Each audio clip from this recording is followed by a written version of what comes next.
Good evening, respected everyone and dear all. Honorable guests, including the patron, Professor Dr. Kirti B. Vyas, Provost, Sabarmati University, Ahmedabad, President, Inspira Research Association. Today's chief guest for inauguration, Professor Vijay Veer Singh, Vice Chancellor, Vivekanand Global University, Jaipur, Rajasthan. Special guest, Professor Dr. H.S. Oja, past President, Indian Accounting Association and former Director, SD School of Commerce, Gujarat University, Ahmedabad, Gujarat. Conference Organizing Directors, Professor S.S. Modi, President, Inspira Research Association, former President, Indian Accounting Association and former Head, Department of ABSD, University of Rajasthan, Jaipur. Professor Dr. Jyoti Srivastav, Registrar, Sabarmati University, Ahmedabad, Gujarat. The chairperson of today's session, Professor Anil Mehta, Professor of Management, School of Legal Studies, Banasthali University, Banasthali. Additional chairperson, Dr. Anukriti Sharma, Head and Associate Professor, Department of Commerce and Management, University of Kota, Rajasthan. Keynote speakers of today's technical session, Dr. Jolly Sahni from Saudi Arabia, Riyadh, Dr. Rajneesh Clare from University of Delhi, the entire team of Inspira Research Association, Jaipur, and team of Sabarmati University, Ahmedabad, Gujarat, and majority of participants who have joined the program. I heartily welcome you all. First of all, I, Dr. Ravikant Modi, Conference Organizing Secretary and General Secretary, Inspira Research Association, welcome you all, particularly the management of Sabarmati University, Professor Jyoti Srivastav, Professor Dr. Parshuram Dhakar, Professor Vishal Gupta, Dr. Rachna Mishra, Dr. Anshul Rajawat, and the whole team of Sabarmati University, Ahmedabad, Gujarat, for collaborating with Inspira Research Association, IRA, Jaipur, India, for jointly organizing the International Conference on Advanced Trends and Practices in Multidisciplinary Research and Innovations, which is going to be organized on July 28th and 29th. Now, I would like to request Professor S.S. Modi, President, Inspira Research Association, to speak few words on behalf of Inspira Research Association. Professor S.S. Modi.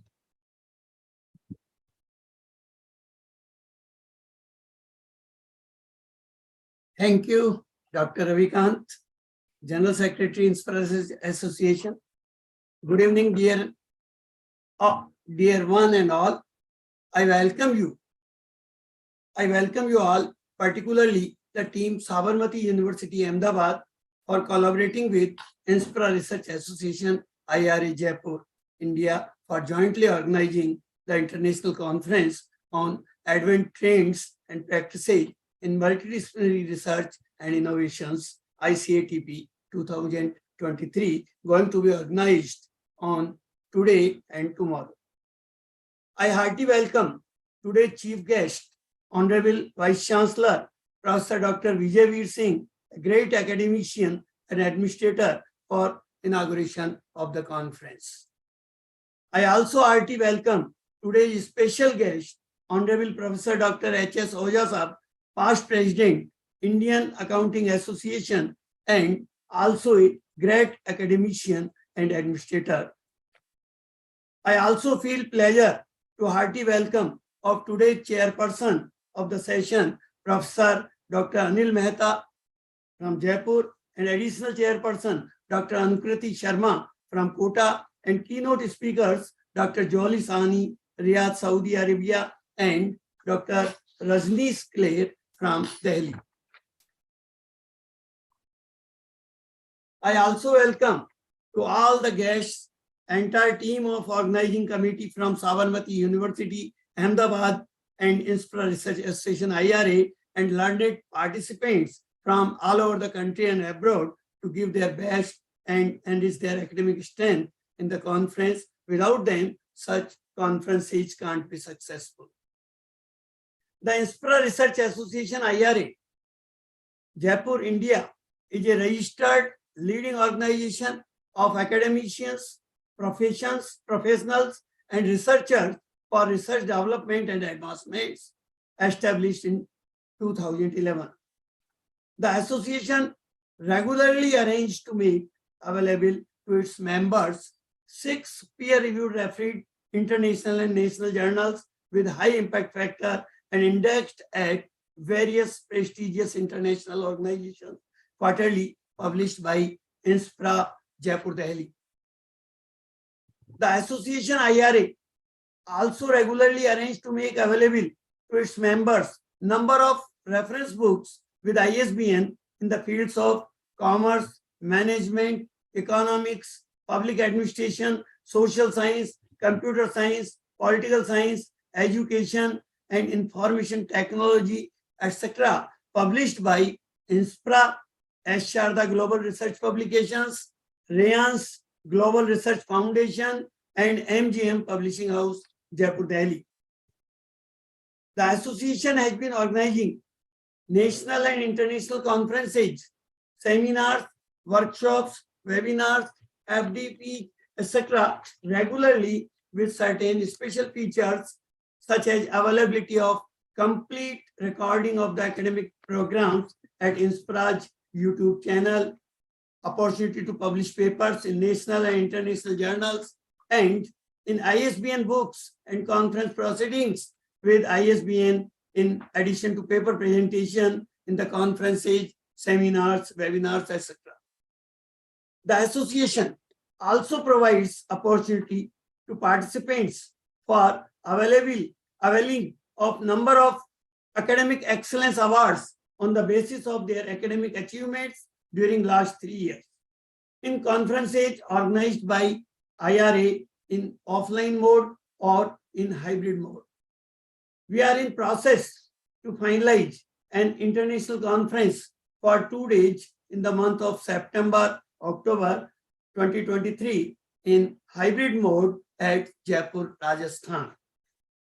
I am happy to inform you that participation response to this conference also is really very overwhelming from all parts of the country and abroad.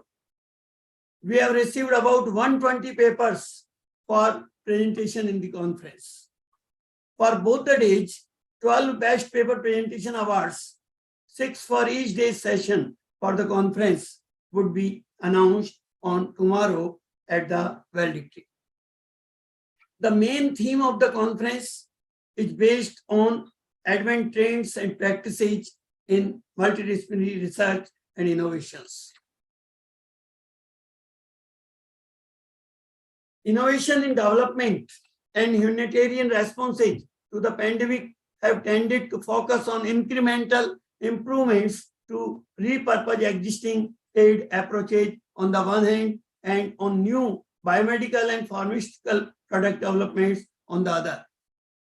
Most of these efforts have originated in and been led by actors in high-income countries. Following innovation-driven national successes in East and Southeast Asia, as well as in specific sectors such as mobile money and specific areas of health, many governments have a renewed focus on innovation as vital for the furthering their progress towards sustainable development, economic growth, and poverty reduction. International organizations are also increasingly seeing innovation as an ambition and a way of working, with many establishing in-house teams, strategies, and dedicated programs to deliver on these aspirations. We face a world that is far different from our ancestors' world, but we have the potential to understand and solve the problems of today, many of which are man-made. If we first understand who we are and how the past has made us, we must know what is unchanging about human nature and recognize what we can and must consciously change to ensure the future for ourselves and our planet. Today, we have the information that can prevent what will otherwise be a far greater collapse. We understand that because 75% of human infant's brain develops outside in the world, our individual worlds are molded by our families and culture, creating very different worldwide worldviews. That is one reason why individuals in different cultures have such difficulty understanding each other. Even their visual systems are not the same. Nevertheless, these differences can no longer stand in the way of solving today's worldwide problems with reference to advanced trends and practices in almost all the fields globally. To discuss upon all important issues about the main theme of conference, there would be two technical sessions on today. First technical session would be on advanced trends and practices in commerce, management, humanities, and social sciences. And the second technical session on tomorrow would be on advanced trends and practices in economics, education, technology, women empowerment, and applied sciences. I hope you all would enrich and gain a lot from this international conference on advanced trends and practices in multidisciplinary research and innovations. Thank you. Jai Hind. Thank you so much, Professor S.S. Modi. Now I would like to request Professor Vishal Gupta, head of the Department of Social Science, Sabarmati University, Ahmedabad, Gujarat, for opening remarks on behalf of Sabarmati University, Ahmedabad. Professor Vishal Gupta.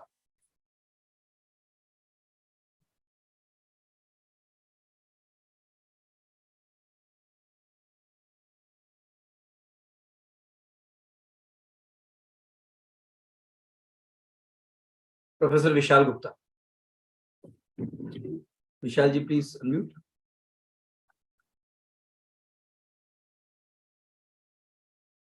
Actually, he was there.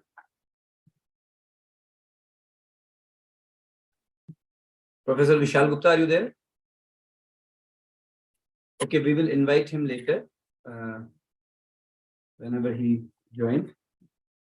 So now I would like to request Dr. Aarti Chopra, Joint Secretary, Inspira Research Association, to invite and welcome our today's chief guest and all the resource persons.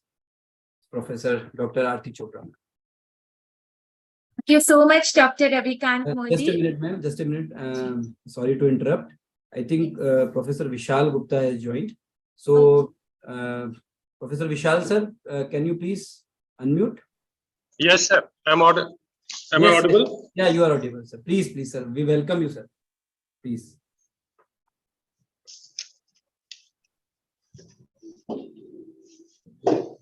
A very warm welcome to all present here in this conference.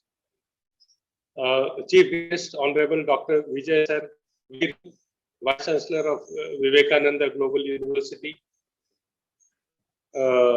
Specialist Professor H.S. Oja Sir, former Director and Professor, SD School of Commerce, Gujarat University, Professor S.S.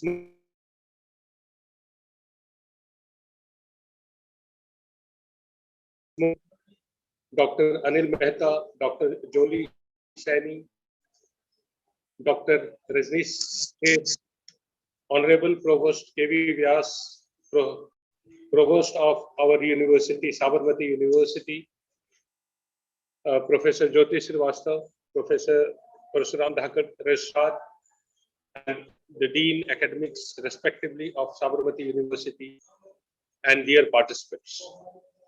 I welcome you all to this August gathering. It is indeed a matter of pleasure for all of us for a joint academic venture in the form of international conference on advanced trends and practices in multidisciplinary research and innovations. The conference intends to create a melting pot for varieties of inputs that has to be shared during this 2 days of conference, being attended by researchers and academicians cutting across their disciplinary limitations. The conference will also be instrumental towards creating an ecosystem of transdisciplinary discourses that will eventually help the participants to spread their horizon to take interdisciplinary researches. The event is the outcome of our interaction with Professor S.S. Modi sir. It happened last month, and we discussed about the probability and the scope of working out a joint venture in the form of conference, and it is actually materialized by the relentless effort of Professor Modi and our faculty member, Dr. Jyoti. They have been a great facilitator and a manager for the entire of the stage arrangement and the episodes to happen in the next 2 days. The conference will provide a platform for the presentation and brainstorming towards the current trends and practices in the multidisciplinary research and innovation in global context, in the area of business, finance, economics, social sciences, and applied sciences. This platform will be a great place towards exchanging personal experiences that will help towards understanding and implementing it in the real life situations. One of the objectives of the conference is to adopt the strategies post-COVID-19. And present online conference is the best example and testimony of the way that we have been moved to a system which is as good as the traditional ones. Although at times we feel it lag behind in terms of the human touch and experiences. But the best point is that we still can exchange our ideas. The philosophy which have been prevailing previously, that is then and there, has been changed to now and here. And this is all because of the technology. Lastly, I request all of you to remain connected throughout this voyage, and thereafter as an academic associates, together we will bring about the required changes in the academic realm. We hope that this conference will be fruitful and will justify its cause and objectivity. I personally, and on behalf of the Sabarmati University and its fraternity, wish all the very best for the successful accomplishment of this event. Jai Hind.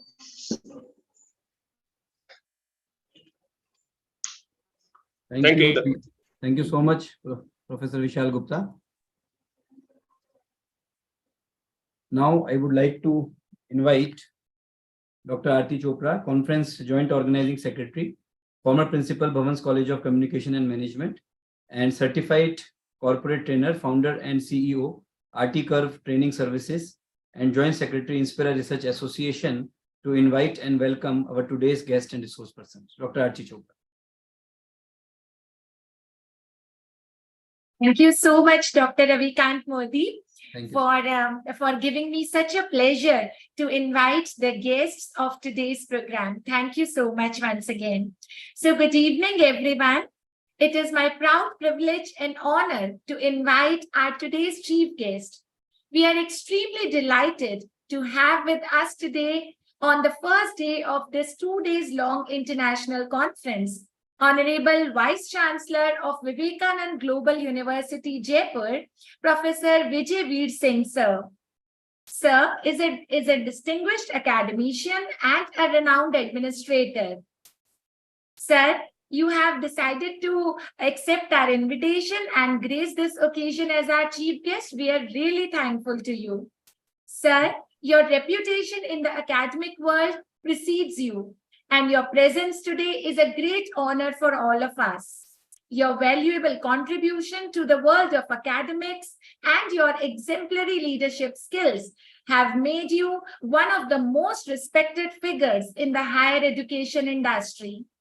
Your passion for education and relentless pursuit of excellence are a source of inspiration for all of us. Before inviting Sir, I would like to speak a few words about Sir's academic and administrative journey. Sir, सागर में से मोती निकालने का प्रयास कर रही हूँ. Professor Vijay Veer Singh, sir, is Honorable Vice Chancellor of Vivekanand Global University, Jaipur. Sir has teaching and research experience of more than 36 years. Prior to joining Vivekanand Global University as a Vice Chancellor, he was with the University of Rajasthan, Jaipur in various capacities, like Professor and Head of Department, Department of Economics, Dean, Faculty of Social Sciences, Planning Commission Chair, University of Rajasthan, Director, Niti Aayog Chair, Director, UGC Human Resource Development Center, Director, Examination, Director, PG School of Social Sciences, Coordinator, College Development Council, Convener, Ji, sir. Aarti, it has nothing to do with today's thing. So that was the past. Let's take that. Thank you very much for those kind words. So, Sir, but your past gives us so much of inspiration and you're still Yes, but it working. is important, sir. It is important for us. Sir, just 1 minute. I'll not take more than 1 minute too, because I have tried to confine it. okay, please. And so nice, sir. It is so inspiring for our participants also. Sir has also been the member of Syndicate at Senate. Sir has worked as an economic advisor to Rajasthan State Finance Commission, Senior Fellow at International Institute of Population Sciences, Mumbai, and researcher at Sciences PO, Paris. Sir's research area is public policy and higher education and worked on the projects funded by OECD Paris, World Bank, DFID UK, British High Commission in India, Niti Aayog, Ministry of HRD, Government of India, Planning Commission, IFCI, UGC, ICSSR, and Government of Rajasthan. Sir, बताइए ये बताए बिना तो कैसे ही काम चलता? Thank you, Aarti. Thank you, sir. Sir has published a large number of articles, papers, policy briefs, and monographs in national and international journals. Sir के बारे में इतना कुछ है बताने को कि पूरा सेशन ही कम पड़ जाए. बस सर के लिए अटल बिहारी वाजपेयी जी की कुछ पंक्तियां जो है मुझे याद आती हैं कि उजियारे में, अंधकार में, कल कहार में और बीच धार में, घोर घृणा में, पूत हार में, क्षणिक जीत में और दीर्घ हार में, जीवन के शत आकर्षक अरमानों को ढलना होगा, कदम मिलाकर चलना होगा, कदम मिलाकर चलना होगा. और सर जिस तरीके से कदम मिलाकर चले हैं इस पूरे एजुकेशन सिस्टम से, सर ने बहुत कुछ दिया है हायर एजुकेशन सिस्टम को. Sir, we owe you lot and lot of things. All the participants are so thankful to have you here. Thank you so much for accepting our invitation. And now, sir, I request you to kindly enlighten us with your words of wisdom. Welcome, sir. Thank you, Aarti, for those kind words. I never had so much of praise that you expressed today. First of all, the chairperson of this session, Professor Anil Mehta, the president of INSPRA, Professor A.S.S. Modi. Our next guest, there is Harish Ojha, Dr. Ravi Modi, and dear friends. First of all, I am grateful to Modi Sahab and Mehta Sahab because Mehta Sahab was the first one who contacted me for giving me the opportunity to participate in this wonderful conference on a very relevant topic, particularly when we are talking of practices of multidisciplinary research and innovation, which is a requirement of the time. Because when I was working in Rajasthan University, I never thought in these terms. But once I am moving to this university where we are dealing with 15 faculties, which are majority of faculties are not related to traditional courses. They are not related to BA, BSc, BCom. So now with lots of centers being sanctioned by Niti Aayog, they are looking for this type of research. Then certainly we realize that this area is important, not only for the development of the university, but it is required for the development of the country. If we look at the present research, the traditional research we have been involved, the worst part is that we always find ourselves in doubt. Why do we find in dark? That is, there is a question on problem identification, there are questions on methodology, there are questions on our results and conclusions. And then certainly the question, the big question mark is that how this research is going to have implications or impact on the society, on the country.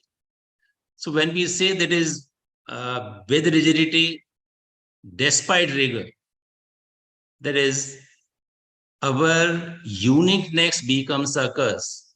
If I said that I have done research in economics on a particular topic, so I say this is a unique research, but I'm not visualizing that in that economic research, whether the content of politics is there, whether the content of society is there, because ultimately, whatever you say, that whatever you suggest on a policy framework, it is decided politically. Because the political masters take decision whether a particular policy or particular research or particular proposal will be accepted or not. So until unless you are taking care of political economy, you are taking care of society, I always feel there are some question marks on my research. Then the big question comes that should I collaborating with other people who are the expert from political science, or if I am working on some technical issue, there is engineers, or if I want to working in a medical science issue, or the doctors, or the people who are pursuing research in medical science. So now the question is, particularly for social sciences, humanities, management, we were involved in uniqueness of research. We were working in a particular area of research. This is the research of management, this is of economics, this is of humanities, but we never try to understand that these subjects can be collaborated with others also. Now, when the question comes in collaboration, this becomes further important because now we are living in a dynamic world. Things are changing at a very fast pace. I cannot visualize how things are going to change in other disciplines. Because I have been studying a particular discipline. I'm not visualizing how things are going to change in particular discipline or how a particular discipline can contribute in my discipline. Then we come to the concept which NEP also emphasizes on. There is the multidisciplinarity of teaching and research or interdisciplinarity of teaching and research. There is difference in both, but certainly now we are emphasizing on that. Why we are saying in dynamic world? In dynamic world, the questions are not straightforward. The questions are complex. And complex questions cannot be resolved by a unitary system. Like if I am talking of the natural resource management, or I am talking of the sustainable development goals. In sustainable development goals, I am talking of poverty, but under poverty, now we are talking of multidimensional poverty. But multidimensional poverty is not the only issue of the economists. And this task we did when I was working with Niti Aayog. That is for the first time when we gone for the achievement of sustainable development goals. Initially, if we look at MDGs, each ministry was working in isolation. Ministry of Health is working on health, rural development is working on a separate issue. Now we connected which is the key ministry and who are going to be the coordinating ministry. One ministry is key. So suppose goal 4, education. Education is not the job of only the Ministry of Education because it is related to the nutrition of the child also. Malnutrition also. Health is to be connected. Rural Development Ministry is to be connected with education. So Education Ministry can be the core agency, but other allied ministry has to join then. Same thing is coming to the research, that uniqueness, the time is going. Now we have to think in terms of multidisciplinary research. And for multidisciplinary research, we say that multidisciplinary research is the driver of innovation. If we want innovation, and innovation is the driver for startup. When we are talking of the startup culture or stand-up India, we are always talking of this thing that now we have to connect. That is the multidisciplinary research. Multidisciplinary research is the driver for innovation, and innovation is the driver for startup, which is leading to the country's development. Visualizing this, if you see the funding pattern of Government of India for last 2-3 years, Government of India is funding basically to support the system of research, development and innovation, what they say RDI. And government initiatives, if you see, whether you see in terms of budget or you see in terms of the reconstitution of regulatory bodies, same the role of universities. Now universities, when we are going for PhDs, I can say 1 year more or 2 year more, once the National Research Foundation has been created. Now NRF is very clear, NEP is very clear that PhD, even the forget research, even the PhD registration will not take place on a topic which is not relevant to the country, which is not relevant to the society. So you have to prove one chapter in thesis how this topic is relevant to the society or relevant to the country. Only then we will be passing that this proposal is cleared by the DRC. Now, if we look the changes taking place recently, that multidisciplinary research has played a key role in terms of boosting India's innovation potential or innovation ecosystem. One innovation potential is basically the Global Innovation Index. If we look at the Global Innovation Index in 2015, we were at the 81st first place in the world. Now, last year, we were at the 40th spot. That is, we crossed 40 in 5 years. If you look at the patents granted in India, 4-fold in last 10 years. Similarly, if you look at the number of patents filing, the number has risen by 50%. On these basis, if you look at the India's ranking globally in terms of scientific publications, in number of PhD students, we are the 3rd largest in the world. If we look at the citation of our papers, we are 9th in the world. If you look at the patents filing, now we are 6th in the world, but 40th is still on innovation. So innovation index is still, we are very down. Looks very sound that in last 5-7 years, we have done a lot. But if we compare this figure with China or Japan or Korea, which we can say the countries of our range only, our number is almost negligible. If you include in US also, the number is negligible. Now question comes that even after this, why this number is so negligible in comparison of other countries, particularly you can say our competing countries now in terms of economic development. Historically, if we see India's education system, we have clear boundary between teaching and research. Still we say that colleges are for teaching, universities are for research. NEP is also saying that you select whether you are a teaching university or a research institution or both. So we are setting a boundary between teaching and research. The teaching is one aspect, research is another aspect.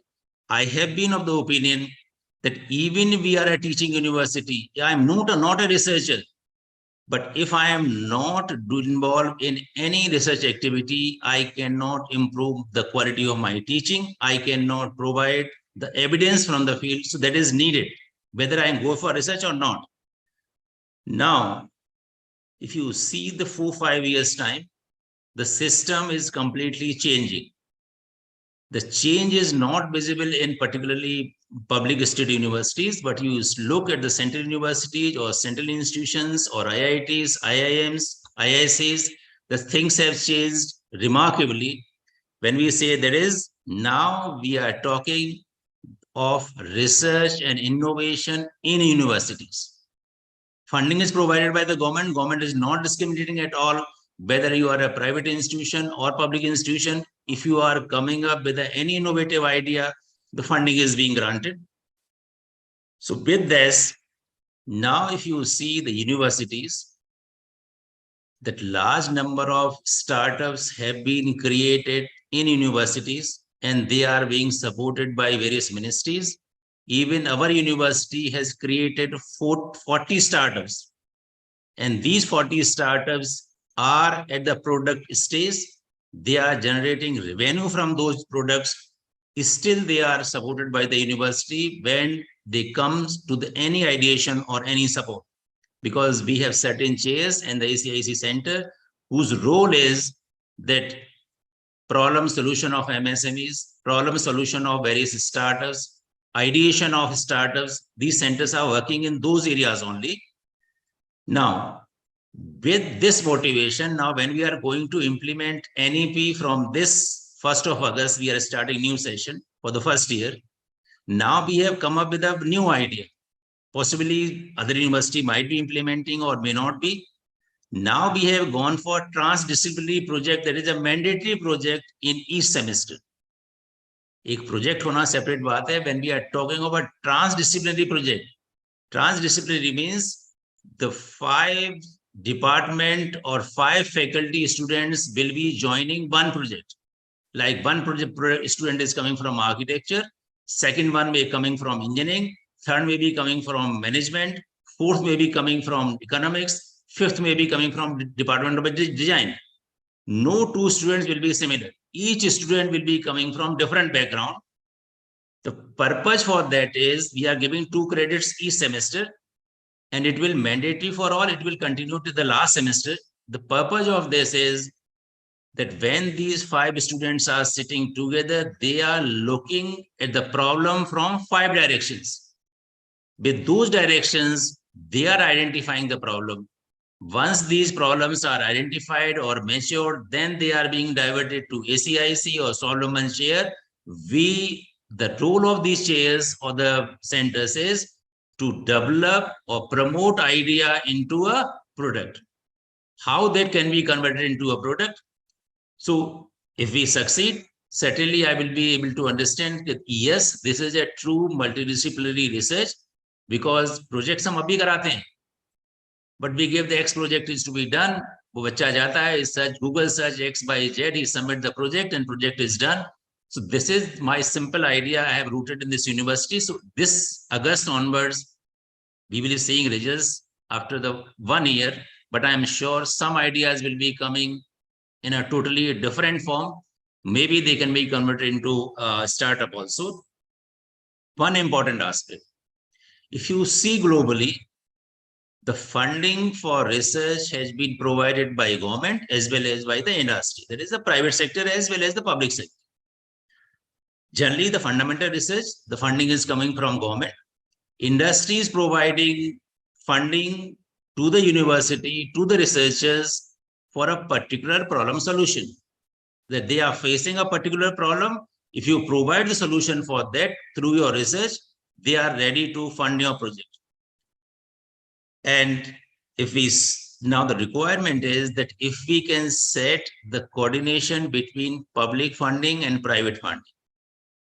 In India, if we look at the trend, public funding is a separate issue, 0.65% of 6% of GDP. But now with NRF, we are saying 1% of GDP is allocated to NRF. Remaining grant out of that 50,000 crore for 5 years, remaining grant around 36,000 crore, they have to generate from industry.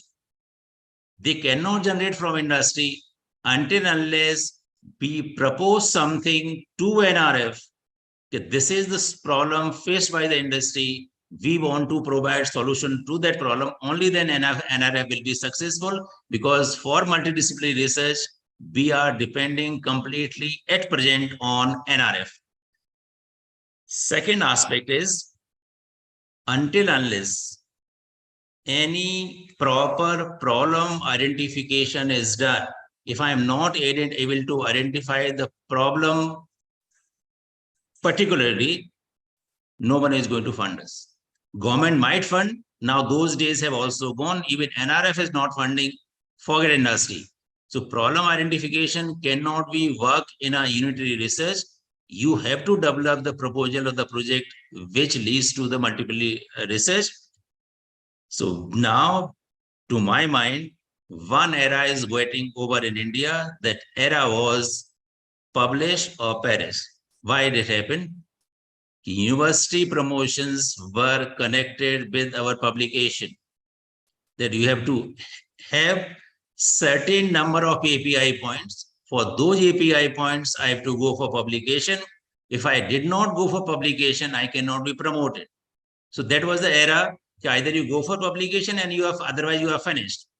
Now the era we are visualizing in future is, that is the patent, publish and produce. That if I am developing some idea, if I am not patenting it, my research, my idea does not make any sense. Someone else can patent it or someone else come with that idea. So first point is we are following, there is a first you should be going for patent. Just publish it. That is known to the people what work you have done. And then you are going for the startup or the product. And the same thing is come through the regulatory bodies also. We always say, no, we have filed 200 patents, 300 patents. Now, if you're going to UGC or you are going to NIRF, you are going to NEC, they ask how much revenue you have generated against those patents. Otherwise, they are not giving you any weightage to the university also. So we have to understand that patenting does not make any sense until unless I am able to generate revenue with that patent. Revenue I may not be interested in producing, or I am not in the capacity to produce, but patent registration, patent licensing can also generate revenue against that license. The challenge before us has been, if we look at the background, the majority of grant, we are out of that grant because majority of grant in India is being provided by the Ministry of Science and Technology, जिसको हम Central GST और State GST कहते हैं, because हम लोगों के पास लाख 2 लाख रुपए आता है. If you look at the project of science or engineering or architecture, 200 crore, 300 crore, such type of grants are given. But this Ministry of Science and Technology, they do not connect with any line ministry.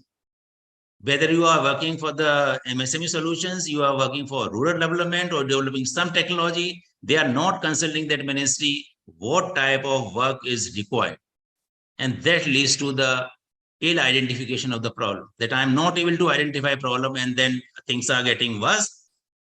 So now here, the challenge will be before the NRF will be, can NRF set the connectivity between the funding agency, that is NRF itself, and with the line ministries, what they require? Because I might be saying that I want to do research on this.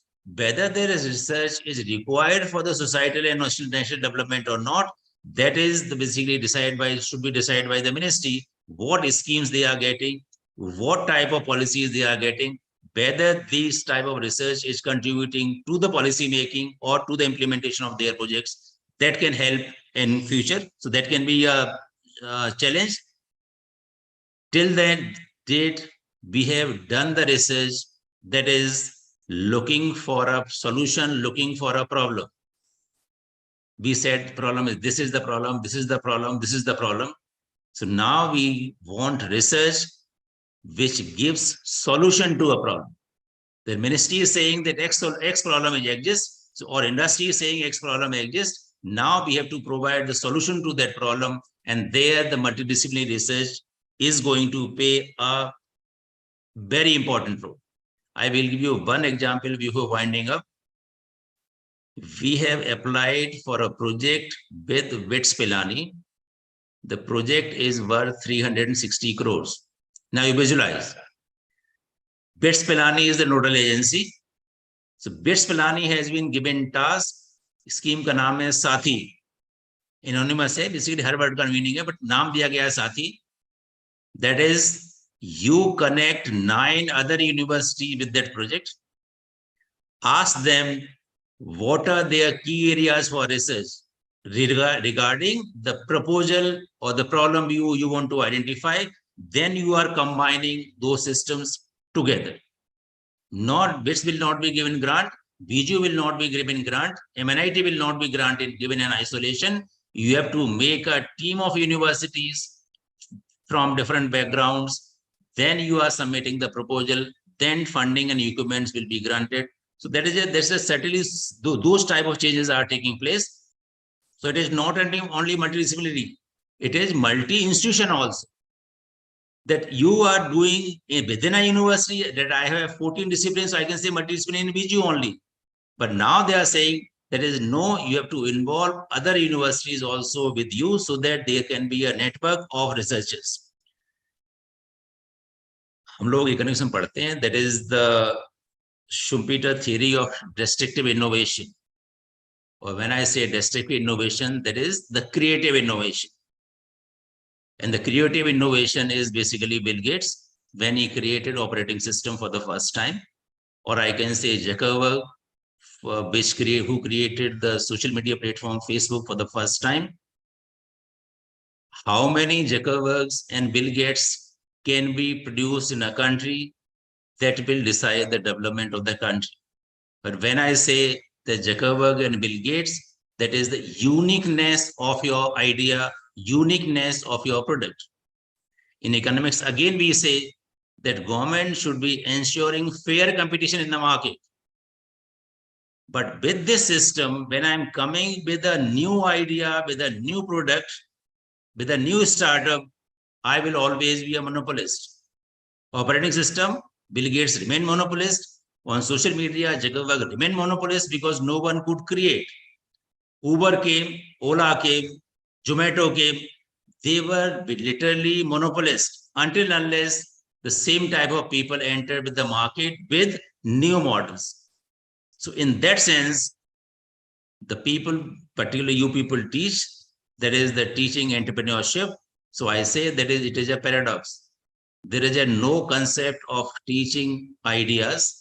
Ideas has to come from the researcher, from the institution. We all want to grow, we all want to progress, but there are two types of progression. One is the horizontal.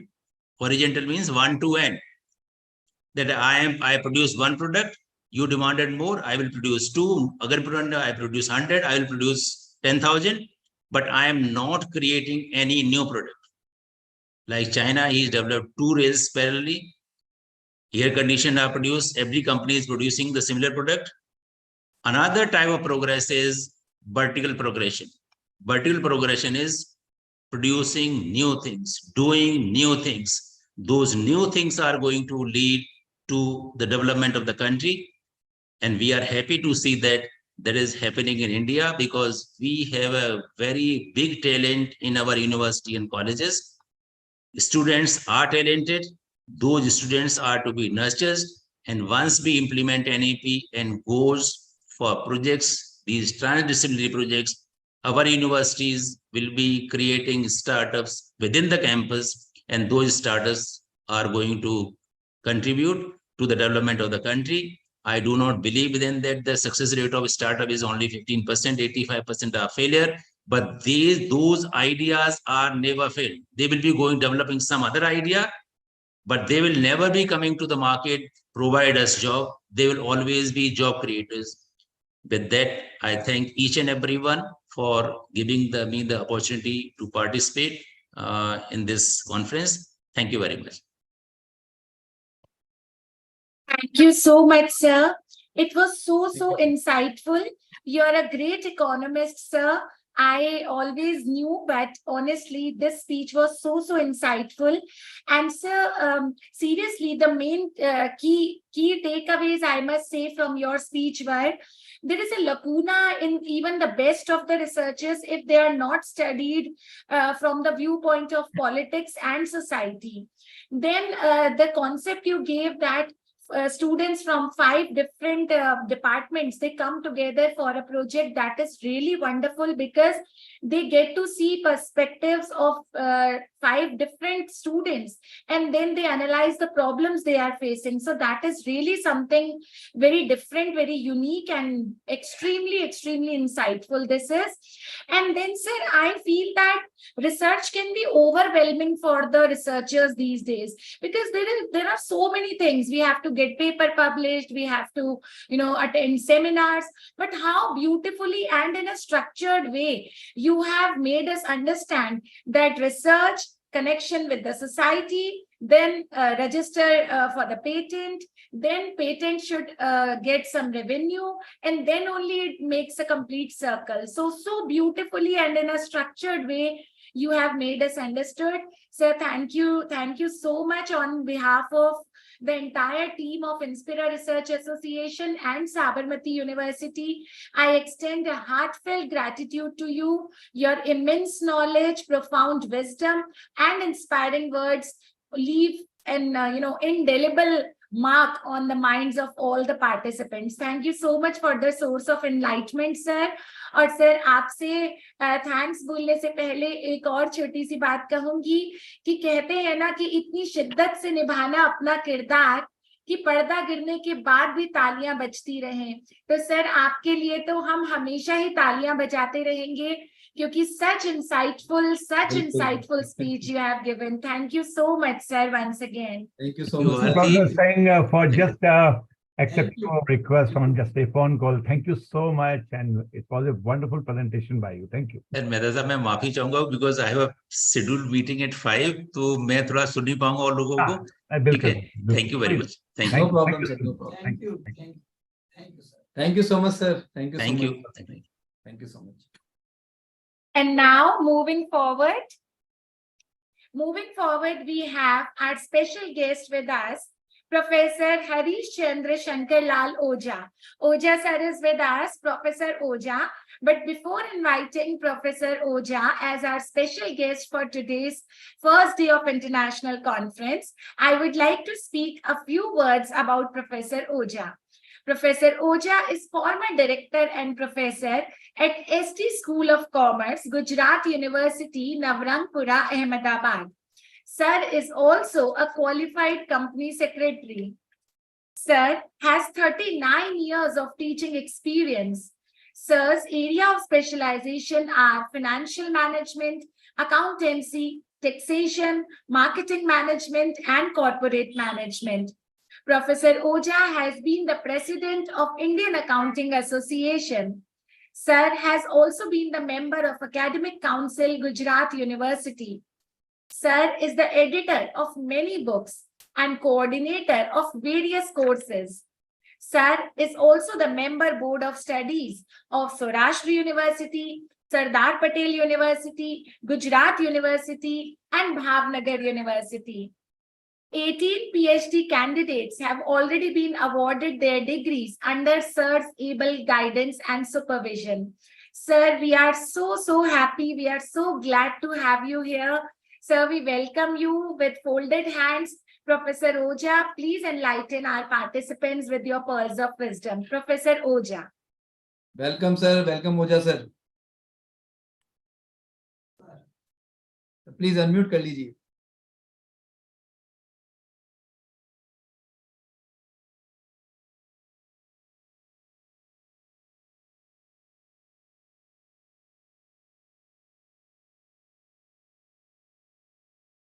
Yes, Oja, sir. Yes, sir. हो गए unmute. Okay. So good evening to all. Professor Anil Mehta, chairperson, and chief guest Vijay Veer Singh. Now, Vijay Veer Singh has given a remarkable, at least, introduction to the international conference. I have nothing to add. I would like to say that first of all, let me congratulate Professor S.S. Modi and Professor Kirit Vyas for organizing this international conference on this subject, Advanced Trends and Practices of Multidisciplinary Research, Innovation. S.S. Modi and Professor Vyas for inviting me as a special guest. So I am highly thankful to them. My qualification and everything is not too much. Simple Harish Oza is enough. And I think that I am being a professor in accounting and finance and have a very good study at Indian Institute of Management, Ahmedabad for 1 year. I have a very good experience of at least the teaching as well as research and innovation. Now, you know that presently we have at least 5G everywhere, and particularly in mobile. I would like to say my area of accounting, we have also 5G. So far, at least the practice and trends is concerned, we have started with accounting as a business language. In our financial accounting, first G. Then we would like to know the cost of the product. We have developed second generation cost accounting. Then ultimately we have to manage our product in the market. We have developed 3G, that is management accounting.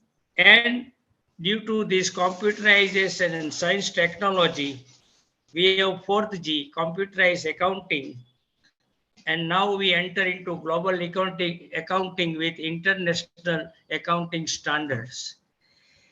At present, we are living in global economy, and therefore we require multidisciplinary research and innovation in all the subjects, social sciences and also physical sciences. Let me clear first the concept of multidisciplinary. What is multidisciplinary? A multidisciplinary research is one in which the same topic is researched from different viewpoints of more than one discipline. This is an approach to curriculum integration which focuses primarily on the different discipline perspective, bring illustrated topic, theme, and issue. It is the one in which the same concept is learned to multiple viewpoints of more than one discipline. We will take example of government, at least a different scheme. For example, I would like to highlight Manrega. Now, you know that if we have multiple disciplinary research in this Manrega, the first is politically. What is the political development under this Manrega scheme? But ultimately, this lead to our economic development. Either countries benefited or not benefited. And ultimately, the society is responsible for this. So, whether its impact on social, at least development, or removal of the poverty, this is the question. And researcher at least have a multi-dimension in this area. Now, let me explain difference between, sometimes we have misleading at least concept, interdisciplinary and multidisciplinary. So interdisciplinary, what is interdisciplinary? The interdisciplinary analyze, synthesize, harmonize links between discipline into a coordinated and coherent whole. Their multidisciplinary draws on knowledge from different disciplines but stays within their boundaries. So this is the limit of multidisciplinary. For example, now in accounting, we have a different discipline, finance, economic, social, political, human, at least now we have one more new things, artificial intelligence, AI. So how AI applicable to at least the country accounting profession and also the social impact. These are the some area on which one can research and make innovation. The same is applicable to other discipline also. I would like to highlight the advantages of multidisciplinary research and innovation. Different areas of expertise will allow a holistic view research. Many different aspects of the research need to be considered. Some professional may be trained or observing needs that others are not. At last, I would like to say that multidisciplinary approach involves specialists from multi-academic discipline to redefine problem outside normal boundaries and research appropriate solution. I wish that let this conference lead to advanced trends and practices in multidisciplinary research and innovation, which helpful to young researchers. So ultimately, our aim is to highlight our at least participant about what is multidisciplinary research and interdisciplinary research and what are the innovation in the subject. And nowadays we have just started with a very small thing, And you know, so now this is a big, at least earth, global at least economy, and all these things is we expressly our chief guest Veer Singh has given a remarkable at least uh,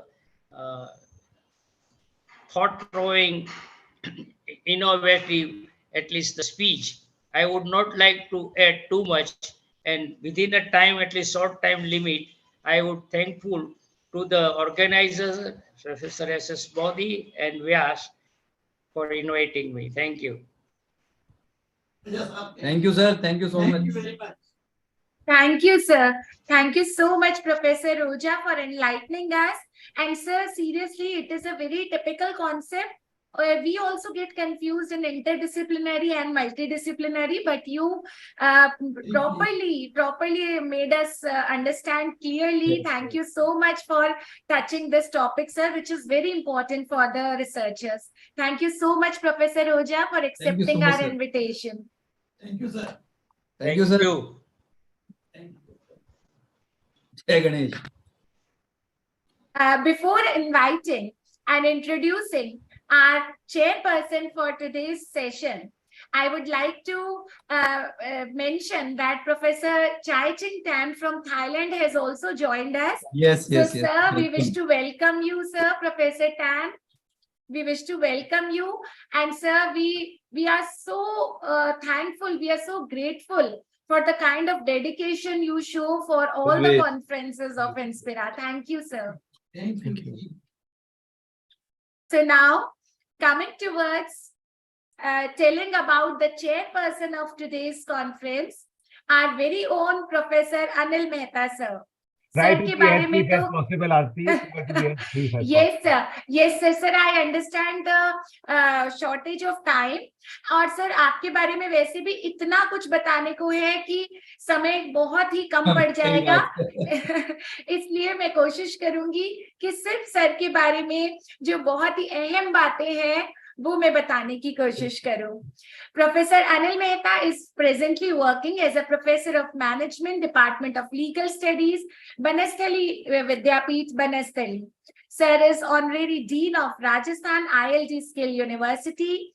He has been the professor, School of Business and Commerce, Manipal University, professor and head, Department of Business Administration, University of Rajasthan, director, University 5-year Law College, Director, Center for Entrepreneurship Development, University of Rajasthan, and sir has over 42 years of teaching experience.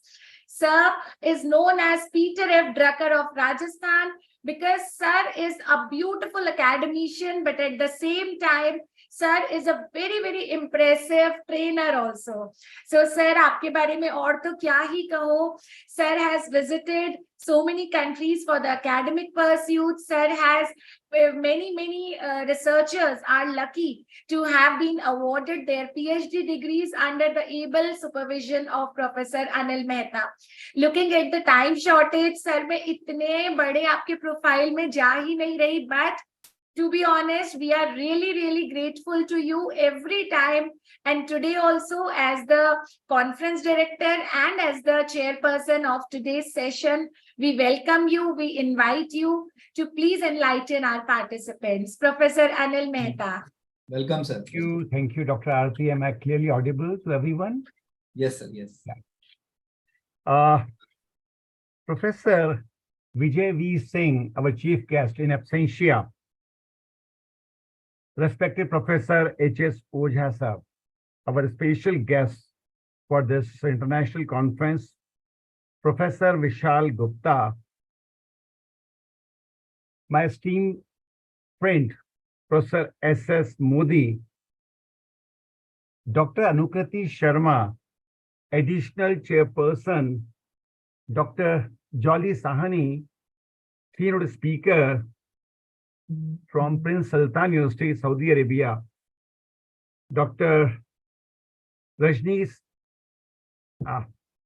Killer, Dr. Chai Ching Tang, Dr. Aarti, Dr. Ravi Modi.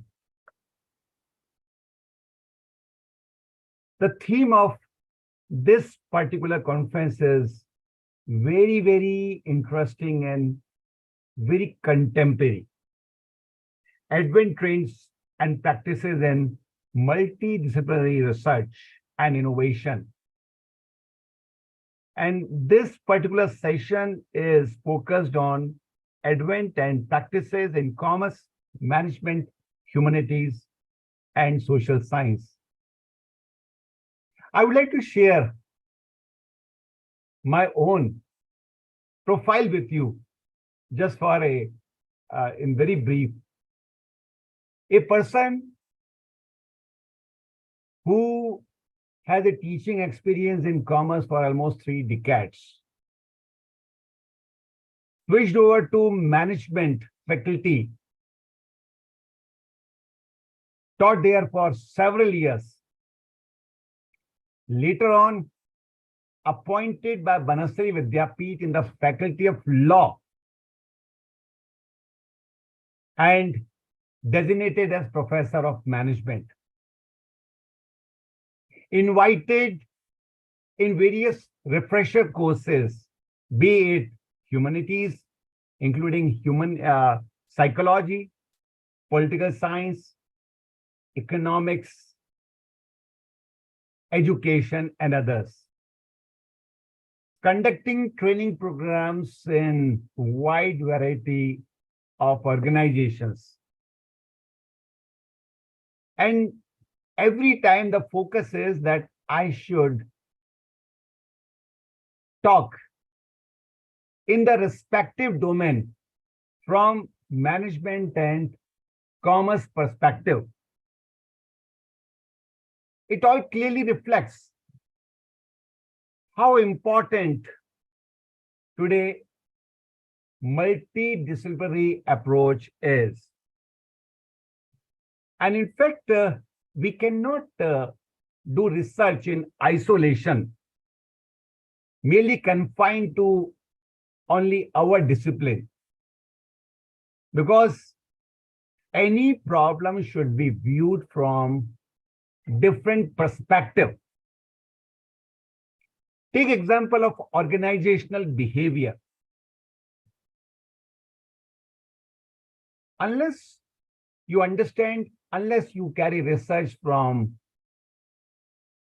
sociological, psychological perspective, unless you see the economics aspect, unless you study the culture and the anthropology, unless you study the history, you cannot conduct any research in the field of organizational behavior. In fact, in this global scenario, multidisciplinary research and innovation is very, very prominent subject in academic community. In fact, here the approach is to integrate knowledge, methodology, and we have to see the perspective of multiple disciplines to address complex problems and explore new frontiers. We cannot take any mature decision unless we view the problem from various perspectives. Research has no meaning unless we adopt that integrated view, unless we generate the alternatives from various perspectives. In fact, multidisciplinary research is increasingly recognizing the importance of integrating social science and humanities.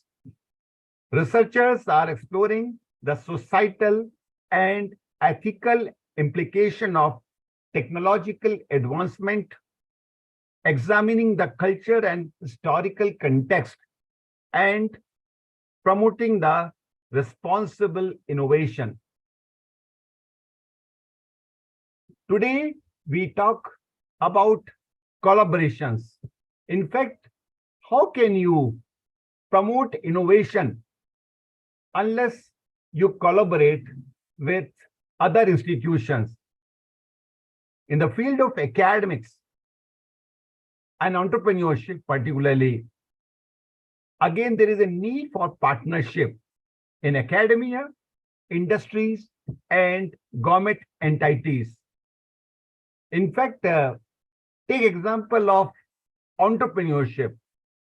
Unless research centers, incubators, government agencies collaborate to each other, unless they coordinate, unless researches are conducted on joint basis, perhaps we will not have the fruitful conclusions and innovations.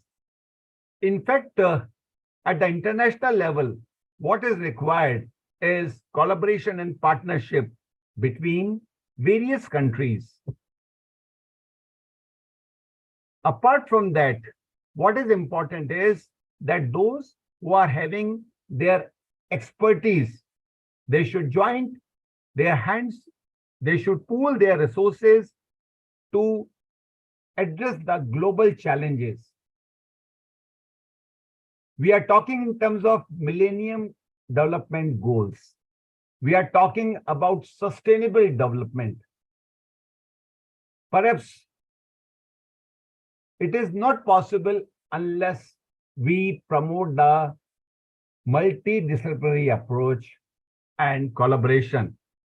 So obviously, in coming years also, this trend will further be there for the growing recognition, and perhaps world's most pressing challenges will be adequately addressed when we are collaborating to each other and we are promoting more and more multidisciplinary research and innovations. Then and only we will be able to tackle the most complex problems. We will be able to promote the innovation, and then only we can accelerate the progress at the national level. So I'm quite sure that many of our paper presenters will be dealing with all these issues at length during their presentation. So before we start the session formally, my agenda will be that first I'll invite our additional chairperson, and then the keynote speakers, and then there will be paper presentations. So thank you once again for joining this session in large number.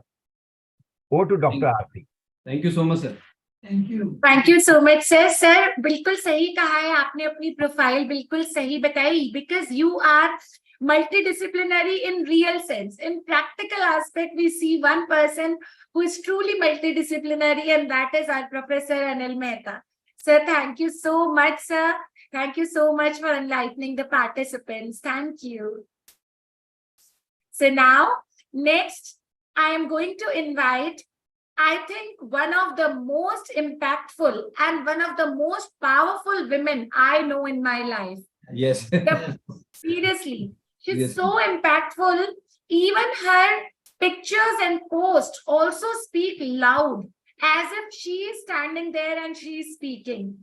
She is the one who has broken the glass ceilings. She is the one who has broken the stereotypes. Who says that research analysis is a part of men only? Lot of research, and not only research, but lot of productive research Dr. Anukriti Sharma has been doing for years now. I am so fortunate, I am so glad to invite Dr. Anukriti Sharma as our additional chairperson today. But before inviting ma'am, looking at the time, ma'am ka bhi itna bada profile hai that I am trying to find out some important points to be told about Dr. Anukriti Sharma. Dr. Sharma is Head and Associate Professor of Department of Commerce and Management, University of Kota. She is Honorary Dean of 2 faculties, Tourism and Hospitality and Aviation and Aerospace at Rajasthan Skill University, that is a government state university in Jaipur. She has received a research award from University Grants Commission, New Delhi, for her project analysis of the status of tourism in Hadoti and Shekhawati region in Rajasthan, opportunities, challenges, and future prospects. She is appointed as the official partner of the BRICS-funded project for the year 22 to 24.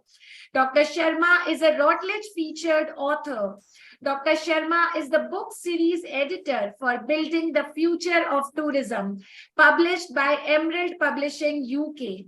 She is also the book series editor of Routledge Insights in Tourism Series, UK. She also serves as a book series editor for Perspective and Anthropology in Tourism and Hospitality, Apple Academic Press, and many more. Ma'am is associated with the elite and world-class publications like Emerald, Springer, Apple Academic Press in various capacities. And as I told you, ma'am is a very, very impactful academician and researcher. We are so happy from this platform of Inspira Research Association and Sabarmati University. I am glad to invite Dr. Anukriti Sharma as the additional chairperson for today's session. Ma'am. Thank you so much, Dr. RP, for such a wonderful introduction. And I'm really mesmerized to see your achievements actually. And I would like to congratulate you, first of all, for your new startup, because you have done a very great job. In fact, you are the inspiration of lots of persons. In fact, I'm telling my students also to learn something from you. And I would like to invite you personally to my university for encouraging our students, because it is really something big which you have done. And thank I you really so felt much. very good. Really means a lot coming from you. Thank you. It's really mesmerizing me. Now over to the conference. I'm really thankful, first of all, to the conference organizers, especially Professor S.S. Modi sir, Dr. Ravi Modi, and Professor Anil Mehta sir, for inviting me here. And although I have a little eye flu and I'm not able to concentrate much on the screen, but because it is a very important platform for me as well, associating with you all, it's always a pleasure. And I'm really thankful each and everyone to be here with us today evening, especially the chief guest who has given a wonderful speech, and the special guest, Dr. H.S. Ojaji, because I'm really inspired by his talk. And of course, the chairperson, respected and dearest Professor Anil Mehta sir, who is always an inspiration for me personally. And, I'm looking forward to listening to the keynote speakers and the other participants today. And by the way, everyone talked today about the multidisciplinary, interdisciplinary things. And, because there is something which I'm going to talk about research. But when I saw the post by Dr. RP, so I thought to talk something about startups also today. So, and fortunately, Professor Anil Mehta sir made this easier for me, because he also talked about the multidisciplinary things. He talked about his own profile, like he started from commerce and then gradually he shifted to lots of subjects. So, this is the time when we people are not only focusing on one thing, we are like multitasking these days. Okay, so my presentation is all about the research and the startups in tourism, because I'm a person who is actually from commerce background. I'm, by the way, MCOM and Masters in International Business. But as I had completed my PhD in tourism, and gradually I also shifted myself towards tourism. Actually, they are not related at all. But as we are talking about multidisciplinary, so I think Professor S.S. Modi sir planned this conference in such a way that everyone is coming from different background, and suddenly I entered in different subject and areas. So first of all, I would like to again say thanks to Modi sir for selecting such a wonderful galaxy of the speakers today. And with this note, I would like to take permission from everyone to show my presentation, and I hope my screen will be visible to everyone after a short while. I think it is visible. Yes, ma'am, it's visible. It is? Yeah, thank you. So as I told you that my topic is related with the tourism opportunities in India and for startups and research. So what I'm going to discuss is all related, I think, but it is not changing, is it? Ma'am, make it a slideshow. Yeah, I'm trying to do that, but I think there's some problem. No problem. Yeah, so Is it working now? it's coming. Is it visible? It is visible, but same short screen is visible. Oh, it is not changing, right? Yeah, it is not changing. Oh, As it's there's a problem. but that is Just okay. give me. There's no problem. No. There is a problem in changing my slides, I think. Give me a second to You sort can it out. you can press the F5. I think F5 button. Just give me 1 second. Press F5.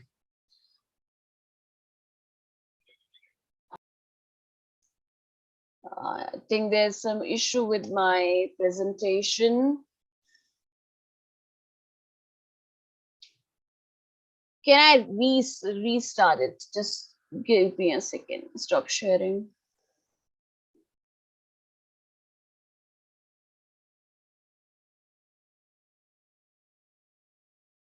Is it visible now? Yeah, it's visible, ma'am, but same this no problem. You may. Okay, but it's not No, going enough for full screen. I think there's a problem Yeah, with the full no screen problem. system. No problem. It's okay, but it's visible, right? Yes. So yes. anyways, so my presentation is all about the tourism opportunities in India for startups and research work. And as everyone talked today about, to dealing the problems, like Professor Anil Mehta sir also said that we have to say that we have to think about the problems first of all to get the right solution. And this is the exact right quote, that a problem which is stated clearly is treated half solved. The problem with the youngsters and with the research scholars and with the persons who wants to go in the startup is this, that they have big dreams, but they actually doesn't understand that what is the exact problem. And I have a few questions from everyone. They can show their reactions on the screen. There's no problem. So we need to reevaluate a few things which I would like to ask everyone. Just think about the answers. I don't need the answers from your side, but just think about the answers of these questions which I'm just going to ask everyone. So how many of us enjoy Mondays? Like Mondays are always a torture. We never enjoy Monday after the weekend. Like tomorrow is a holiday, and then Sunday is coming, and then after Monday going to an office or to the university is always a terrible thing. It is always difficult for all of us. My next question: is it possible to work daily is it possible to work daily at the workplace or at the company or the university without feeling bored or upset at times? At times it happens, as we are all human beings, we are not machines. So we feel this, that it is boring today, I'm upset today, and they could be because of any reason. Are you interested in spending more time with family and friends? Do you feel like we are not giving them enough time or unable to give them more time, especially the females who are here with us? They usually feel that we are not able to focus on our kids or our family or our social gatherings in a way we want to do. So it is a very common problem again. And how many of us need time to just do nothing? At times it happens that we really don't want to do anything. It is just, we just want to relax. We just want to have a cup of coffee or doing nothing the entire day. We just want to spend in our bedroom maybe or at any place.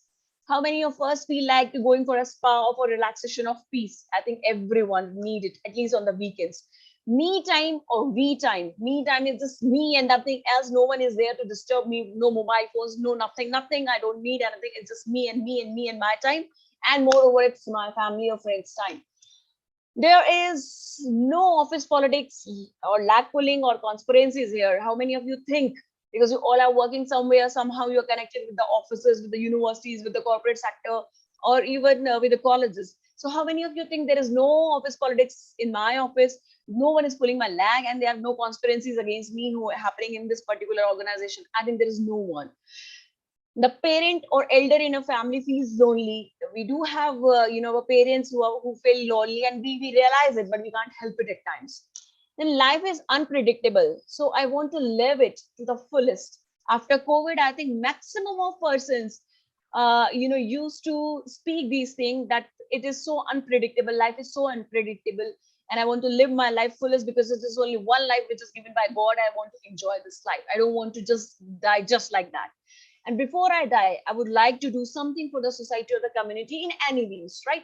So I think if we are going to reevaluate these questions, if we are going to ask, maximum of us have more or less the similar answers, right? But after getting these answers also, can we sort out this problem? So there is a quote by Abraham Lincoln: the best way to predict your future is to create it. If you really want to predict your future, because you are not God, and I don't know how much astrology, numerology, these things works. I do believe on all these things, but how does it work? I have no idea. But we cannot replace it. We cannot replace it with the work, with our vision, with our missions, with our goals and objectives. So certainly, this particular quote by Mr. Abraham Lincoln fits very well, because I truly believe on this quote that if you really want to create your future, rather than predicting it, try to make it. Then it will work for you. So why I am asked all these questions today? Because I'm talking about tourism and I'm talking about startups. So these days, we all have, if I'll give you a proposal that Mondays can be satisfying too, if I'll give a proposal that escape from the city life and start work remotely too, from any place, or increase your productivity with a view of hills, or with a view of a beautiful sea, or maybe with in a beautiful village, how you feel? Of course, you will feel good, because there will be no one to disturb you. There will be no office politics as such. There will be no lap pulling. There will be no disturbance at all, and you feel like yourself at that particular place, right? So this term is actually called a vocation. It is called vocation.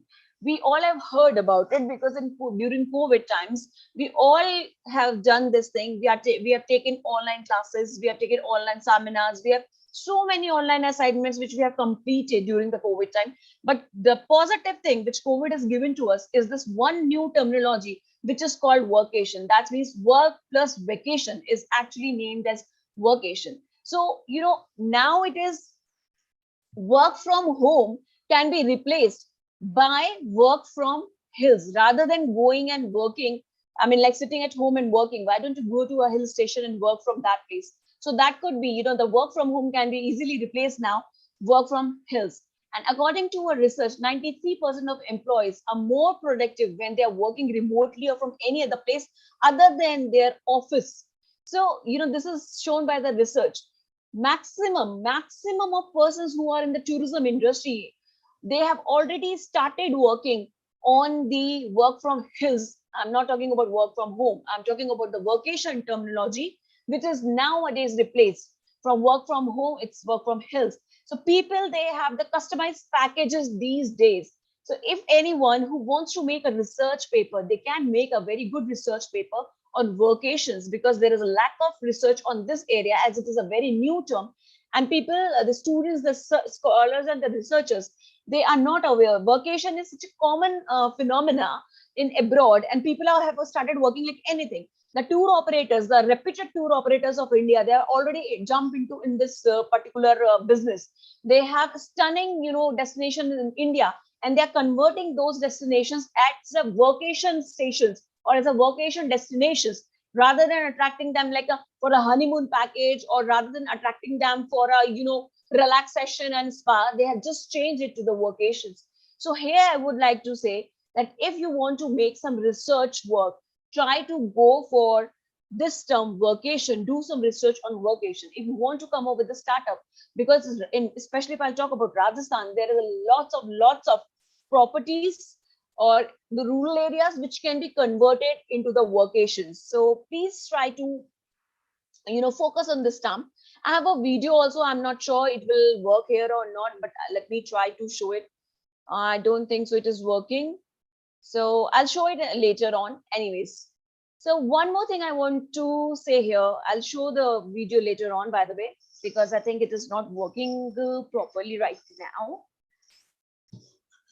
And so if I'll ask you another questions, I mean, there are a few questions which I would like to ask you again. Let's do it. Or you are already doing it. Maximum of you are already doing it. Celebration of your wedding anniversary in a luxurious hotel with a stay in the same city or in a new city or a place nearby you. How often or how many of you are doing it? I'm sure many of you. I'm very much sure about Anil sir, because I'm a very big fan of him and I used to see his social media posts, and I'm very sure that he is actually into it already. So many of us are already doing it. Birthday parties with the family and friends in a resort is a very common thing. campaigning or biking with the friends, again common. Mountaineering or maybe the sports are again common. Exploring the unfamiliar local resorts or maybe restaurants, or maybe a resort, workshops, seminars, conferences at the local colleges or the state level colleges, a 2-day holiday at a tourist destination nearby, maybe nearby, for an example, nearby Jaipur, we can go to anywhere, maybe to Alwar, maybe to Savai Madhopur, or maybe to any other place. Bringing back romance in your life with romantic dinner date or a stay, like on a weekend, you are going just with your husband or with your, with anyone, with whomsoever you feel like romantic, and you're going for a dinner with him or you're going to stay with him, right? Visit to a wildlife safari, which is nearby your city. And today, Sunday or a holiday, let's visit to a water park or a theme park, or you might be short on cash and avoiding travel to Paris, Dubai. So that's why you want to visit a nearby place, right? So how many of you are already doing it? I think many of us, in fact, I think everyone is doing it somehow or other way, because we need much time with us nowadays after COVID, especially. Company does matter, destination doesn't matter for us these days. We need time for relax, for recharge, for smile, and life is too short. So to not take the staycations. So that's why there is a small term which has been introduced in the tourism sector, that is staycations.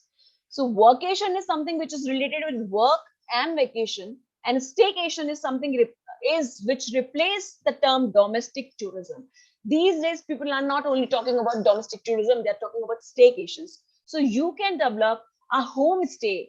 A homestay means any of your premises, you can convert it into a homestay and you can launch it as a staycation site or maybe as a workstation site also, if it is nearby any city which is already famous as a tourist destination, right? So you can stay in your home country or you can stay in the same city but going nearby a place for the staycation. So these all terms comes into staycations, which we have just seen in the previously slides. So staycation, everyone needs it. Is your property ready for staycations? These are the few things which are required to be addressed. So now when we are talking about research, we are talking about startups. Staycations is a new and another term which has been not researched so far. So that's why, because many of the researchers are associated with us today.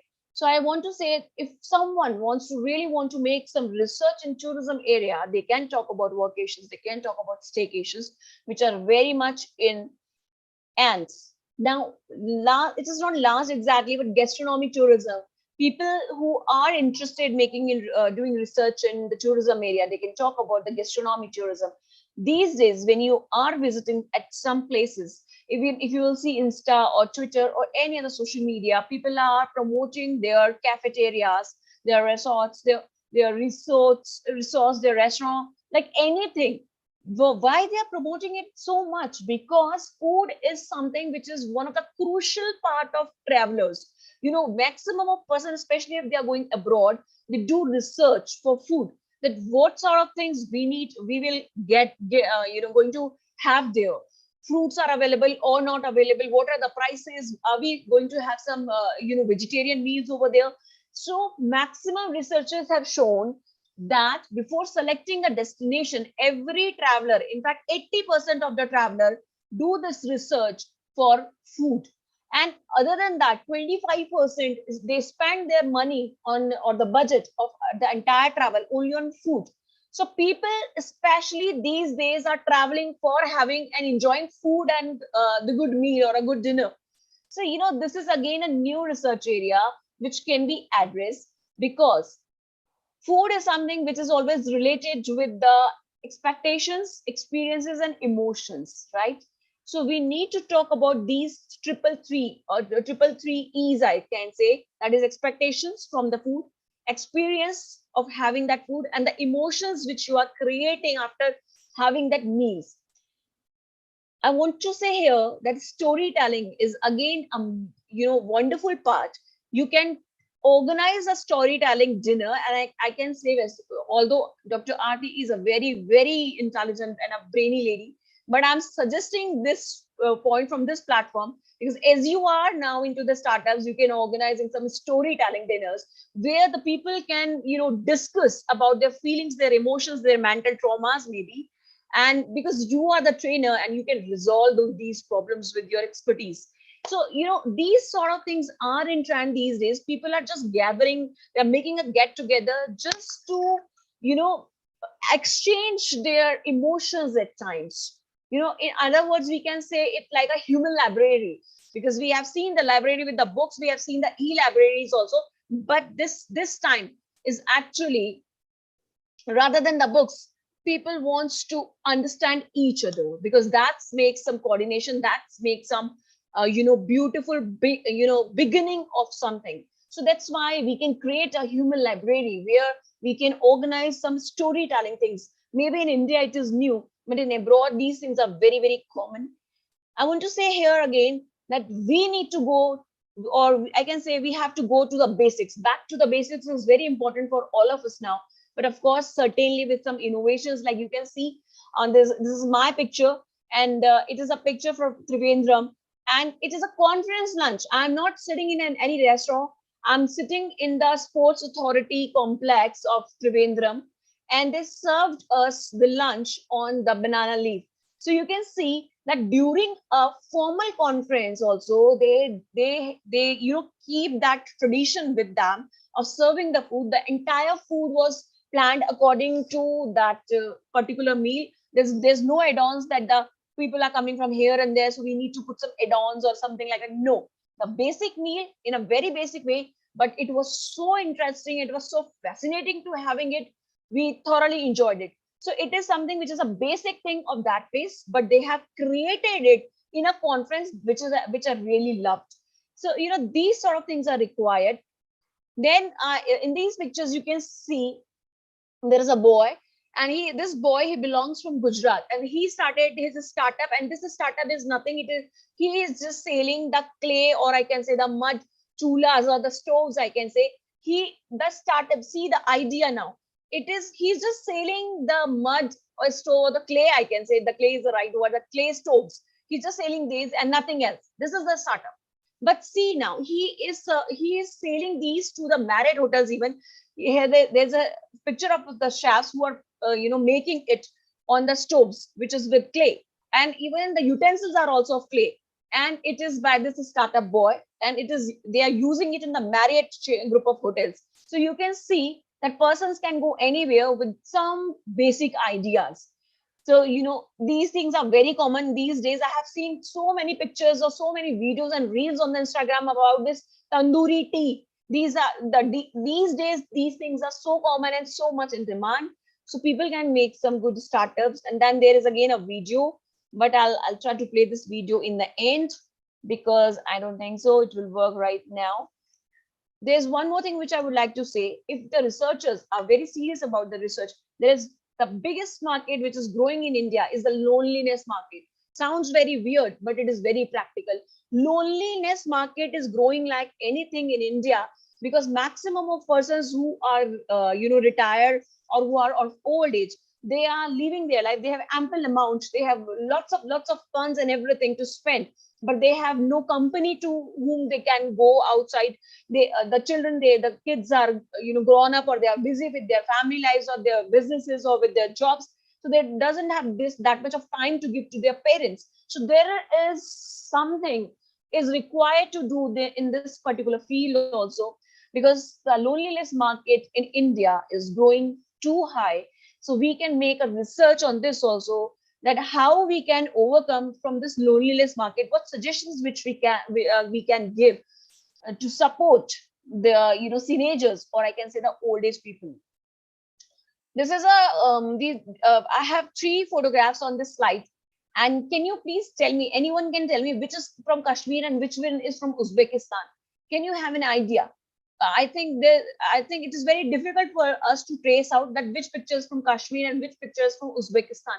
So when we are making the researches, we have to make some comparative reports as well, to find out that what are the similarities and dissimilarities in the different countries, and especially we need to find out more similarities. So that's why we are able to develop our own country destination, rather than going here and there and jumping towards the other countries for making the research. These are the few slides related with film tourism, which I'm not going to talk about. And before I'll end my presentation, I want to show a few pictures of my own conference, which we have conducted. As you can see in this picture, there are two ladies, Professor Arina and Professor Masura. They're actually from Uzbekistan, and the lady who is in middle, who's standing in the traditional dress of Rajasthan, she's Professor Yankee from Indonesia. And the ladies, the same ladies who are in a proper suit, formal suits, and then they wear saris in Indian tradition. So at times, your guests are the messenger of your culture. So try to inculcate the culture when you're organizing some conferences, or even if you're organizing some small activities. If you are able to, show them your culture, it will be certainly appreciated. So that's why, without taking much of the time, if we have time, I will show the videos. Otherwise, I will not show that also. It is just simple submission from my side that we need to, reimagining RTI is something reimagining tourism investment now. It is the time we need to rethink, we need to revise, and we need to rebrand the tourism industry in both the ways, in research also, as well as for startups or entrepreneurship also. So if we are able to reimagine, the tomorrow together, then only we can bring something new for the generations. Otherwise, there will be no sense, because we are facing already lots of competition from all over the globe, especially in the tourism industry, as well as the researchers are also facing lots of competition, because I am into that field and I realize it, that Indians at times, there is a racism, there is still, because I'm a teacher, I have to be honest, there are so many things which our researchers are facing these days. So unless we are not coming with the creative ideas, we won't be able to stand in this market. And without taking much of your time, I would just like to say thanks to everyone, with this hope that every exit is an entry, somewhere else. So definitely on this globe, we will be going to meet somewhere else again, maybe virtually or maybe in person, but certainly we will meet. And if the conference organizer permits me, I'll try to show the videos. I'm not sure it will work or not, but let me try.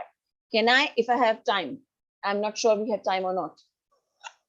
Yeah, yes, ma'am. Yes, ma'am. Because already I'm so speed up, because Anil sir already said we are short on time. Anil sir already said we are short on time. Wonderful presentation, but that we are facing the. Exactly, sir. That's why I was so. We would love to see the presentation and the video, but because of the time constraint. It's okay, sir. I'll show it sometime. Certainly in the next conference, we'll again invite and. Sure, sir. Thank you so much. Thank you, sir. Thank you, ma'am. Thank you so much, Dr. Anukriti, ma'am. Thank you, Dr. Thank you so much, Dr. Anukriti. And Dr. Anukriti never leaves an opportunity to mesmerize us, with every time coming up and with a new aspect related to tourism. So staycation and workation, they are very, very true, ma'am. And just a quick, because I know my time is short, just a quick thing I want to tell you, that as you said, how the tourism has changed, or how the mindsets have changed. Few years back, probably, I think 7-8 years back, me and my husband went to celebrate our anniversary in one of the hotels in Jaipur. And they said, you have a local ID, so we cannot permit you, because we usually do not permit the guests with local IDs. And then now you see, these hotels keep calling us all the time, and they invite us, ma'am, please come, we'll give you free Wi-Fi also, we'll give you this also, you can work from here, we'll give you privacy. So how this whole system has been changed. Yeah. And no one can know you better know this better than you, because you have been studying tourism from in and out, tourism, ma'am. So that's really wonderful. That was a great presentation. And I wonder, aap itne se time mein itna speed up karke, you have given so much of value to the audiences. Thank you, madam. I have a pressure, because Anil sir already said we are short on time. You understand? I was like a Shatabdi Express today. I don't have to speak out in any ways. Right, ma'am. Wonderful, ma'am. Thank you so much once again. Really. Thank you so much for having me. As always. Just one sentence. If you or Dr. Anukriti visit any hotel, then it will be a value addition for the hotel, and it will be a big promotion for them. Exactly, sir आप hotel की बात कर रहे हैं, मैं तो सच में सोचती हूँ कि जो कंट्रीज मैम विजिट करती है, she adds value to those countries also because she is an I think international Dr. Anukriti figure. Ma'am अभी तो 20 days के लिए जा भी रही हैं शायद. हाँ, जा रही हैं. She is going for 20 days. Oh. Yeah, I'll be visiting South Africa, Cape Town, Peninsula. Cape Town. We all are very proud of her because Anukriti. Thank you, sir. We're so proud of you, really so so proud proud of of you. So proud of you. My pleasure. Oh, yeah. Thank you, ma'am. Thank you so much. Thanks a lot. So now, sir, it's the time for keynote presentations. And our first keynote speaker, she is also a woman of substance. So we have one great woman with us, Dr. Jolly Sahani. Dr. Jolly Sahani is the director at Jubilation Office and Associate Director, MBA Program, Prince Sultan University, Riyadh, Saudi Arabia. Having more than 15 years of experience as a professional, Dr. Jolly is presently working, as I told you, with Prince Sultan University, Kingdom of Saudi Arabia. Her last stint before joining PSU was with the Government of India as assistant professor, and she was also involved in the training bureaucrats on governance and policy making. She is a certified trainer from Thames Valley, UK, and she has been invited to conduct workshops and lectures at many international universities like Harvard, Oxford, Newcastle University, British Academy of Management. Oh, wow. And she's a renowned researcher in the field of strategic HRM, quality of work life, and corporate diversification. Such wonderful the profile, ma'am. And heading SDG 8 committee, she has presented the best practices at the first Global Sustainable Congress held at United Kingdom in 2022. We are so proud to have ma'am here, Dr. Jolly Sahani, our first keynote speaker for today's conference. Welcome, ma'am. Thank you. Thank you so much. Welcome, ma'am. Namaskar. I hope I'm audible. Yes, ma'am. Yes. Okay, lovely. I know it's little late. Dr. Anukriti said she was like Shatabdi. I'll be like Vande Bharat. Because I traveled via Vande Bharat last night. Anyway, good evening and namaskar to everybody. As very well introduced by a very marvelous and very, I would say, gracious lady, Dr. Aarti Chopra. I would first like to pay my gratitude to Professor S.S. Modi and Ravikant Modi and Sabarmati University for organizing such a wonderful conference on such a relevant topic. My greeting also goes to the chief guests we had today and all the keynote speakers, the additional chairpersons, and my special thanks and gratitude to Professor Anil Mehta. He's always been a source of inspiration, and we can hear this from everybody today, right? So with that, I would love to start my presentation and finish it in not more than 8 minutes, okay? Because I have another appointment which I postponed just for this conference. If you allow me, I'm sharing my presentation. I hope it's visible. Is this? Yes, ma'am. Working? Yeah. Okay, great. Let me just make a slideshow. Yes, ma'am. Now it's visible. Okay, great. So with everybody's permission, I'm going to start the presentation. I hope this will be more of an idea sharing than a keynote speech, because that is the main idea behind this conference. We would like to, guide the future researchers and the upcoming researchers on various topics in multidisciplinary research. And as very well said by, Professor Anil Mehta, OB is one of the subjects wherein we study most of the interdisciplinary and multidisciplinary topics related to social sciences, related to other things. So I'm going to talk about trends which are reshaping the present and future. Mainly, and my focus will be on the workplace trends. Is it not moving?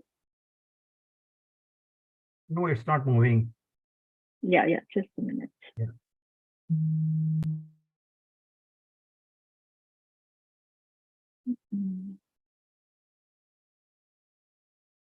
You can share once again. Yes, ma'am, it's coming. Yeah, I'm trying Yeah. to do that. Is it working now? Yes, no, it's working. Okay, great. Because I don't want to waste further time. This is a brief about myself, which is already mentioned by Dr. Aarti, so I will not go into the details. But I'm proud to say that I was leading SDG 8, and in the Times Higher Education, the Prince Sultan University stood in top 100 in last year. We were 93, and now we are 51 in the world for SDG 8.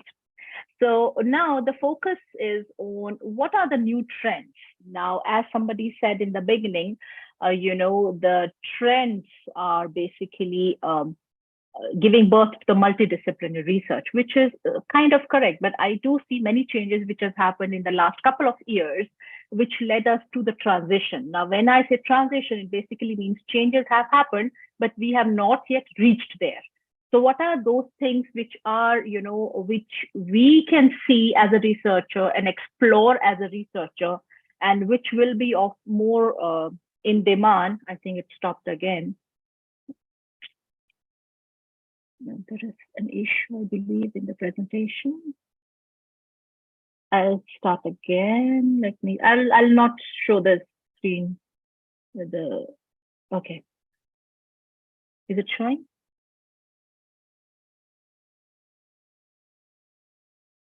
Okay. So one of the things which we have been talking about from last 2-3 years is the flexibility. We are redefining the workplace. We have remote work, and just now, Dr. I'm sorry, mispronouncing your name. She mentioned about staycation. She mentioned about people going out of station and working there, so having vacation with work. And I heard of many of the yoga centers which are there up hills in India, and software engineers go there and produce something new because they need quiet place. So this is another trend and another area of study for all the new researchers. We are talking about deskless workforce, contingent workers. We are also focusing on the performance, not on number of hours. But how to link it with, the impact? Yes, these are the practices which are happening, but as a researcher, how do I see if it is useful? How do I see if it is impactful or not? So we can always have multidisciplinary research in this and see how does it impact, the financial performance of the company or the other performances of the company and the employee as well. So my latest research, which is published in Sage, is all about engaging employee, and especially the millennial workforce, which is very difficult to handle. And my current paper, which I'm working on, is on redefining quality of work life. Because before COVID, we had a separate definition of what is considered to be quality of work life. Now it has changed. All our perceptions have changed. And how does it impact the other aspects of work as well as financial performance of the company? So these are few areas wherein we all can work, or we can all chip in and see where can we contribute in and give something new to the society and to the country. Another trend, which is gender balance. Many studies are focusing on, women empowerment, and now it's a fair thing and right thing to do. Not only women and even men empowerment, wherein we see a lot of women in one organization. I do say it's a time to empower men also. So there has to be some kind of equality, and it has to be fair. Another trend which is coming up, and it's much in demand now, is coaching. It's a growing profession, and the impact of coaching is yet to be seen, yet to be, studied. So this is also one of the under-researched area, which we can see if we can do some future research on this. Diversity and inclusion are another things to be considered. Most of the researchers have focused only on diversity. Diversity in the form of ability, disability, diversity in the form of color, diversity in the form of nationality. But inclusion is something different. I would say diversity is being invited to the party, and inclusion is being asked to dance. So yeah, I do recruit diverse people, but how much do I ask them to participate? How much do I empower them? Are they treated equally or not? So this is another area of study, or I would say under-researched area. Another part is employers' expanded role. We have seen now mental issues have surfaced. Many people are undergoing these issues, and in our university we have actually established EAP, which is Employee Assistance Program. I'm the director for Jubilation Office, and these are some of the innovative ideas which I do implement and which are very, very successful. But again, I say all these things are under research and impact needs to be studied. The modern workplace, as we know, is adapting trends which haven't been present in the work environment before. Everything is changing now. So how do we integrate these and create a multidisciplinary research is one of the areas. Another thing which is upcoming and everybody's talking about is digital transformation and artificial intelligence. But I would like to club this with something important called SDGs, and everybody know about it, sustainable development or goals, or even sustainable development if we don't talk about goals. This was a conference I attended last year in Saudi Arabia, which talked about digital transformation in a sustainable way. So this was one of the, talking Ruby who could talk to you, and I was standing there and talking to that artificial intelligence women there.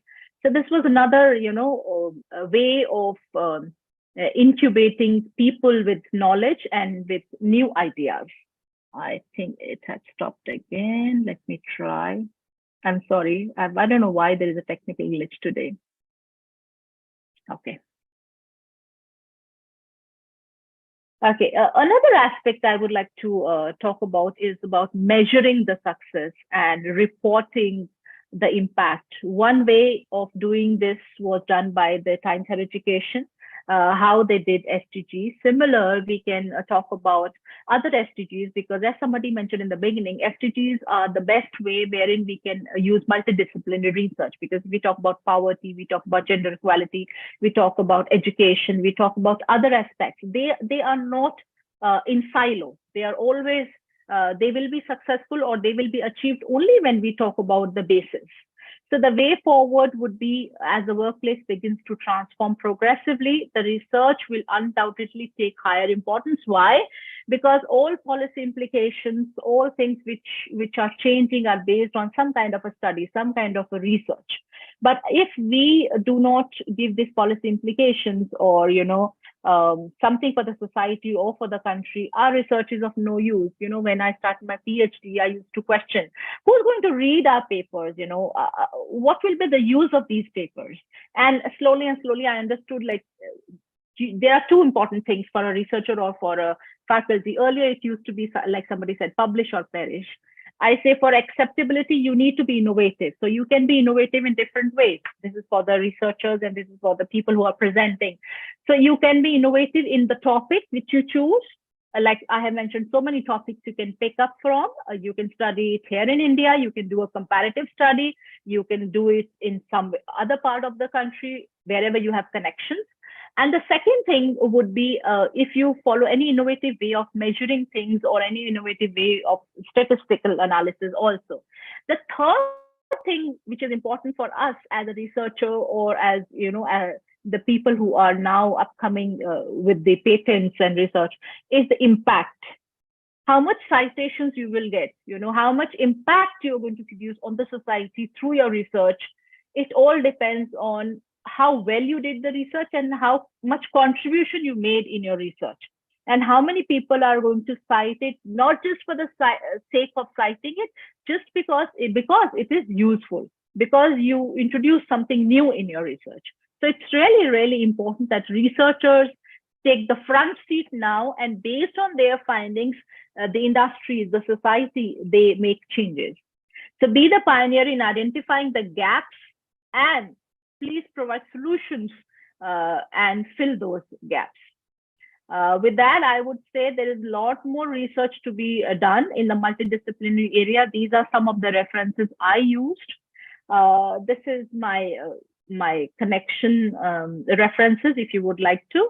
And thank you very much for listening. I'm open for any questions and discussions as well. I had to keep it really short because I respect time and I want to keep time for others as well. Thank you.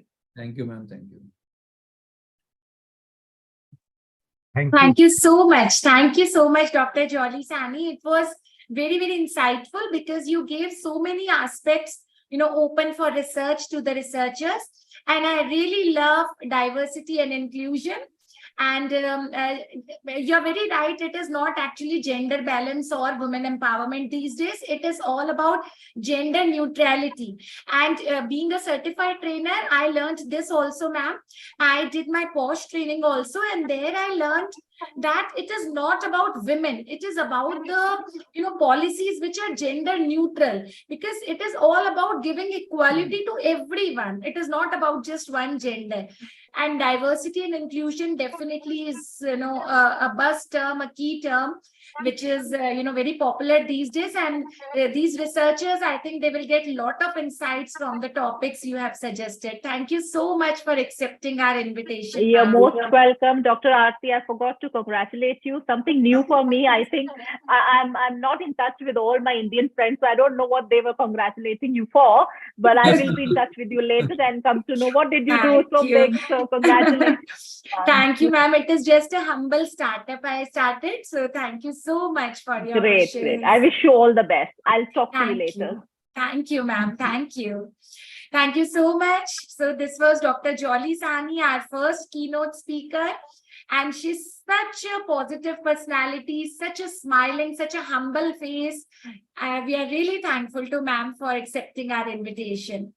And now with us, our second keynote speaker is also a very, very, impactful person. We have Dr. Rajneesh Clare with us, who is Associate Professor at Motilal Nehru College, University of Delhi.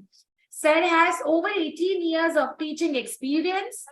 He has enormous papers presented in various countries, in various national and international conferences, as in Thailand, UAE, and of course, India. His more than 20 papers are published in reputed journals, UGC Care and Scopus Index journals. Sir is working with many things. I have so many research publication lists which sir has been a part of. So we are so glad, we are so happy to have you here, sir. We welcome you as the keynote speaker of today's international conference. Please welcome Dr. Rajneesh Clare from Motilal Nehru College, University of Delhi. Welcome, sir. Welcome, Dr. Rajneesh, sir. Welcome. Thank you so much. Thank you so much for inviting me for such a wonderful conference. And the topic you have chosen is really when you are almost a last speaker of on the other side, if we see, then we can also say that we are carrying all the ideas which they have shared. Now we will club that and we will talk about that. So today when I was going through the idea of the conference, that is about the advent trends and the practices in commerce, management, humanities, and social sciences, which I believe that covers almost all the subject areas which are nowadays very much prominent in the field of research. So my focus will be like on the innovative researches and what kind of future agendas we can make up.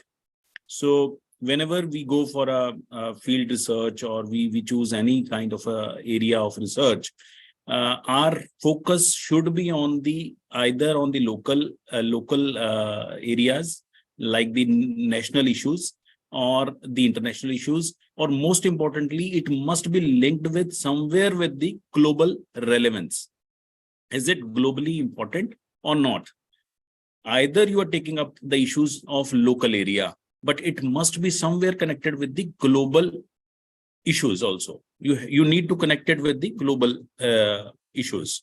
So whenever we talk about the local and the global issues, so there comes the pictures of this global sustainable development goals that are set up for the year 2030. So the basic agenda which was given by the sustainable development goals was the transforming the world. Now, what it means? Transforming the world means, do we really need to change the world? Is it not? Is it not that perfect that we can live easily? So we are finding some lacuna in that. So that means we are finding some sort of a gap in that. So it's very important that we must find out those areas in which we are lacking behind. So it's very important that whenever we are doing some sort of a research, we must keep in these agendas. Whenever we are doing some sort of a research, we are trying to find out some management solutions, or we are trying to find out, we are finding some sort of a problem. So it's very important that we must keep these agendas in our mind so that you can refine your research in that sense. So very first agenda, when they formulated, they basically talked about the poverty and the hunger. That is basically, they are talking about the managing the people. It can be human source management, it can be people management, it can be power management, it can be anything. But the point here is, what about the people, those who are at margin? What about the people, those who are in the urban area, but they are poor? What about the people, those who are facing inequality? So it's very important that whenever we are doing some sort of a research, it's important that we are connecting to the people, those who are at margin, those who are not accessing all the things which we are providing. So it's very important. We sometimes do what the researcher do. They find out they make the people, those who are very comfortable to talk, or convenient sampling. They generally do the convenient sampling. But it's not that important is convenient sampling. It's important that you are including all the people that are in the population. So that means it reflects the better idea, or it reflects the true sense of the problem. Then it's very important that the second agenda was about the planet. So what sort of a planet we have, how we can improve that living on it. So two things are there. Either you bring whole globe to your village, or you bring your whole village to the globe. So it's very important that you connect them. So sometimes we feel like this is very small issue, who will talk about it?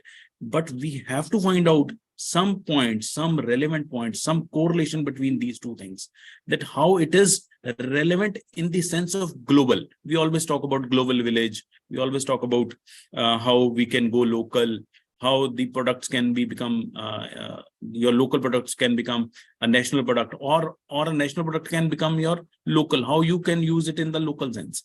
So it's very important that whenever you are talking about some research, you must talk about how it is connected to your local and national or international, or how it is globally connected.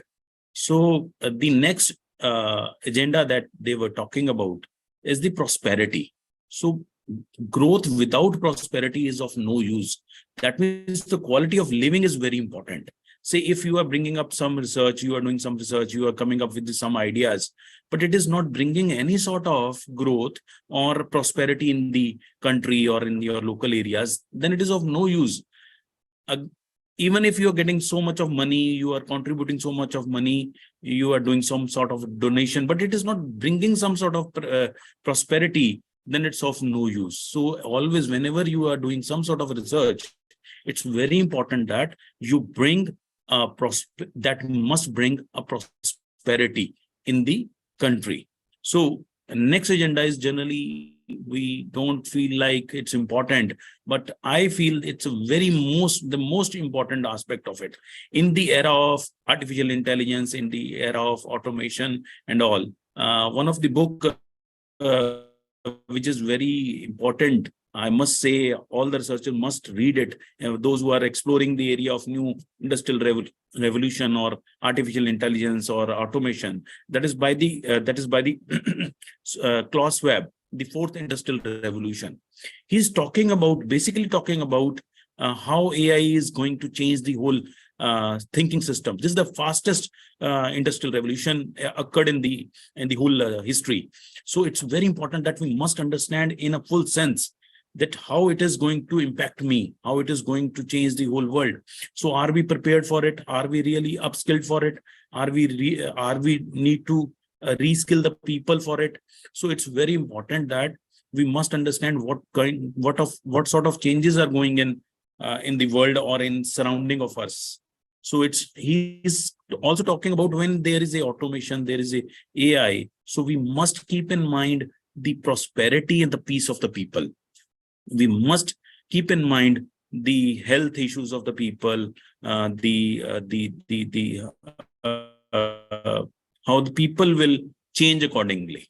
So it's very important that whenever you are doing some sort of research, it's important that you must keep in mind the peace also.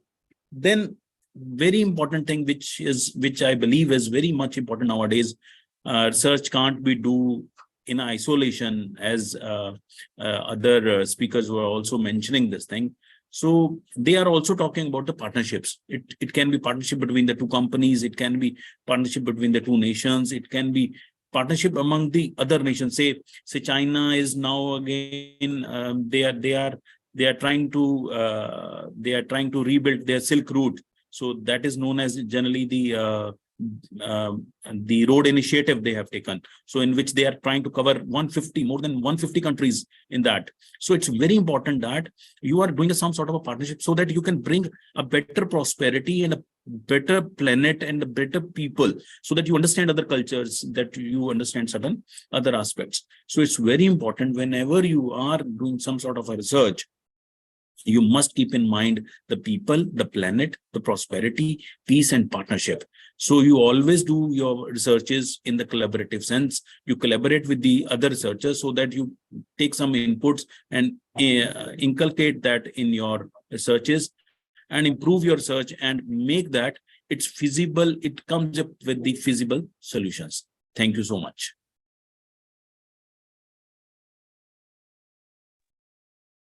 Thank you so much, Rajneesh ji, Dr. Rajneesh.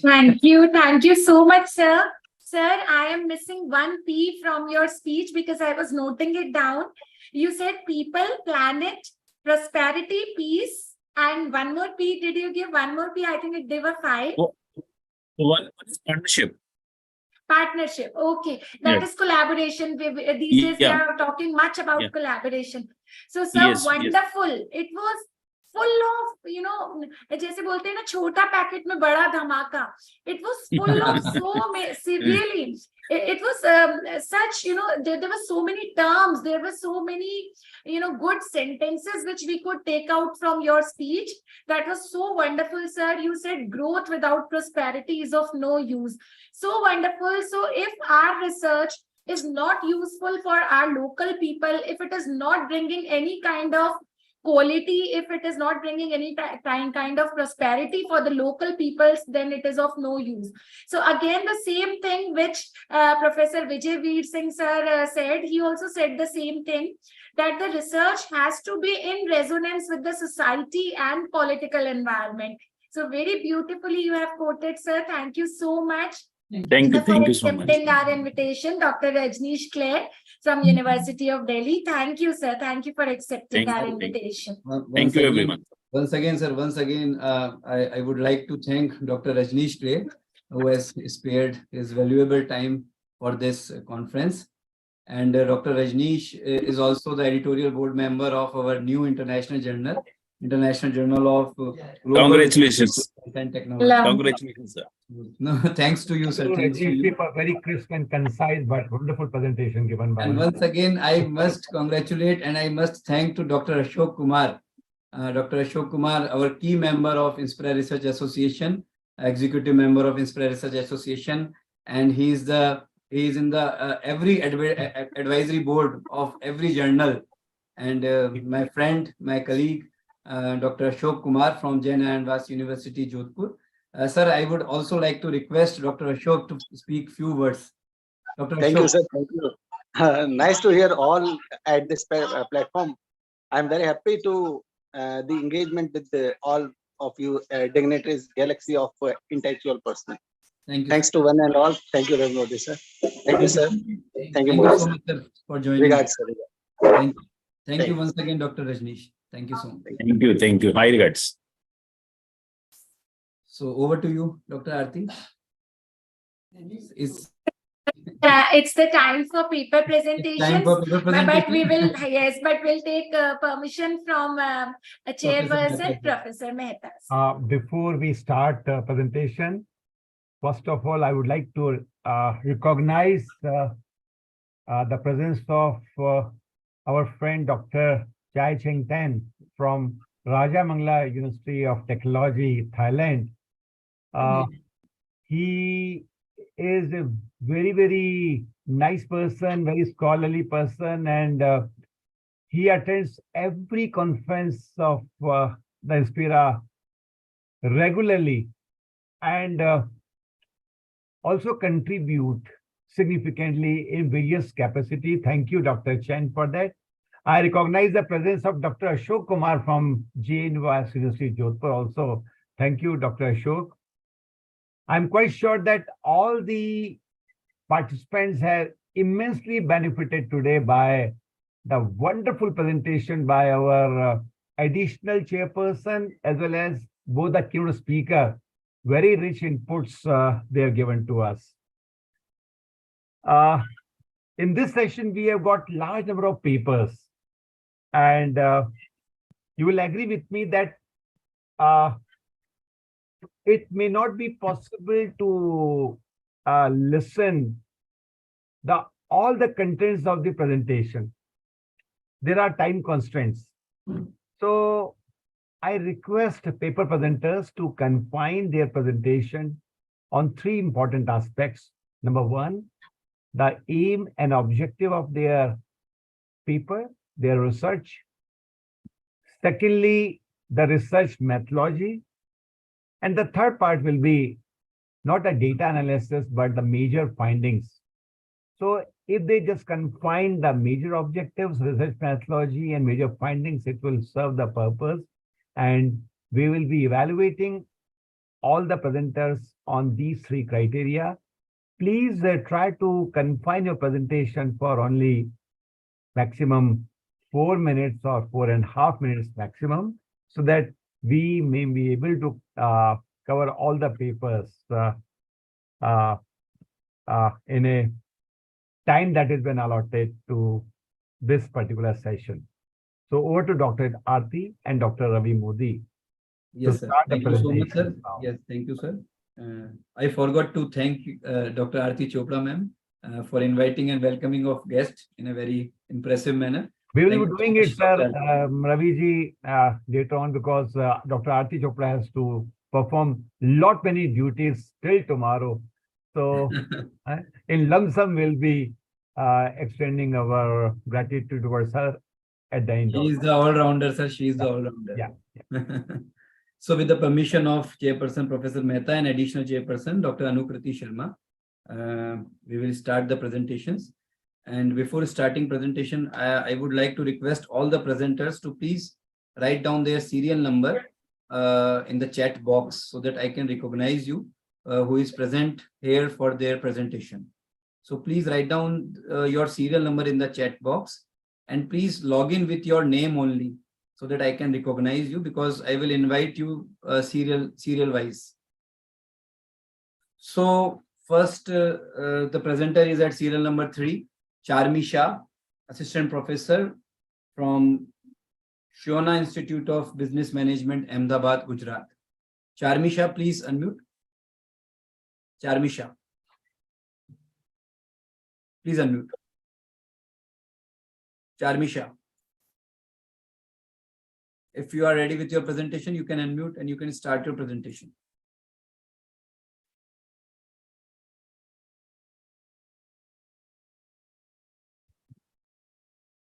Okay, serial number 5, Dr. Rekha Darbar from Udaipur. Yes, please unmute, Dr. Rekha. And you may start your video also. Yeah, please, you can continue. Yeah, sorry, there is some light issue. No problem. Power cut in my... Please, you can continue. Can I share my... Okay. Just a minute. Now you can share your screen. Okay.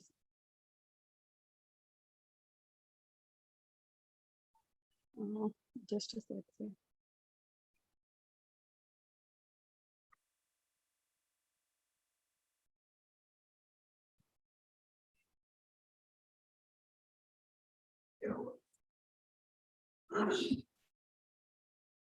So there is a, No, it's coming. It's coming. yeah, but that is not my presentation. Maybe So I then just, you may do oral presentation also. There is no problem. okay. Without PPT also you can present. Okay, without PPT. Yeah, no problem. You can present your views on I the have my screen. Okay. Can I share my screen, Olo? So I can still. Okay, I will give you oral presentation. Okay, my presentation is on about. Sorry, I just can't. Hello. Sorry, sir. Hello. Yes, please continue. Because already you have taken 1 or 2 minutes. Yeah, sorry. Good evening, first of all, to each and everyone. I'm very much honored to give you a presentation here. My presentation name is Impact of Artificial Intelligence in Marketing Industries. Right now, we all know about the AI.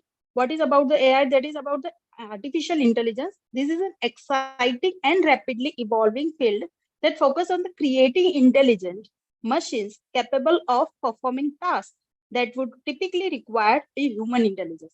So these machines can analyze our data and learn from that and reasons that make decisions and solve the problems. What are the marketing industry's effect on this AI? About these AI, we can say that the personalizations, then the customer services, predictive analysis. So in personalization, AI content recommendations and the tailor product suggestion, increasing the relevance of marketing efforts and enhancing customer satisfaction. According to customer services, AI-powered chatbots, that virtual assistant, we can get 24/7 inquiries, responses. So AI-driven interaction can solve common issues, answer questions, and guide customer through the buying processes. In predictive analysis, AI algorithms can analyze historical data that to identify the patterns, trends, allowing marketers to make more accurate prediction about the customer behavior. Then about the content creation. Now we all know about this content creation. That content creation through the AI has ventured into content by generating automated and data-driven content like product description, news articles, and personalized email. In lead scoring and generation, this is also a new other impact on marketing industries. This powered lead scoring system can assess the likelihood of a lead converting into a customer, helping sales teams prioritize their efforts. And social media management, AI tools can monitor social media platform for brand mention, sentiments, analyze, and even automated responses. Last but not the least, is also a SEO, then marketing of automation, competitive analysis, and fraud detection and preventions. These are some AI that effect on marketing industries. In conclude, I'm just concluded right now. That is, AI has transformed marketing by empowering business to deliver personalized experience, optimize campaign, and make data-driven decisions. Thank you. I'm very much sorry that I cannot present my entire screen, but yeah, that is a presentation. Yes, sir. Dr. Dalbar, yours is a conceptual, theoretical kind of presentation. A suggestion to you that in your title you have mentioned marketing industry. Marketing itself cannot be industry, and better just delete this word industry from the marketing, right? You know that you could have taken out with industry. That is just an observation. Yeah, sure, sir. Sure. I will change it for you. Yeah. Thank you for the time. Thank you so much. Yeah, thank you. Serial number 6, Arshpreet Kaur. It's a scholar from Punjab. Yeah, please unmute. You may start your video also. Yes, sir. Yes, Arshpreet ji, please. Good evening to one and all present of here. Today, my topic is the condition of working women in education sector during the COVID-19 epidemic. My objective of the study is is the perception of working women regarding COVID-19 pandemic. And second, what is the problem faced by working women in the field of education for taking online classes during the pandemic?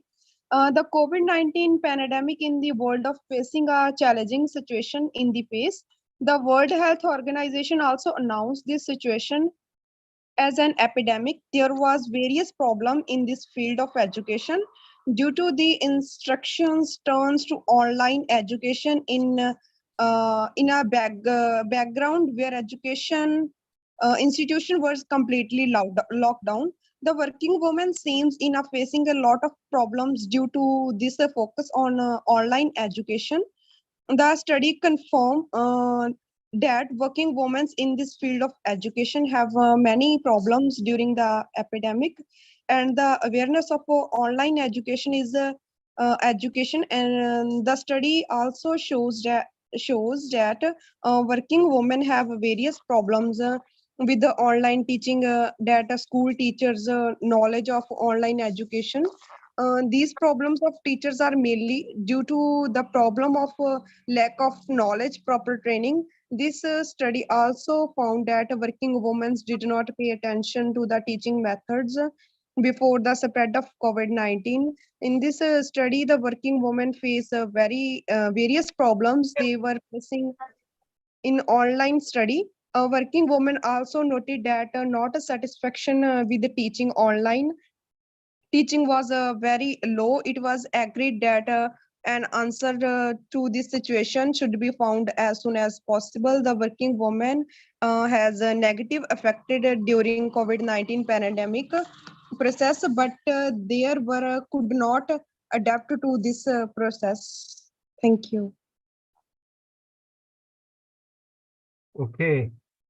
Did you gather any data regarding the working women in education sector?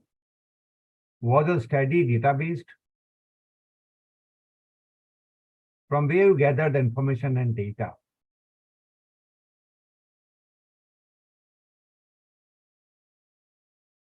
Am I audible to you? You are not audible, madam. And moreover, when you are talking about the working women in education sector, are they teachers or the non-teaching employees? That is another important factor.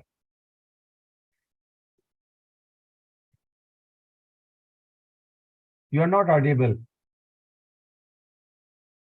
Over to Dr. Ravi again for next presentation.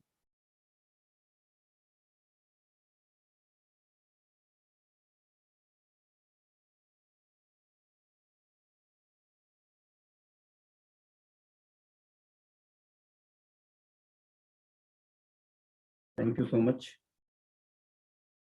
The next presenter, serial number 7, Anupama Jayan from Tamil Nadu, research scholar from Tamil Nadu.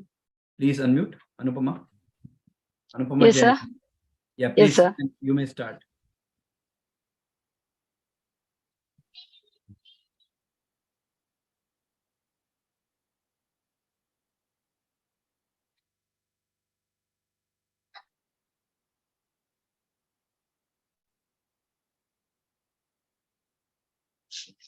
Okay, sir.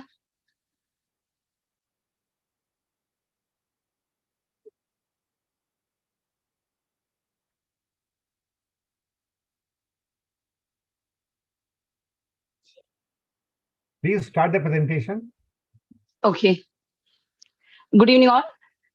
Thank you for giving me this opportunity. My presentation is about the influence of workload on job satisfaction among arts and science college teachers at Calicut University.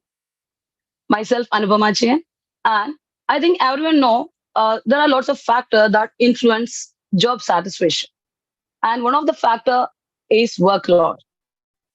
And the job satisfaction of teachers plays a crucial role in the quality of education provided to students. If a teacher is not satisfied, that will adversely affect the students. So when the teacher are satisfied with their work, they are more likely to be motivated, encouraged, and committed to the profession. Job satisfaction among teachers influence various factors, and one of the important factor that is workload. Okay, and this study investigated the influence of workload on job satisfaction among arts and science college teachers at University of Calicut. And my objectives to examine workload factors experienced by arts and science college teachers at the University of Calicut. And the specific workload factors considered include teachers' responsibility, administration tasks, then research obligations, administration duty, then examination duty, NSS camp duties, study tour duties, and extracurricular activities. And another objective is that to investigate the impact of workload on job satisfaction among arts and science college teachers at the University of Calicut, considering overall satisfaction and job engagement, etc. And next, coming to the research methodology, the study will house the sample size of 50 arts and science college teachers and with an equal distribution of 25 male and 25 female teachers. And the primary data will be collected through a structured questionnaire.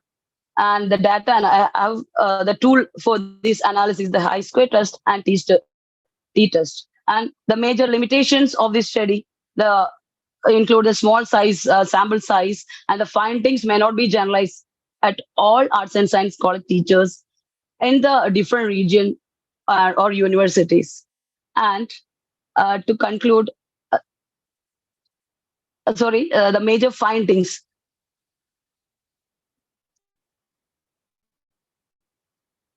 Major findings of the study. The result of the chi-square test revealed that there is no significant association between the male and female staff in relation to workload factors and job satisfaction. And another analysis, that is t-test, is done. And the t-test is to compare the workload levels and job satisfaction between government college teachers and self-financed college teachers. The result of the t-test indicated that self-financed college teachers reported higher workload levels compared to government college teachers. That is the major findings. And to conclude, the study undergoes the need for immediate action to address the significant disparities in the workload levels and job satisfaction between government college teachers and self-financed college teachers. There is a difference, there is a significant difference, or the more difference between these government college teachers and self-financing college teachers in relation to workload. Okay, thank you.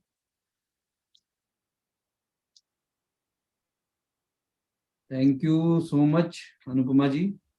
Just Now, Dr. Ravi. yes, sir. Her topic relates to the impact of workload on job satisfaction. You have not mentioned that whether the workload has impacted the job satisfaction. And when you were talking about the workload, then what was the workload of the teacher? And again, the workload of science teachers and arts teachers, which you have taken, may again vary. So what was the impact of workload on job satisfaction? You have not given that finding particularly, whether the high workload affect the job satisfaction, high job satisfaction or low job satisfaction. Dr. Anukriti, you want to point out something? Actually, sir, I'm also thinking in the same way because it is not very specific what exactly she is targeting about. Yeah. Though I think she has collected the data and everything. Yeah. But the but the main theme is very confusing actually. Yes. Yeah. So you have to be very specific. Who are your respondents? And again, you have to select the science teachers and art teachers. That is also an important point. And you should have formulated certain hypotheses also that high workload may affect the job satisfaction, and then you could have tested it. Anyway, thank you. Thank you so much. All these are research scholars. They are very lucky to hear the comments of the intellectuals like Professor Mehta and Professor Anukriti Sharma. Yeah. So it is a chance for you scholars. So you Sometimes I'll be note down the Dr. Ravi. Sometimes I'll be endorsing the views of the views of Dr. Anukriti, and sometimes Dr. Anukriti will be supplementing me. Yeah. Right, sir, right. So the serial number 9, Aishwarya Jayan, research scholar from Tamil Nadu once again. Another research scholar, Aishwarya Gopal. Yeah, please unmute. Yes, Aishwarya. Yeah, good evening, all the dignitaries present here. And thank you for giving me this opportunity to present my paper here. Actually, my topic for today's conference is the work-life balance of medical practitioners during night shifts. And it is connected to the doctors who are in North Kerala and who are working in government institution also. So because of the time constraint, instead of a PowerPoint presentation, I'll just give my oral presentation. Okay. So topic for today's presentation is the examining the work-life balance challenges faced by medical practitioners on night shifts in government medical institutions. And actually this study investigates the work-life challenges encountered by these medical practitioners, and aim of this research is to gain deeper understandings of the specific challenges and their experiences and how they are coping, and or otherwise we can tell coping strategies of medical practitioners in this context. And now coming to the objectives of this research, the first objective is to identify the specific work-life balance challenges faced by medical practitioners working night shifts in government medical institutions in Kerala. And the second one is to explore the perceptions and experiences of these medical practitioners regarding work-life balance on night shifts. And the third one is to examine the impact of night shift work on various dimensions of work life, including their personal life, family responsibilities, social interactions, and overall well-being. And the fourth objective is to identify the coping strategies and support mechanisms utilized by these medical practitioners to manage work-life balance challenges during their work in these kinds of institutions. And coming to the research methodology adapted, this study will be employing a qualitative research methodology, and the sampling size or sampling area will be, I'll be conducting the sampling people will be the gynecologist, orthopedics, general surgery, etc. And the size will be about 65 doctors. And coming to the findings, the first finding is the medical practitioners working night shifts in government medical institutions, they face challenges like disrupted sleep patterns, limited personal and social time, difficulties in managing family responsibilities, and increased job stress. These challenges contribute to an imbalance between their professional and personal lives, impacting overall well-being. And the second findings, the medical practitioners on night shift perceive work-life balance as a significant concern, expressing the need for support system, flexible scheduling options, and effective communication channels to manage work-life balance challenges. And the third one, it limits the quality time for personal activities, their social interactions, and family responsibilities. Is it over? The fourth one is, excuse me. Yeah, your paper is over. Oh, yeah. Okay. So these are the main findings of this study. Oh. So thank you, sir. Okay. Because of the time, I'll stop here. Okay. Okay, sir. Thank you. The only piece of suggestion to you is that your title is too lengthy. Okay, sir. It's too lengthy, so it could have been just rewritten. If you are getting the paper published based on your research, okay, sir, make the title quite crisp and brief. Like sure, examining, you have written examining the work-life balance challenges faced by medical practitioner in night shift in government medical institution in Kerala. It's too lengthy. Okay, sir. Sure. Make it big, crisp. Sure. Thank you for your suggestion. Dr. Anukrati, you have any observation?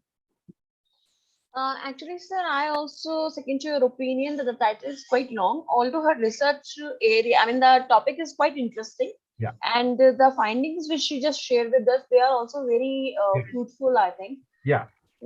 Overall, it was a good paper. Other than the title, we really need to modify the title because it is quite long. I mean, it could be like maximum to maximum 11 to 12 words, not more than that. And I think it is crossing that also now. So kindly change the title of the topic, just make it a little bit short and it will work. And in fact, I would like to give you a further suggestion that as you have opted right now, I mean, for the night shift only. But if somehow, you can take this research further. Okay, thank you. Next paper, please.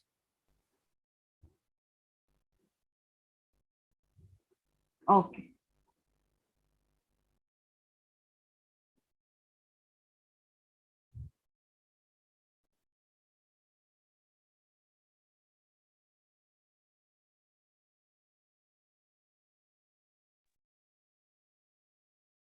Dr. Ravi, next paper, please. Yes, sir. The next presenter is at serial number 11, Abhinav Mayank, research scholar from Lucknow, Uttar Pradesh. Yes, Mr. Abhinav, please unmute. Yeah, please continue. Very good evening to all. So, मैं अपना जो PPT मैंने तैयार किया है sir, मैं इसके साथ जोड़ना चाहूँगा. Yeah, please. Okay.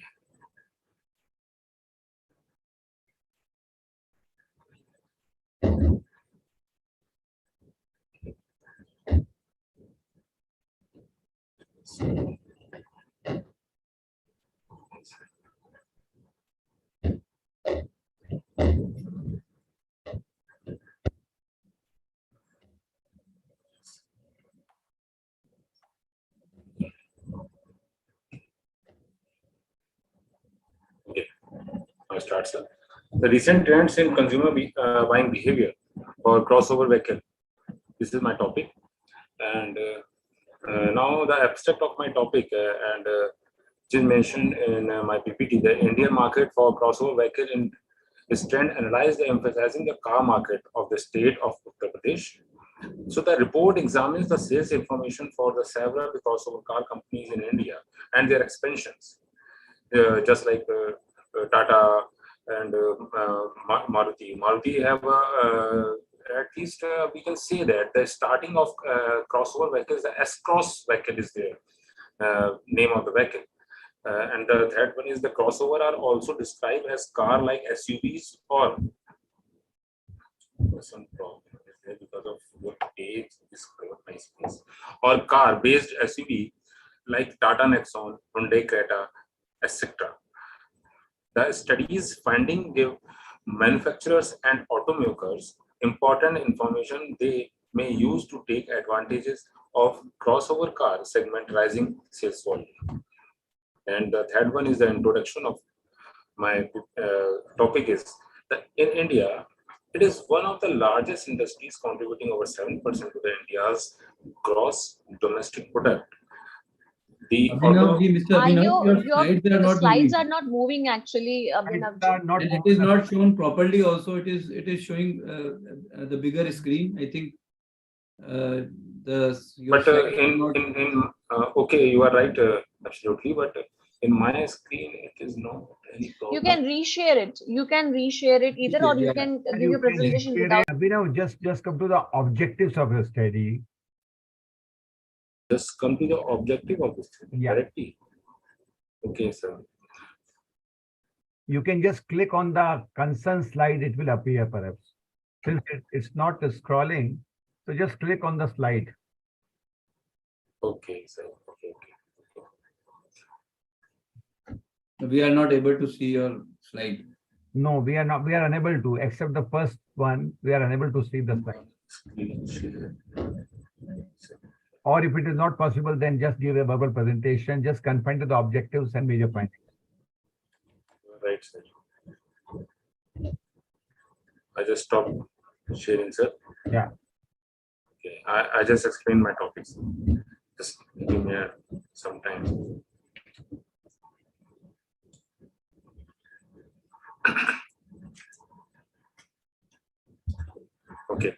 Let me explain. Please give me time, sir. Please. Yeah. In my introduction, it is one of the You can largest. skip the introductory part. You can skip it. Hai na? Okay. Just confirm the objective and the results. Objective and results. Okay, sir. Now, my objectives are to understand the concept of crossover cars in India, and the second, there are 4 objectives, sir.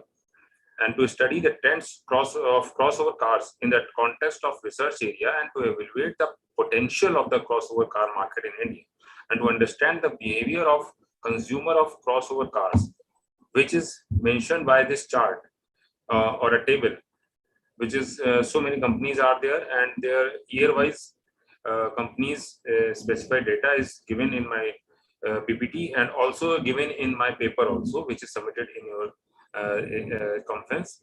And next one is the challenges, sir. It is most important part, so please read to me.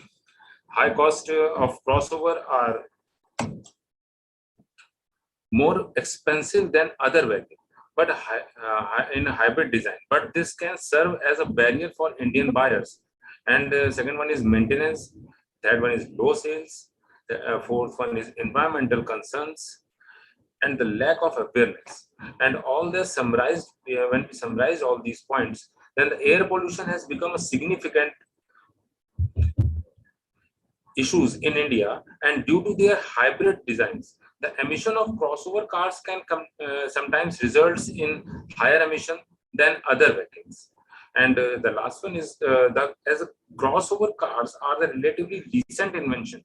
Most buyers must familiarize themselves with the concept, hence do not even consider it is as an option.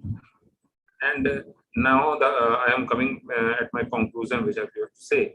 The exploratory analysis of crossover car sales in India indicate that the crossover market is growing steadily in India. The sales figure, which is mentioned here, the pie chart of that, and the 4 kinds of this, the Hyundai, Maruti, Tata, and others. The sales figure have been increasing steadily over the last few years, showing strong potential for the growth. It is expected that since the car segment has seen tremendous growth in the past, it will remain attractive to the potential buyers. And the major brands in the crossover segment are the Hyundai, Mahindra, Maruti Suzuki, and the Tata Motors. Among these, Hyundai has been the most significant player and holds a steady market share of around 33%. Please conclude now. Yes, sir. Sir, only 2 lines are there. I have concluded that.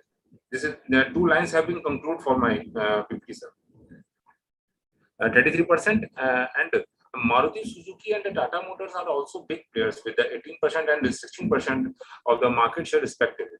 So overall, the crossover segment in India is an attractive market for the investors, and it is good for every consumer because it is safe also, it is comfortable also, it is spacious also, and given all the features which is in one car, the buyers should want from the company, and it is expected to remain an attractive option for the buyers in the future. Yes, sir.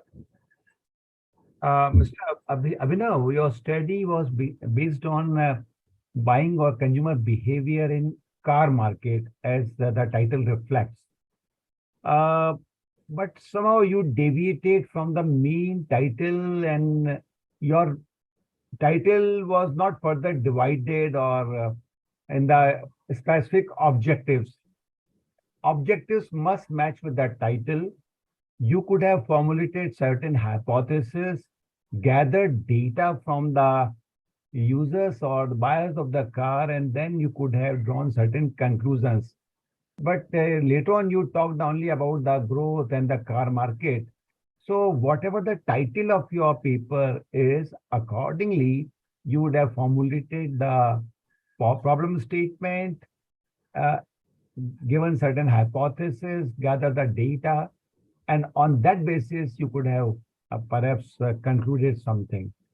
So yes, that link is really missing. Otherwise, good attempt, and I'm sure that next time you will take care of these suggestions. 100%, sir. I really respect your words, sir. Because of exploratory study of there, that's why I'm not giving a hypothesis, sir. Okay. Yeah. Next. Okay. Yes. Thank you so much. Next. Thank you so much, sir. Thank you. The next presenter, serial number 12, Abdul Rauf. This is a scholar from Chennai. Yes, Mr. Abdul, please unmute. Good evening, sir. Thank you, sir. Good evening, all. Due to time constraint, I'm directly going to my detail. My title is Enhancing Marketing Competence Among College Students, a case study of Entrepreneurs Club in Kundamangalam Block Panchayat in Kerala. I think the entrepreneurship club is the provide important opportunity for students to learn a real marketing skill and cultivate entrepreneurial mindset. However, there is no limited research on this impact of this club on marketing competency and entrepreneurial intention. My objective of the study is to evaluate the effectiveness of Entrepreneurs Club in enhancing marketing competencies among college students in Kundamangalam Block Panchayat in Calicut District, Kerala. To identify, second one, to identify the specific marketing skill, knowledge, and attitude developed through participation in Entrepreneurs Club. Third one, to examine the impact of enhanced marketing competence on entrepreneurial intention and aspiration among college students. Fourth one, to provide recommendation for optimizing the design and implementation of Entrepreneurs Club to enhancing marketing competency and support entrepreneurial skill. Sir, for this study, the methods are followed. The study took a qualitative approach, focusing on the experience, attitude, perspective of college students active in this club. The sample will be consist of third semester students enrolled in a degree program of Arts and Science College and the members of entrepreneurship development clubs in these colleges will be included in sample. And the response were analyzed using thematic analysis. From these findings, from the research, the findings are: the study found that the study found that the Entrepreneurs Club have an important role in increasing marketing competency by providing students with a practical skill such as market research, branding, and communication. Another finding is that these clubs also helps to promote confidence and a proactive perspective among students for fostering their good attitude towards marketing. The third finding is the study discovered a link between improved marketing competency and students' entrepreneurial intention, as students with better marketing competence are more likely to pursue entrepreneurial ventures, generate innovative business ideas, and comprehend market positioning strategy. To summarize this finding, we can conclude that Entrepreneurs Club provide important opportunity for students to learning marketing skill and cultivate entrepreneurial mindset.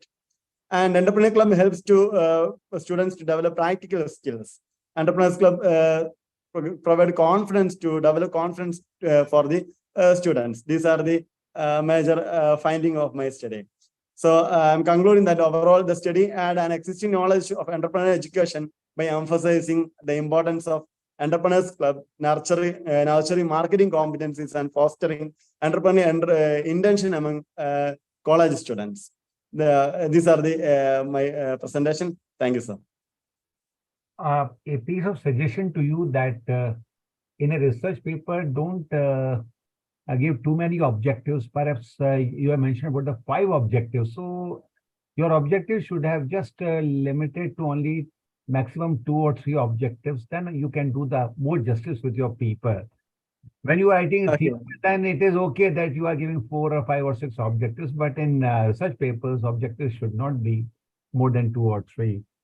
That is my suggestion, and I'm quite sure that in your research methodology, you must have given your source of data, basis of sampling, and you must have just test the validity test also of your samples. Otherwise, it's a good paper. Thank you. Okay, thank you, sir. Thank you for suggestions. Yes, thank you. Serial number 13, Abu Sayyed Muhammad. Yes, please, Abu Sayyed ji, please unmute. Yeah, please start. Research scholar from West Bengal.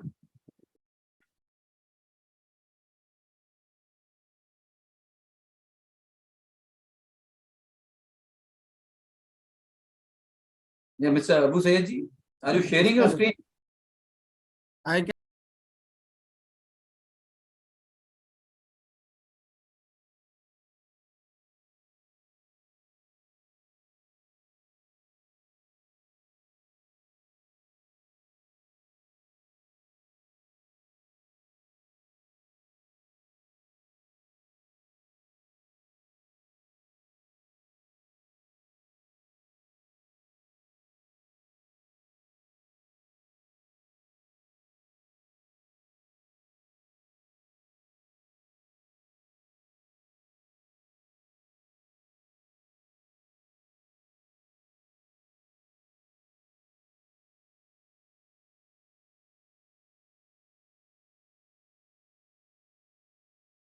Okay, sir.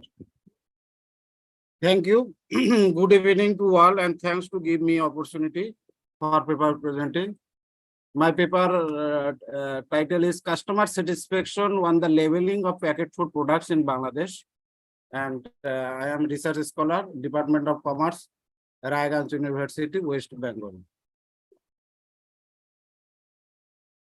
I think firstly, introduction my papers. Food labeling is an essential tool to ensuring that consumer can make informed decision about the product they buy and consume. It provides essential information related to You can skip this slide, introductory, come to the objectives. Okay, sir. Objectives. This is my literature review. Objectives of the study. Okay. Based on the literature review and identified research gap, following research objectives have been set for this paper. To identify the attributes of labeling of packet food products that contributes the effectiveness of labeling. And secondly, to examine the impact of labeling of packet food products on consumer satisfaction. This is two objectives. And my research hypothesis is labeling of packet food product have no significant impact on the customer satisfaction. And another alternative hypothesis is labeling of packet food product have a significant impact on customer satisfaction. And research methodology, selection of sample. Lalmunihar district in Bangladesh is a district that generally considered to have a poor economy. This zone has significant number of individuals who have below the poverty line. For the field survey, the Lalmunihar district has been selected. And primary data gathered from 200 respondents, and some statistical methods have been used for my study. And here I said a regression model, independent variable labeling and dependent variable is customer satisfaction. And some result, model summary and ANOVA analysis.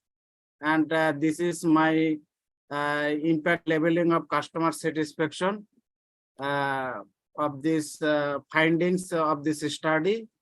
And here analysis and findings of my attributes. And the conclusion that's consumer satisfaction and decision making are significantly impacted by food labeling.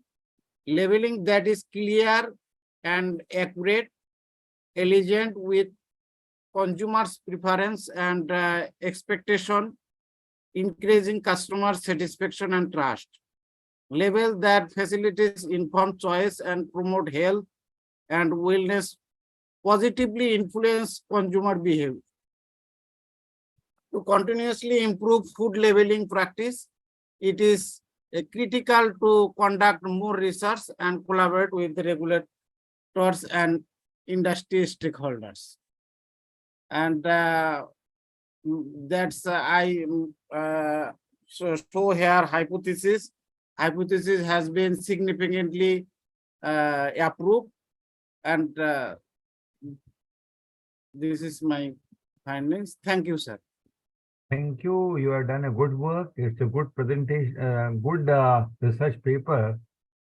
The only piece of advice to you is that while giving the presentation through PowerPoint, try to include less and less content, because we cannot read each and every aspect. It should be just in the form of bullet points only. Otherwise, okay, the rest of the things are okay. You have prepared a good presentation. Thank you. okay, thank you, sir.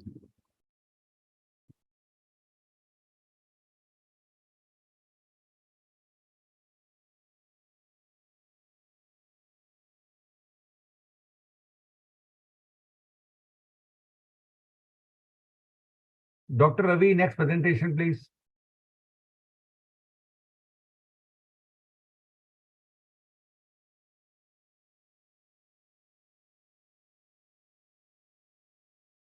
Dr. Ravi.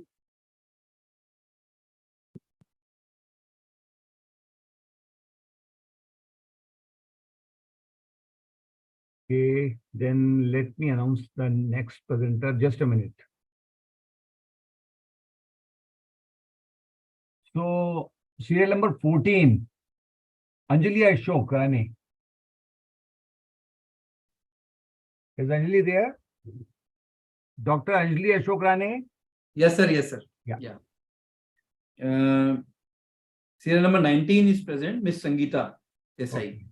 What about 14, 15, 16? They are not there? They are not present, sir. Okay, fine. Miss Sangeeta Desai, are you there? I think she has not connected with the audio. Then we have to take next participant, Dr. Santosh. Dr. Santosh Sharma, please unmute. Dr. Santosh, Desai, Sangeeta Desai ji, are you connected with your audio? Yes, sir, I am present. Yes, Dr. Santosh Sharma. Yes, sir. Yeah, please continue. Okay, thank you, Sir, sir, for giving me this opportunity. Dr. Santosh 20. Sharma, Associate Professor, KN Modi University. Yes, sir.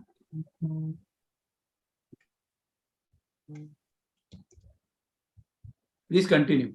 Yes, sir. Just a minute, sir.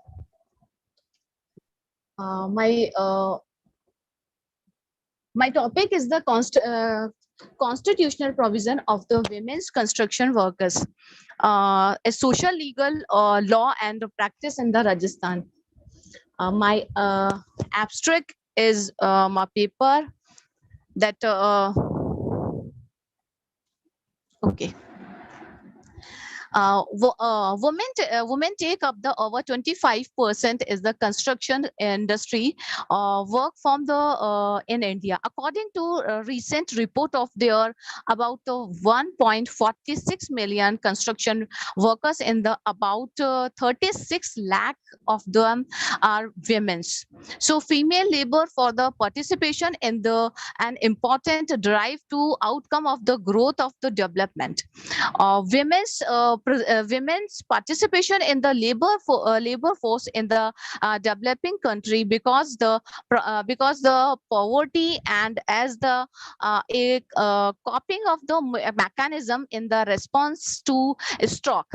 The participation of the women in the outcome of the various economic and social factors, even those that law claim about the equality in the all sections, the society and the among of the genders, all genders, but the even of the equality in the term of the wages, facilities, etc., suffering by the women construction workers. In this way, women workers are exploited as the compared to the man workplace. Apart for Dr. Santosh, come to the objectives of paper, please. Okay, just a minute, sir. My object in this my paper that I just a minute, sir. This is the Yes, sir. I found that social economic condition is the women workers. So I focus that the issue of the women construction workers. So I want to any law making for this women's and the person and the family aspects. They see the family aspect and the women construction workers formulate the requirement of the social and any other aspect. The special call with the well response to the harassment relating to complaint of the women construction workers. My study is the requirement of for the refining the constitutional provision of the women's construction workers by need for the examination committees for the routine examination for the construction sites. My hypothesis is that construction sites owner will make two special provisions for the well-being and equality of the women construction workers. The construction sites owner will not make two special provision for the well-being and equality of the women constructions. So methodology, please now. Yes, sir. Sorry, sir. Research methodology. What is your research methodology? Imperial research is the my. You proceeded with this your research. Is it a theoretical paper or some research-based paper? Sir, it is the my research paper. So, what was your research methodology then? Secondary and methodology, please. Okay, come to the last point, that is your conclusions. Yes, sir. Suggestion. Okay, thank you, sir. My clear concept is the government of the problem of women construction worker actually facing. So I thought that the particular and special provisions for the women's construction workers.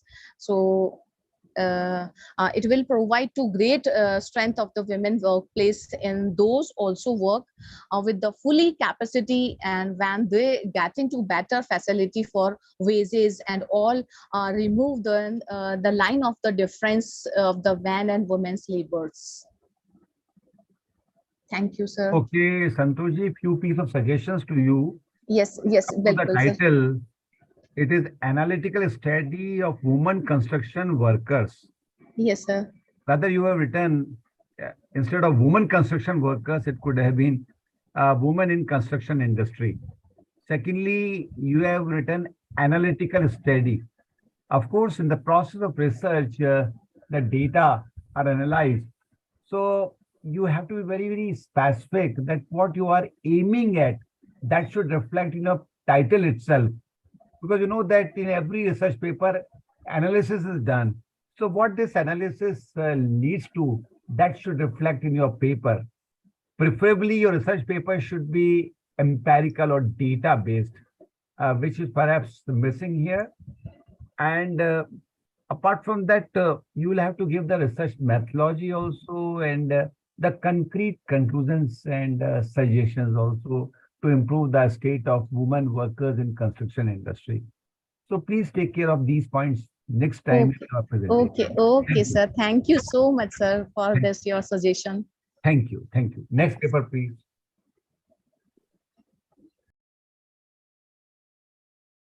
Dr. Ravi, next paper, please.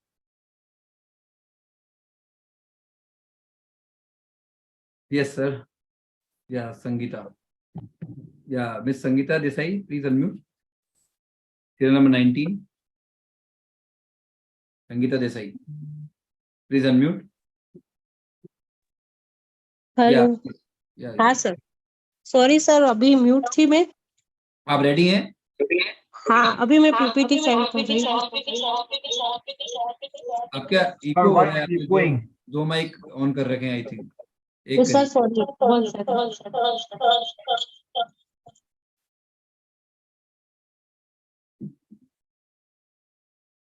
Okay, we will take Sangeeta next time after few minutes. So serial number 24 is present. I think Preeti. research scholar from Department of Commerce, Punjabi University, Patiala. Yes, Miss Preeti, please unmute yourself. Miss Preeti.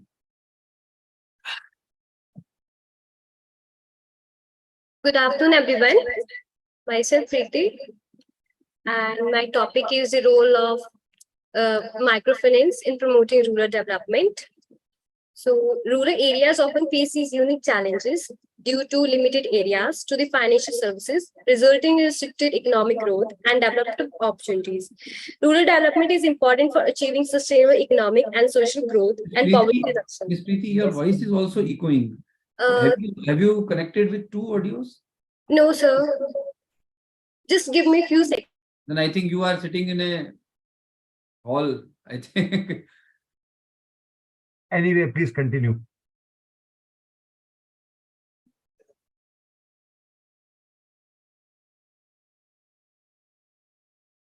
Your voice is not coming, Preeti. Please unmute. So therefore, microfinance is the only available solution, aims to provide inclusive financial services tailored to needs of rural populations, enabling them to create and expand small businesses, increasing agriculture productivity and enhance overall living standard. The objective of my paper is to enhance role of microfinance in the upliftment of the social status and living standard of the rural people. Microfinance helps in promoting rural development by a reduction in the poverty by providing them access microcredit to the individuals to start and expand their small businesses and generate income. It empowers poor rural individuals by offering them to create their own livelihood and enhance their living standard by providing financial resources.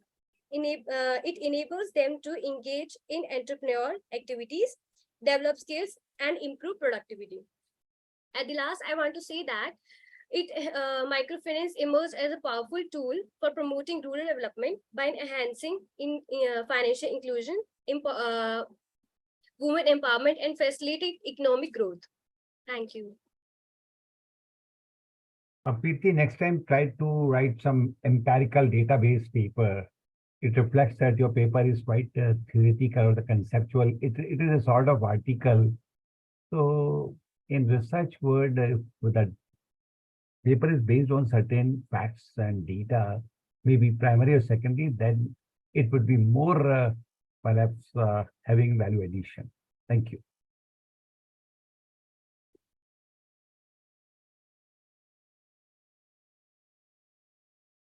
Dr. Ravi, next paper, please.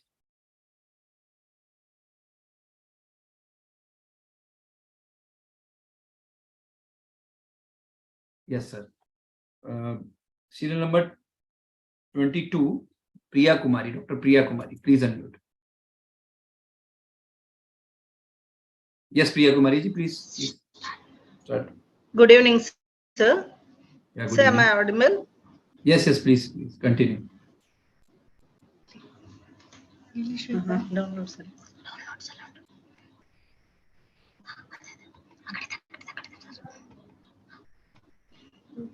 Are you sharing your PPT? Yes, sir. We are sharing the screen, sir. Give us. share code.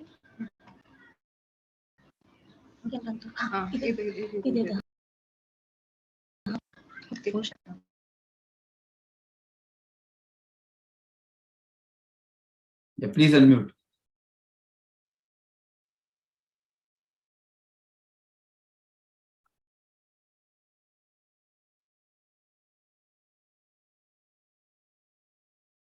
Mehta sir, I think today some technical problems are. Yes, I'm surprised. Continuously, this is the first time I have seen that there are so many technical problems. It is for the first time, but there should not be any technical glitch on the part of. Because sir, we have organized, I think, ample of programs. Yeah. But today So I don't. Few seconds, sir. It's just getting connected.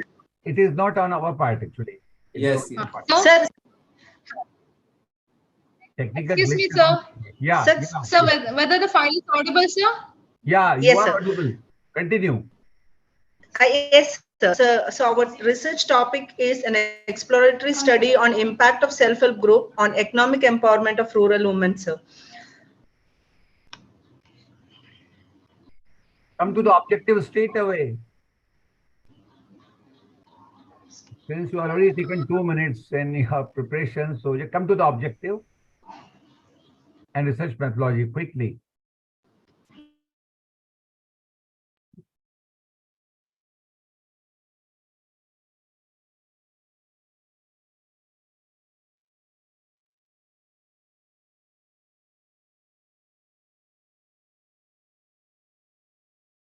No, it's not coming.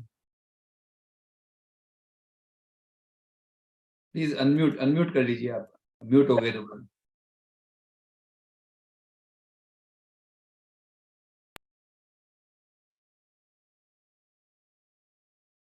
Unmute कर लीजिए please. Yeah, हाँ, yes, अब बोलिए. Yes, sir. Yeah, please start. Sir, the main objective of the study is to evaluate the impact of SAGs on the economic empowerment of rural women, and the sub-objective which we have taken.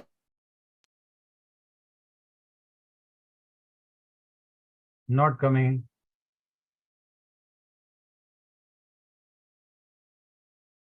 Can we do one thing, sir? Can we do one thing? They can share their PPT on the mail ID, so we can consider. Yeah, you just tell us the conclusion. Yeah, please tell us the conclusion. The only time left now is for conclusion. Please unmute and tell us the conclusion of your paper. Please unmute कर लीजिए. आप दोबारा mute हो गए. Yes, please. Now you can start.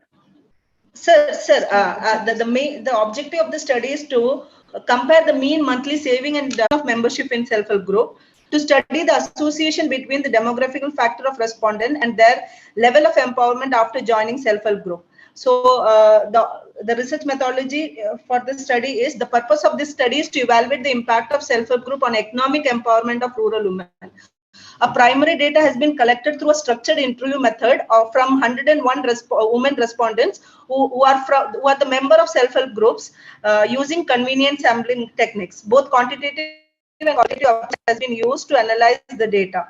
The data is analyzed using R program language and Microsoft Excel and has been presented graphically. Statistical tools such as sample t-test, one-way ANOVA analysis, and variance analysis and Fisher's exact test has been used to analyze and interpret the result. I am here to present the data analysis part. So we have represented the demographic profile of the women respondents. So from the demographic profile, it is clear that 48% of the respondents belongs to the group 5th to 10th standard as their educational qualification. Similarly, 22% of the respondents belong to the group up to 4th standard as their educational qualification. And also we have represented the marital status of the respondents. So in that, majority of the respondents, that is about 20. This part, listen, you can skip this analysis part and come to the findings now and conclude. Okay, sir. Sir, our findings are as follows. There is a significant difference between the mean monthly saving before and after joining the self-help group. It reflects the effectiveness of awareness program conducted by self-help groups. And there is no significant difference between the mean monthly savings of the respondents who have been a part of SHG for a period of about less than or equal to 5 years, 10 years, 15 years, 20 years, and 25 years. So it indicates that shorter duration of membership in SHG will also encourage the women to adopt saving behavior. There is no association between the educational qualification and marital status of the respondents and their level of empowerment towards decision making in the family, economic access, and credit worthiness. It clearly shows that education and marital status do not play a direct role towards economic empowerment of women. And also we have found out that SHG has motivated the women to establish new business ventures for income creation. And also the respondents revealed that participation in SHG activities help them to enhance their socio-economic and political status. Okay. So we and overall. Please conclude now. Yes, sir. So we conclude that as Indian, we believe that women are honored where women are honored, dignity blossoms there. With this view, if we go for, like in our country, we don't find that. So more and more programs like self-help groups, microfinancial activities, which helps for women empowerment, should be encouraged, so that women can get all that freedom which is been mentioned in the rights which has been given to her. So economic empowerment is a part of bringing all other empowerments in the women. So the study concludes that SCGs are playing a major roles to bring economic empowerment among the women. Thank you, sir. Thank you, sir. Somewhere in research methodology, you mentioned that data has been collected through structured interview. Am I right? Yes, sir. Yes, sir. So when you are gathering data only and only through structured interview, then how you could quantify your data? Because in interview, you can always conduct interview for the qualitative research. But Yes, sir. interviews, when conducted, the information cannot be quantified unless you use a structured questionnaire. Yes, sir. Actually, we have collected through a interview method through a structured questionnaire only, sir. Actually, we have prepared the questionnaire in English, and this rural women, they cannot fill that form, so we have directly went to them. You have gathered the data through a structured questionnaire, not Questionnaire with an interview through the self-help group members only. You have not mentioned that in your presentation. Yeah, yes, sir. Actually, because the questionnaire was in English, so we have met them personally, and we have collected that data through the questionnaire which we have drafted, sir. Okay, okay, fine. Thank you. Thank you. Yes, sir. Thank you so much, sir. Thank you, so sir. much. Thank you so much. Thank you. Thank you so much. Next presenter, Dr. G. Yashoda. Dr. G. Yashoda, please unmute. Assistant Professor from Tamil Nadu, Dr. G. Yashoda. Yes, sir. Good evening to everybody, sir. Yeah, good evening. Please continue, ma'am. Shall I share my PPT, Yes, sir? yes, please. Sir, serial number 26, Dr. G. Yashoda, Assistant Professor, Department of Commerce, Holy Cross College, Tamil Nadu. Fine. After this, Charmi Parikh ji.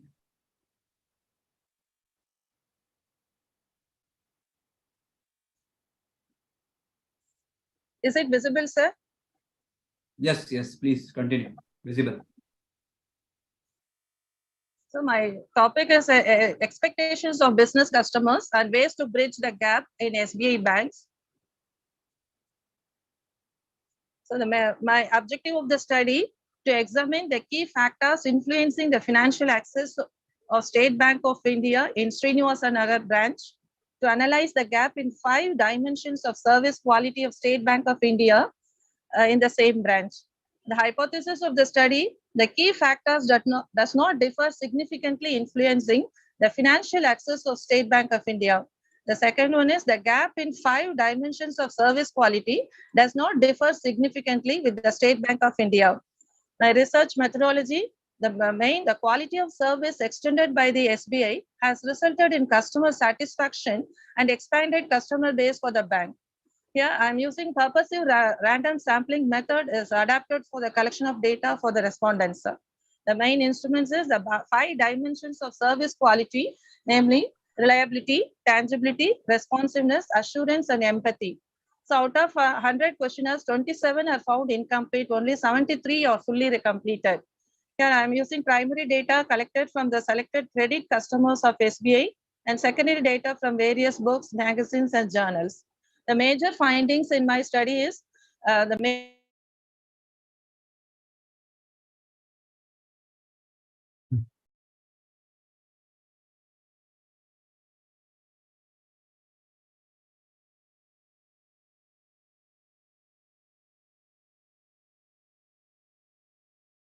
sector, then enterprises size medium and small medium 80.2%, registered enterprise 35.6, and credit rated 39.7. So 28.8. Come to the findings now. Please come to the findings. Okay, hypothesis. I'm using here chi-squared and compared to customer satisfaction and key factors. So the first key, all the 3 factors, key factors or null hypothesis rejected, sir. Then Compare the service quality scores for SBI, each 5 factors, dimensions, tangibles, reliability, responsiveness, assurance, and empathy. As well as the hypothesis of the study is related to reliability and bank promises, problem solving, dependency and trust, service provided, accuracy in record keeping, with all the 5 dimensions of reliability, tangible, responsiveness, assurance, and empathy. So the major suggestions I can find out here: develop a user-friendly and digital banking platform specifically designed for business customers, offering features, easy fund transfers, bulk payments, and real-time accounting monitors. Conduct regular market research in identifying emerging trends and evolving needs of business customers, enabling the bank to introduce a new product and services that create to their specific requirements. The major conclusion here, the above findings suggest that there is a urgent need to improve all the dimensions with a special attention should be given to reliability and empathy. Here, the suggestions and recommendations provided in this paper offer actionable strategies to bridge the gap between the expectations of business customers and services provided by SBI Bank. By implementing these recommendations, the bank can enhance their digital banking service, strengthen relationship management, improve product offering, optimizing communication channels, and establishing efforts, feedback, and mechanisms. Thank you for giving me this opportunity, sir. A suggestion to you that you have written your objectives in the form of statements. In fact, the objectives, of course, the title is very good, that you study the customers' expectations, and then you gave certain suggestions to bridge the gap between the expectations and what expectations are being fulfilled. But that is not reflected in your objectives. They are in the form of statements, number one. So objectives should be more specific, number one. And secondly, in research methodology, you have not mentioned that who are your respondents. You have just mentioned about the business customers. What type of business customers you are talking about? Are they retailers? Especially credit customers. Farmers? No, business, what does business mean? So you could have very much specified that to whom you are targeting. That is really missing here. And if you could have formulated certain 1 or 2 hypotheses that whether the expectations are being fulfilled by the bank or not, then perhaps it would have been better. Otherwise, it's a good topic and you could further thank you, sir. Thank you very much. Extensive study. Thank you. Thank you for your suggestions. Thank you, sir. Thank you. So thank you so much. Serial number 27, Dr. Charmi Chetan Pradik, Assistant Professor from Jamnagar. Yes, Charmi ji, please continue.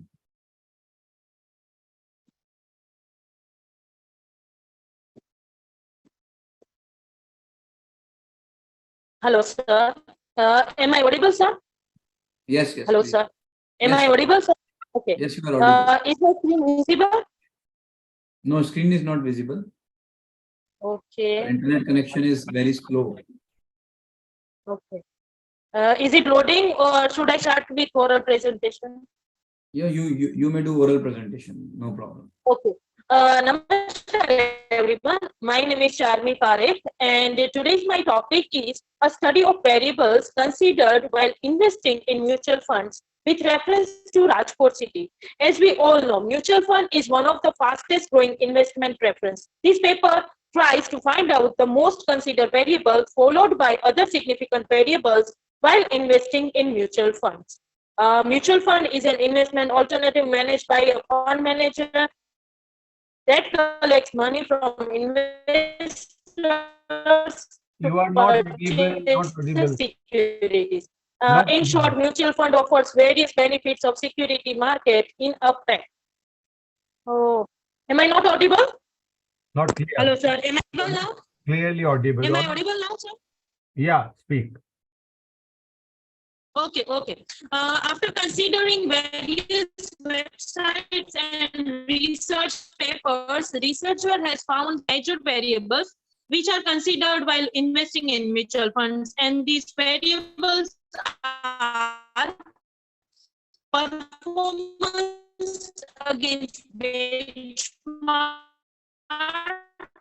consistency of performance, performance against Charmi peers, ji, access management company, fund managers experience, expense ratio, and assets under management.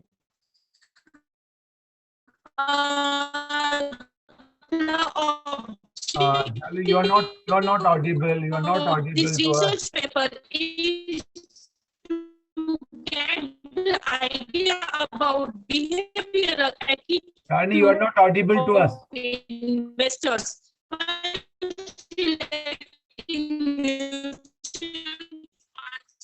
for the investment.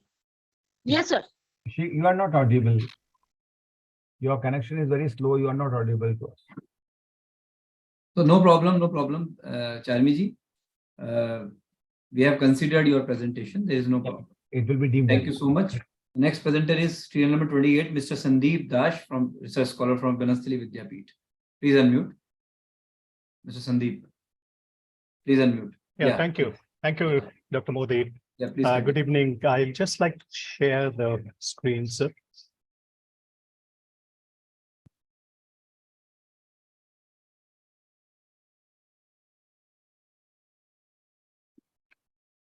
Yeah, it's visible. Yeah, thank you. My area of research is basic income and how it can be a bulwark against natural disaster-induced vulnerabilities, particularly economic vulnerability in the context of coping mechanism of the poor, and how can digital technology accelerate that social safety net framework. So in this context, what I'm presenting today is more of a theoretical construct because my research is still ongoing, and some of the results I will like to share, but largely it is on the concept how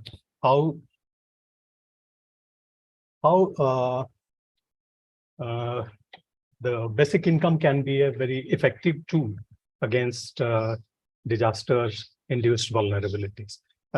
Today, we are in a world of real and present danger in terms of natural calamities triggered by climate change. And we know that it is affecting all the communities, all the countries, and particularly the poor is disproportionately affected by natural disasters.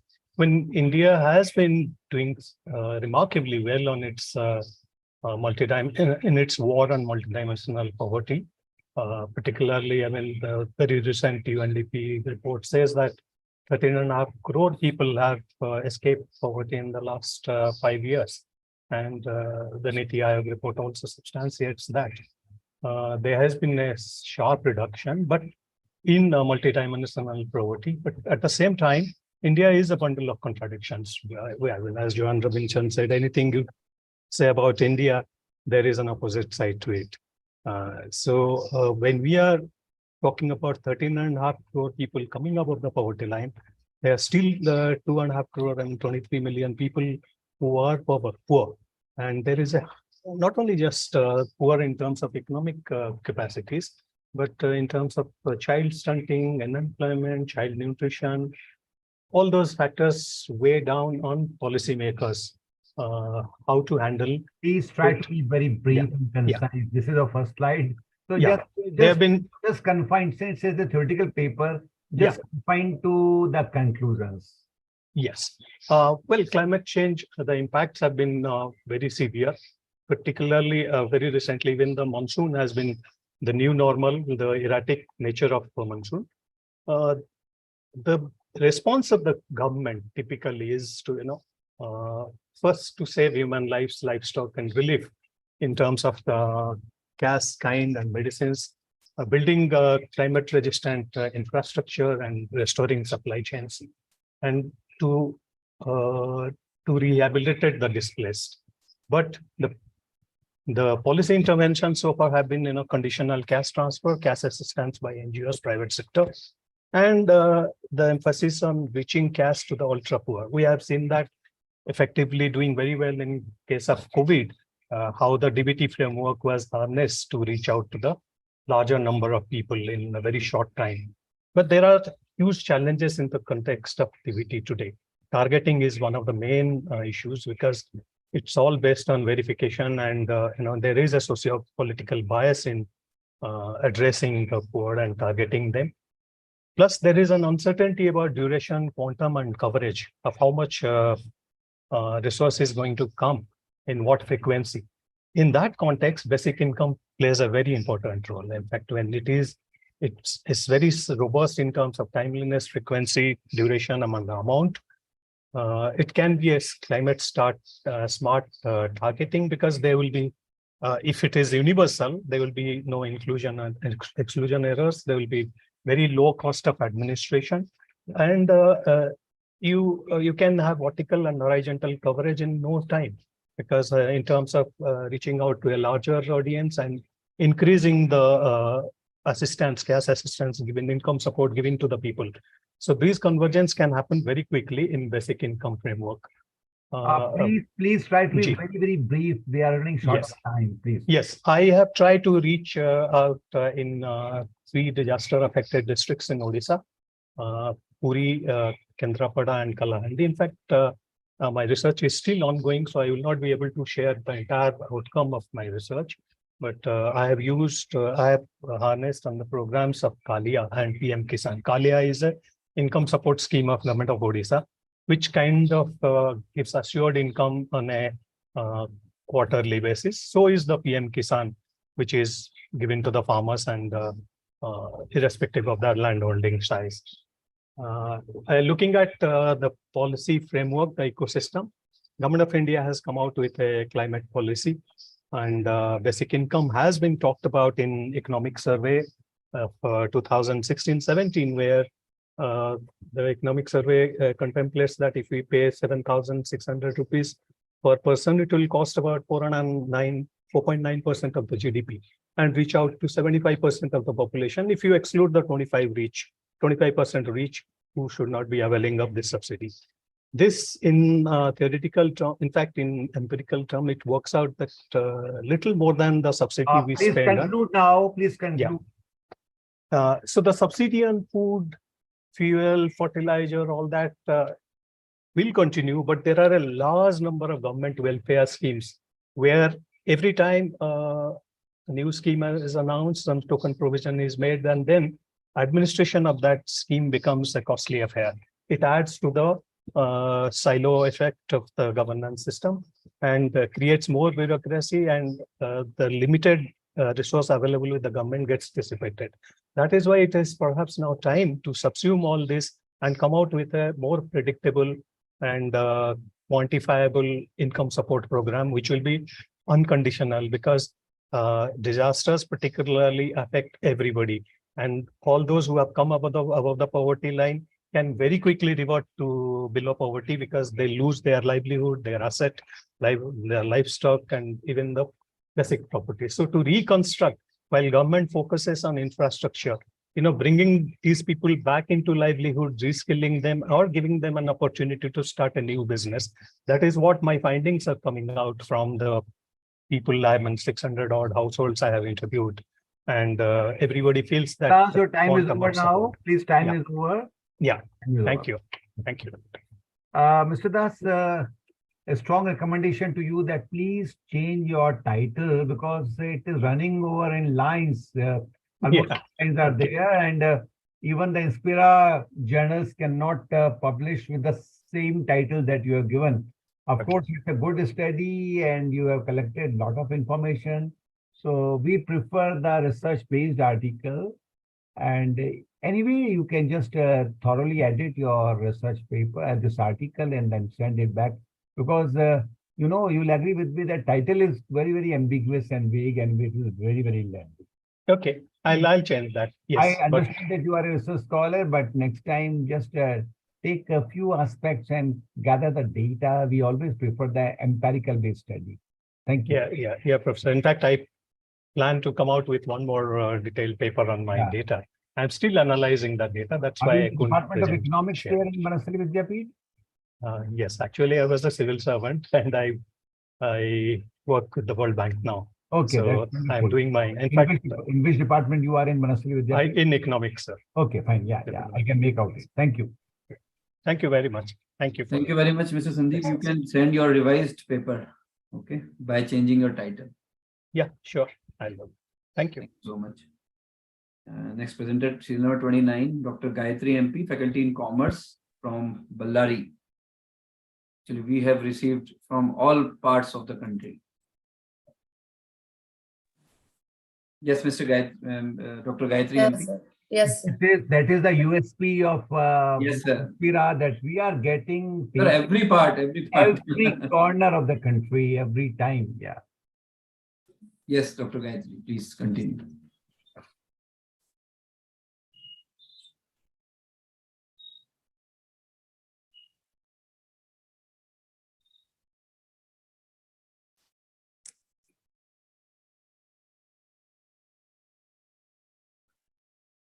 Are you sharing your screen? Yeah, yes. Yeah, it's coming.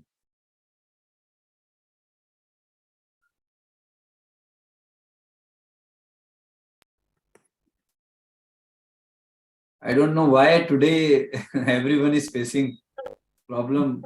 Most of the sharing the participants are screen. presenting through mobile. That is one of the reasons.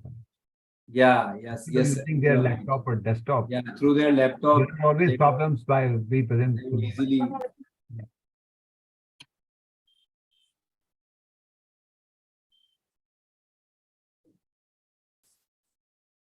So 1 second, sir.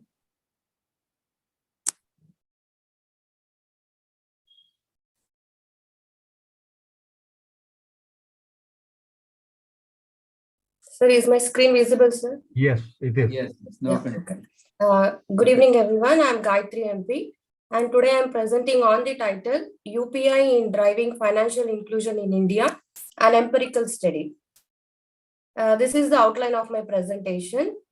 The main objective of nationalization of banks in 1969 is achieving financial inclusion. But despite of 50 Come to years, the objectives of your paper. yes, sir. Okay. So this is the methodology. This paper is based on empirical and secondary data is Before collected methodology, tell us the objectives of your paper first, then methodology. Fine. Okay, sir. The first objective is to analyze the trend of banks participating in UPI payments. So for this objective, 3 years data has been collected, that is 2021, 22 and 23. That this is from post-COVID information. And as per the trend here, what we can see in the slide, when compared to 21 and 22, there is an increase in the participation of bank in UPI payments. Similarly, the next objective is to study a trend analysis among UPI payments and financial inclusion index. Similarly, here we have taken the value of transactions which happened in 21, 22 and 23, that is post COVID-19. So it can be seen here, the value of transactions in terms of money is very high in 2023 when compared to 21. In 21 Jan, it was 43,118. And in June, that is last month, 23, it is 14,75,464, which is a vast difference from 21 to 23. And we have also performed, I have also performed cluster analysis to know which is the popular UPI app here. So we have formed groups based on the similarity. So we have taken the one main criteria is the value there. Based on value, 3 criteria has been, that is 3 clusters have been formed, that is cluster A, B and C. And in the case of cluster A, we can see here, that is PhonePe, Google Pay and Paytm is very high. That is, this is the most popular. These 3 are the most popular apps in India used by the people. And when it comes to cluster B, Creed, Beam and Amazon Pay, which is moderately used. And when it comes to cluster C, Mobivic, WhatsApp Pay and Samsung Pay, which is low. That is, the people are low in using this UPI apps there. And when it comes to financial inclusion index, which was introduced by RBI in 2021, we can here see that it is risen there. That is from 2020, that is it was 53.1, and it has increased in 2022, that is it is 56.7.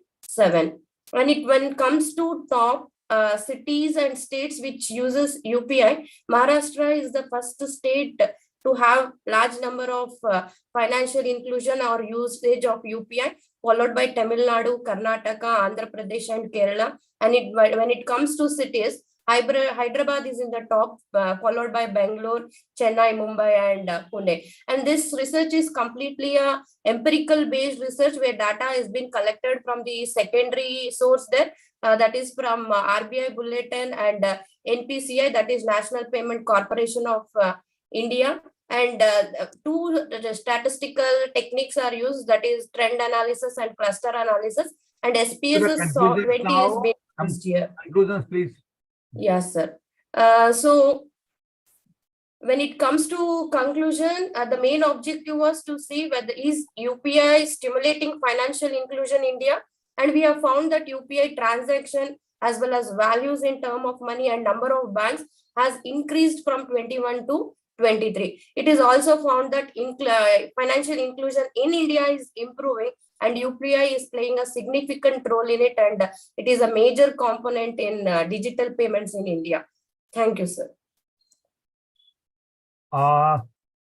One thing that in many of your tables, I found that you are not given the unit. Only in one slide, the rupees in crores. Otherwise, in rest of the slides, you have not mentioned the unit, number one. Secondly, you have not given the source of data because your study is based on secondary data and you are not given the sources of data, which, okay, here it is. Here it is. Yes. In this slide, it is there, but in rest of the slide, it is not there. You could have given the, that is the second point. And then if you see the conclusions that, of course, the transaction in UPI has increased in terms of bank, in terms of amount. That is just one conclusion. Of course, that data clearly reflects. But apart from that, what are your major findings out of this study? Because your study should lead to some concrete conclusions, because it is understood that if you see the data, then you can very well make out that number of banks have increased, or the amount of transaction, the total volume has increased. So what is so new in your this study? So because it can be very well founded from the report that UPI transaction value and number of banks has increased from 21 to 23. If you just go through any report, that can be very well found out of this. So what's your contribution in this study? Sir, I just number of banks we can find through the report, total volume we can find. So what is the value addition to this research paper that I wanted to find out? Sir, just like we wanted to see like whether UPI is playing a role in stimulating the financial inclusion in India. So we have Role taken the is different. statistics. What you have mentioned here is just in conclusion that the transaction has increased. Of course, if you go through any report, you can find out this paper. So your conclusion should lead to something new, something different that should reflect that, yes, it is your contribution in the research paper. Anyway, do next time this. Yes, okay. Thank you. Thank you. Thank you so much. Mr. Sanjay Gautam, serial number 30. This is a scholar from Academy of Higher Education and Specific Academy of Higher Education and Research, Udaipur. Mr. Sanjay Gautam, please unmute. Mr. Sanjay Gautam.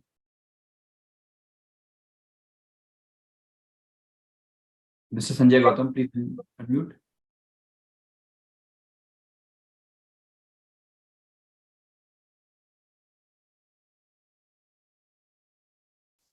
So we have to take the next presenter. Ratan Kaur, research scholar. Ratan Kaur. Please unmute. Please unmute. Please unmute. Yes. Am I audible to you?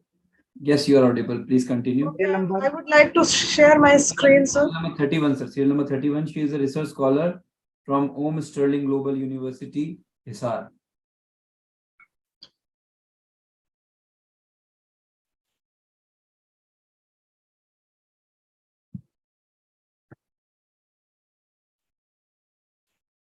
Please share. Sir, I'm sharing. Wait a minute. It is not visible. So wait a minute. I am sharing.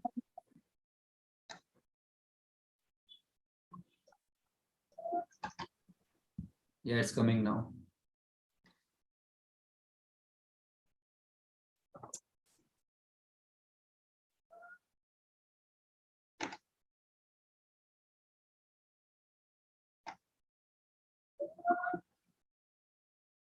I request every presenter to please be prepared in advance from so that you cannot. We request all the Actually, I already opened, but on the spot I have it. It is Anyhow. for rest of the You have participants, already- please get ready and just minimize your presentation so that as soon as your number comes, so that you can share the presentation. It takes a lot of time to prepare. So Okay, be sir. ready for the presentation next time. This is part. I'm Ratan, sir, and I am a research scholar of the OSU University. And today my topic is influence of training towards employees' attitude. And the study I have did on the Kilosco Service Center on pan-India level. You may continue, ma'am, because your presentation was not visible. My presentation. So No, you may do oral presentation. No, because your presentation was not visible. File was not open. Sir, I did open the file. No, it was not open. Sir, I opened it. I don't know what is the problem. So wait a minute. You know, there are 20 more presenters are there, and because we have the we want to give each and every presenter the chance to present. Sir, I think right now it is visible on your screen. Yes, please now continue. My topic is influence of training towards employees' attitude, a study on Kilosco Service Center in India. And first on introduction. Please skip the introduction part. Please skip this part. Okay, sir. Avoid. Leave this part. Come to the objective straight away. Okay, sir. Okay, fine. Sir, my research paper objective is to study the attitude of employees of Kilosco Service Center regarding the determinants of effective training provided to them, and to find employees' work-related attitude and portray its relationship with impact of training program. So here we examine the extent to which a person is interested in and committed to the assigned task. And for that, I will come to the research methodology.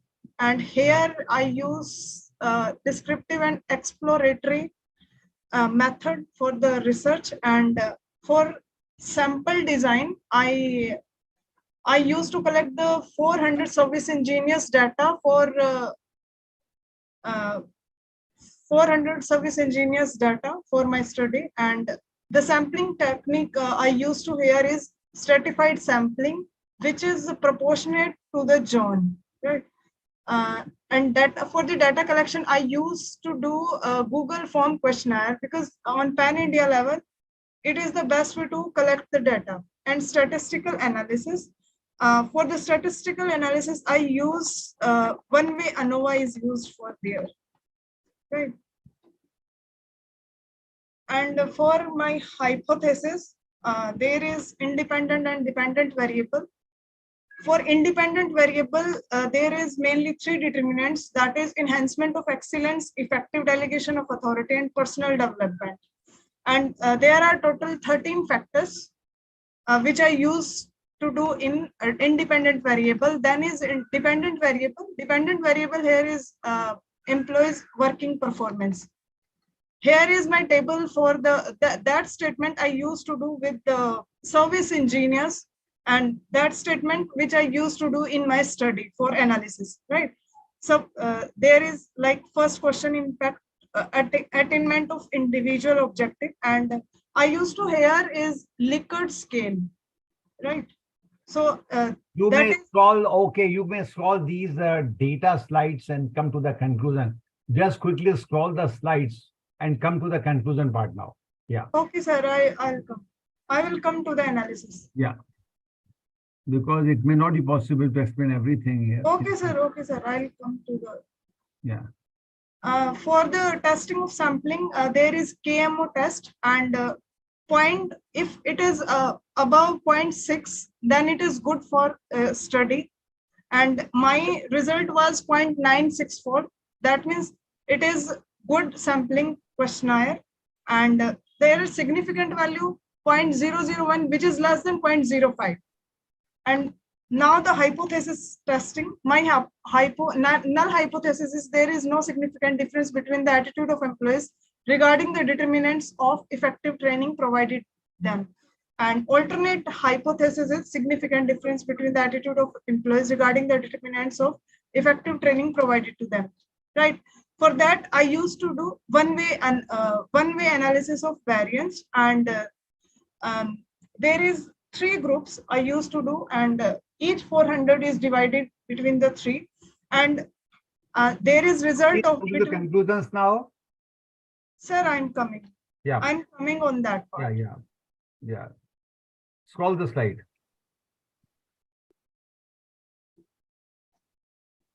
Sir, my conclusion is that there is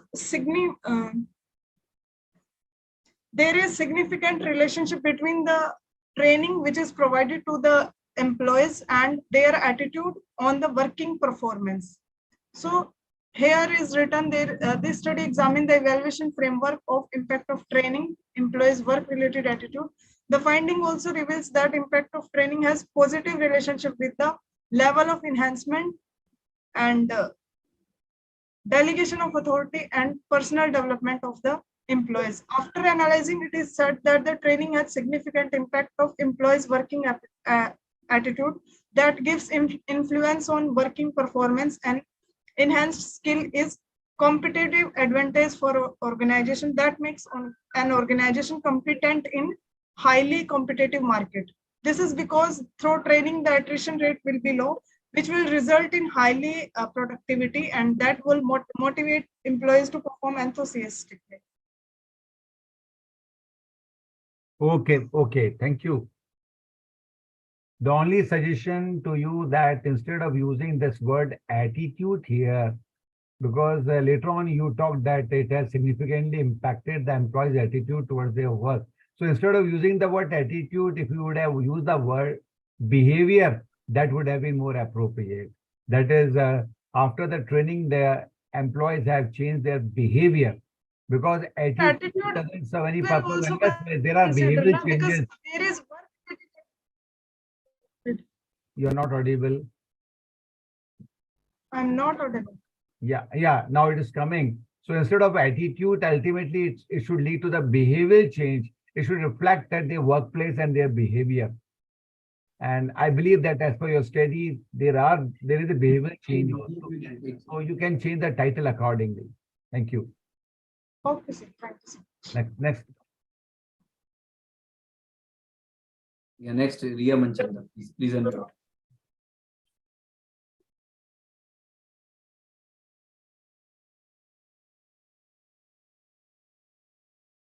Riya Manchanda, please unmute. Yeah, is my screen visible? Yes, please start.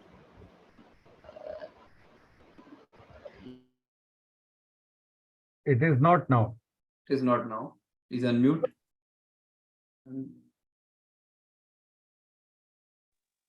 Is my screen visible? No, it's not visible now. Earlier it was visible.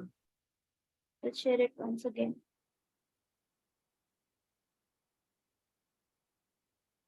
Is it visible now? Yes, it's Okay, the title of my presentation is Sensory Marketing, as a tool to improve behavior intentions in fashion apparel retailing. Just I'll define what is sensory marketing. It is defined as the marketing technique that aims to seduce the consumers by using senses to influence the consumer's feelings and behaviors. I'll directly come to the objective. Am I audible? Am I Yes. audible? Yeah, you are audible, but your slides are not moving. Am I audible? You are audible, but slides are not moving. Slides are not moving. Only the first slide. Your name, the name one, we can see. Just hit the slide and it will appear. Just click the slide. Click the slide which you want to. I am on the slide. Yeah, now it's moving. That means I cannot do screen sharing. It's not moving like that. Okay, the objectives of the study are to investigate the effects of sensory factors, visuals, music, touch, and smell on behavioral intentions. This is the business model that I have proposed. It is sensory marketing cues that has got visuals, music, touch, and smell, and we are going to test its effect on the behavioral intentions. The hypothesis that we have formulated for it is customer behavior intentions are affected by the sense of sound in store. Customer behavior intentions are affected by the visuals in store. Customer behavior intentions are affected by the sense of smell in the store. And lastly, customer behavior intentions are affected by the touch in the store. This is our research methodology, which states that the paper is quantitative research. It is descriptive in nature. Primary data was collected through the structured questionnaire from fashion apparel retail stores in Delhi NCR. The sample size was 300 and the sampling method was the customers walking in the selected stores chosen on the basis of judgment and convenience.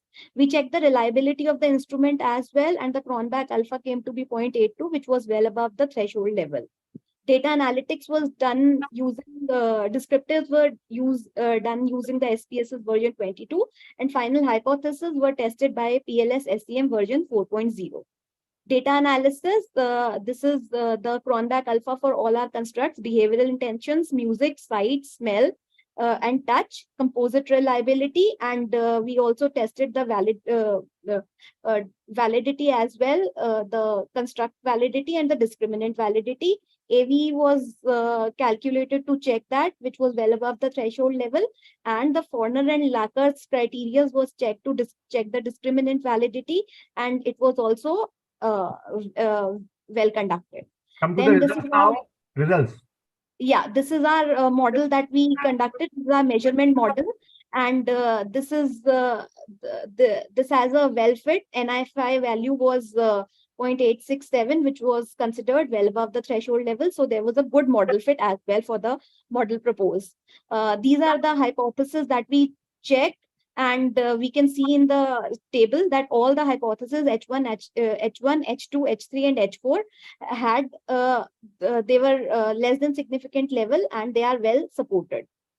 So we can conclude that the study's finding revealed that sensory marketing components, that is sight, smell, sound, taste, and touch, had a positive influence on customers' behavioral intention as an independent variable. And furthermore, we would like to suggest to the marketeers that since the market is becoming competitive and internet is also coming through, we need to drag the customers back to the retail stores by the use of smart and intelligent sight, sound, smell, and touch.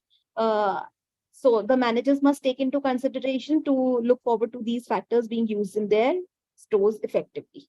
Thank you so much.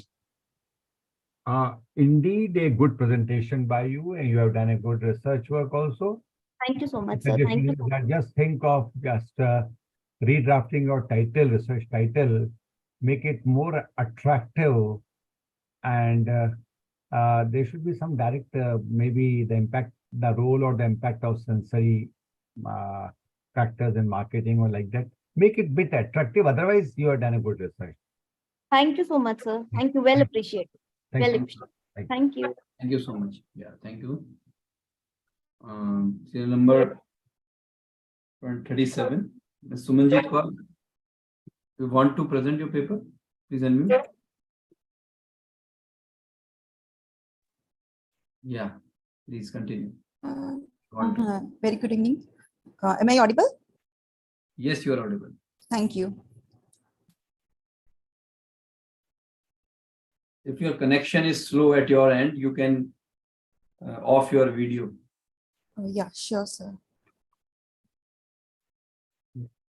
Thank you. Okay. Just a second. Yeah, your screen is So visible. the topic for my presentation is digital technologies and green work-life practices in higher educational institutes, a review. As we know that globalization and demand for market-oriented courses and providing low-cost and accessible education to all made digital technologies an essential part of the education system. So, but at the same time, world is also facing some climate change, carbon footprint is also increasing, and these technologies are also contributing in this as well. So one of the solutions lies in following green work-life practices with the help of green IT or eco-friendly digital technologies. And globally, universities are also facing a push to reevaluate their missions and bring alterations to their curricula and campus life as well. So the objectives and the research methodology adopted in this paper, the objective of the paper is to review the existing literature on green IT practices in higher educational institutes and what will be the scope for the future research as well. The relevant literature, I searched it on a comprehensive and enriched database that is Scopus and Google Scholar. That is, I also use some search terms, comprehensive search terms like green work-life practices, along with academicians, green IT, and educational institutes. I think I should skip this one. Yeah. So after in the that lack of motivation and not understanding the importance of the ICTs or the digital technologies in the green campus life, or nor minimum support from the staff were found to be the major obstacles in the higher educational institutes. Okay. So the green work life behavior has an impact on the surrounding campus area. So basically, the previous studies focused on the certain green work-life practices, which I have tabulated here in this table, like green HR practices, starting from the green recruitment till the green exit of the employees. Like we have used, now we are using video conferencing, eco-friendly bags, and that energy efficient equipments and tools, etc. There are certain green IT practices which were on the basis of available literature I have tabulated here. That communication, for the purpose of communication, even the online notices and circulars are being used, and it is that the hard copies are not being used, not being promoted right now. Teaching and assessment is becoming more and more on technology based, and library and laboratory, etc. They are using energy saver equipment and printers, etc. So even higher educational institutes or authorities in India, they are making it mandatory to through certain criterions. They are making it mandatory to do the green audit and to use green practices. They are making it mandatory through various criterions, various assessment formalities like NAC, National Accreditation Assessment Council. There is NIRF, there is NBA, etc. And even that education must be accessible to each and every student. ICT is becoming mandatory, but so it has increased the greenhouse gas emissions, carbon footprint. But green IT, again, to tackle this problem, again, green IT is the only possible solution to this problem. So I'm just coming to the future search and the conclusion. Most of the studies revealed two major factors like staff behavior and institutional initiatives, which are impacting the use of green IT in educational institutes. Certain IT practices are being now followed. Other than that, carpooling, sharing of workstations, PCs, etc. But now there is solar panel, biogas system, battery operated vehicles, e-waste management, which is being, which are mandatory for educational institutes. It is being done mandatory by the higher educational authorities as well, like green audit and green practices, etc.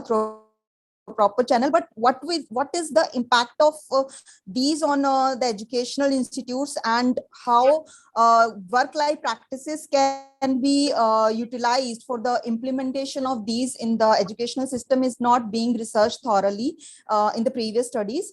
And even students' perspective is still need to be explored further as Conclude now. Conclude now, please. So you have already shown us the future search and conclusion. Of course, it was a review paper, and you have identified certain future areas, future prospects in which the researches can be conducted. And of course, it was a good review paper. And now we are expecting from you that you will be doing, you will be taking initiative to carry the further researches in the areas that you have identified. Thank you.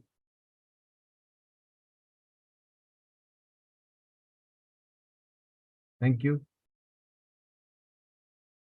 Dr. Ravi, next paper, please. Yeah. Next paper. Miss Shrihita Patibanda, student from BCom Honors, Bhavans Vivekananda College, Hyderabad, Telangana. Yes, Miss Shrihita ji, please unmute. She is a student. Good evening, sir. It's very great. Thank you, sir. I'll just share my screen. Yeah.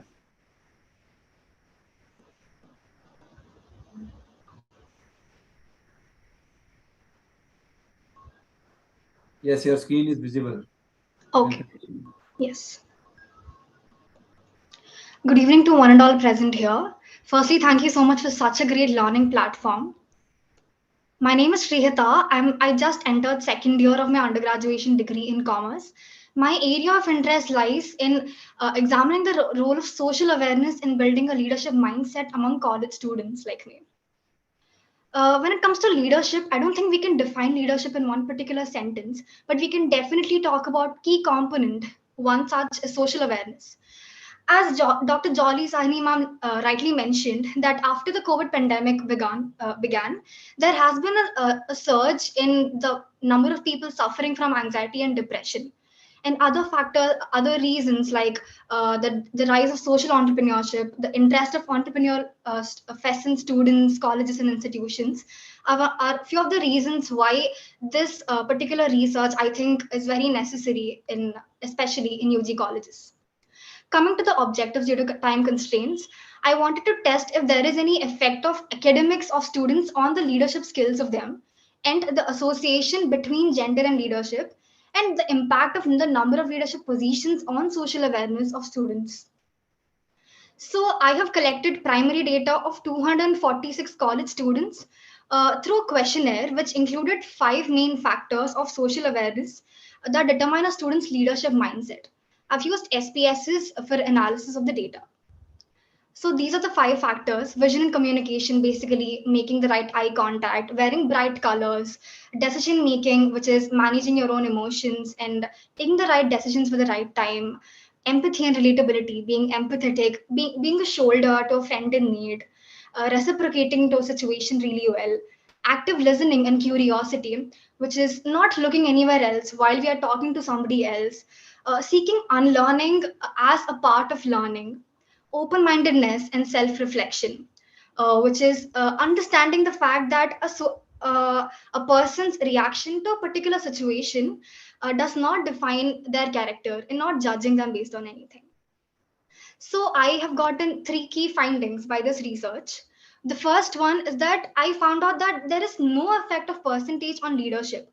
So a student who's scoring 65% in their academics can be just as good as a leader as a student who scored 90% or even better than them.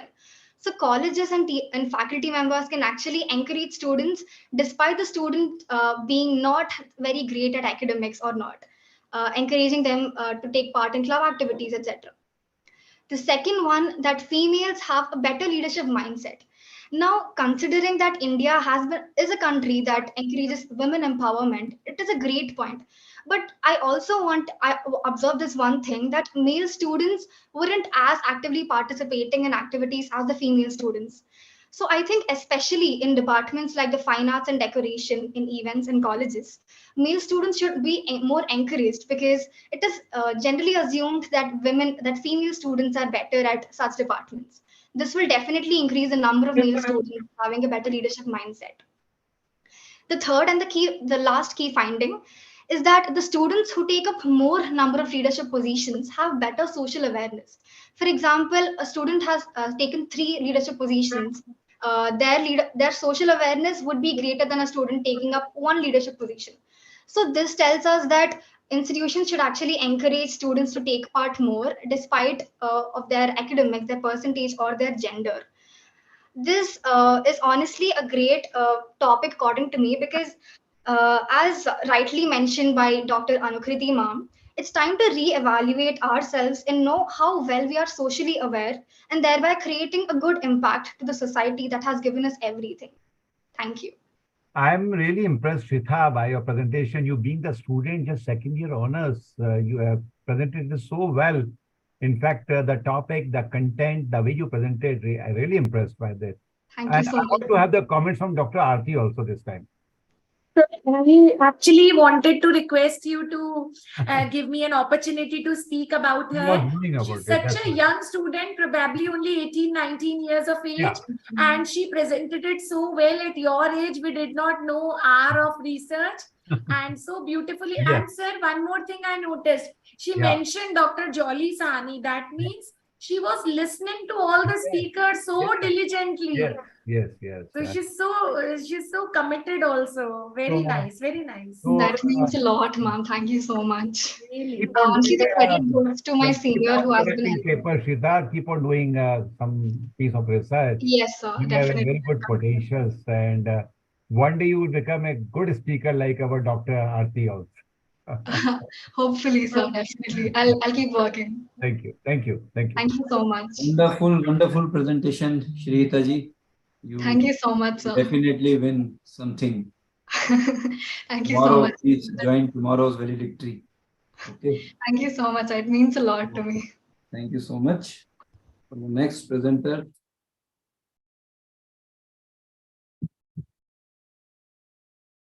Miss Gangavaram Alekhya from Sikandrabad. Miss Gangavaram, please unmute.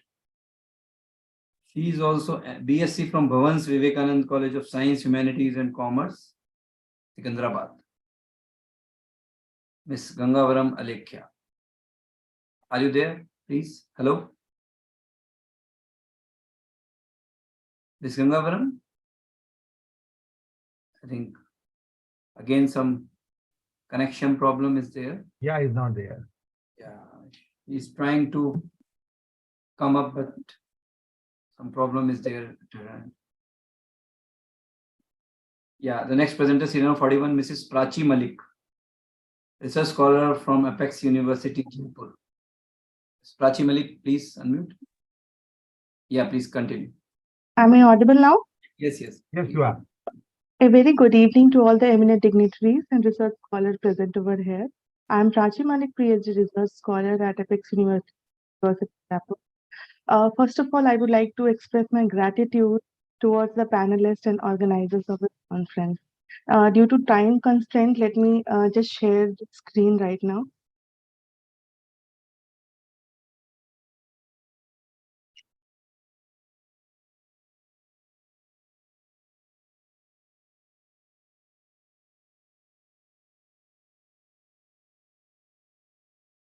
Yeah, your screen is visible. Please continue, ma'am.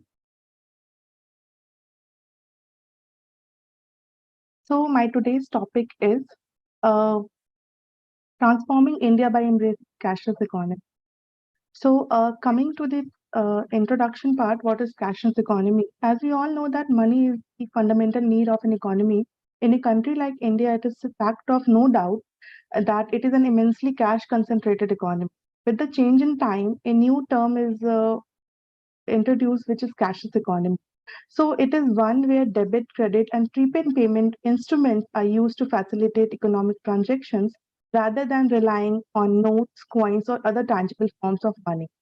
So, objective of my today's presentation is to analyze the concept of cashless economy, understanding the mode of cashless economy, and comprehending positive and negative consequences of a cashless society. My research methodology is descriptive and theoretical, and it basically relies on secondary sources of data and knowledge. I have studied several books, journals, and newspapers, and few pertinent websites for this presentation. Now, the next part is payment methods, which are in cashless economy.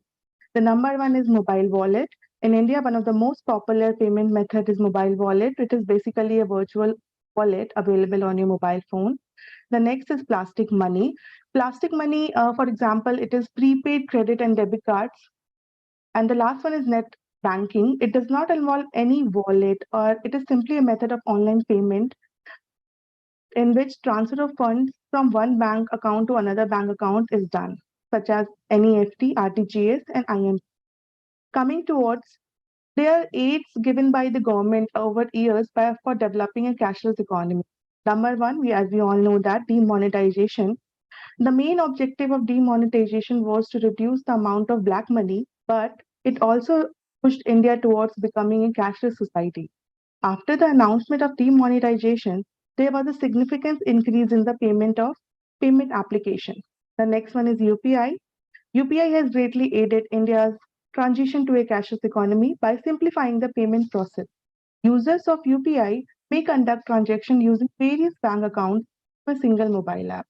The next one is DBT, direct benefit transfer, and Pradhan Mantri Jan Dhan Yojana.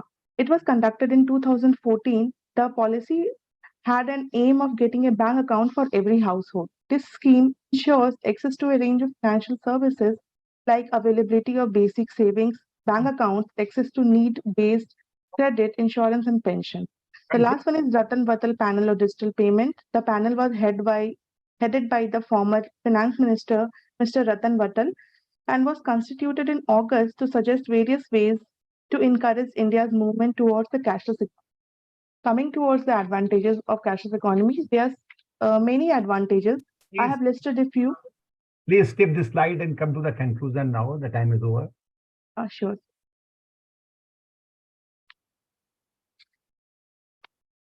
So basically, while the aim of a cashless economy is to reduce reliance on physical cash, it does not necessarily mean the complete elimination of cash. Physical cash continues to play a role in certain transactions and for segments of the population. Yes, India is progressing rapidly towards the cashless economy, but not entirely. For now, I can say that a cashless economy can be streamlined through scalable and sufficient infrastructure, which is available to everyone, including the rural areas, and also by educating all the help of robust training programs in India. Thank you so much. There are a few references which I have used. It is more of a theoretical paper. So please pick up some researchable topic out of this cashless economy and collect some data and then make it more of a research-based paper. Sure, sir. Actually, sir, I'm still continuing my research from the university. That's why I have not added empirical research data. I will surely do it the next time. Thank you. Thank you so much, Mehta. Thank you, Prachi. Thank you so much. The next, Miss Gangavaram Alekhya. She's also a student. Okay. Yes, you can try one more time. She has Yes, already. sir. Am I audible now? No, you are clearly audible. Please continue. Yes, my namaskars to all the dignitaries present, sir. Okay. Is my screen visible? Yes, please continue. Yes. My topic for the presentation, connecting the dots, sleep, stress, body mass index in a comprehensive study on college-going students. Before I begin with the presentation, I would like to start with the message which was given by Vijay sir, the chairperson who initially spoke in the initial sector of our conference today. Sir said that you always need to collaborate with different multiple disciplinary studies and carry out the research. You know, me as a life science student background, I could work and understand many statistical points and subjects tap on those connections and was able to produce results. So, I was very much able to relate to the words of the sir. And as also Anukriti ma'am said, you always need to catch up to the trends and different innovations which are happening. So yeah, I was very much able to connect with the talks of these two keynote speakers, our chairman sir and Anukriti ma'am. Now, coming to the objectives of my studies, my first objective is examining the relationship between lifestyle choices and BMI among college students. We all know that college life can be quite demanding and stressful. And here in my study, when it comes to lifestyle choices, I took into consideration dietary habits, food choices, the sleep duration and pattern, and indulgence into physical activities and relaxation techniques like meditation and deep breathing. And my objective number two, impact of these lifestyle choices on general health status of college students. Like how are these impacting on the student? Like how are these affecting the student? Under which kind of BMI category do they come into? Like underweight, normal, overweight, or obese? And coming to the last objective of the study, contributing to the existing body of knowledge on college student health. We all know there is a very huge knowledge bank out there. So my study or my conclusions are just adding to it. They're enhancing the knowledge bank out there. Now, what was the need for study?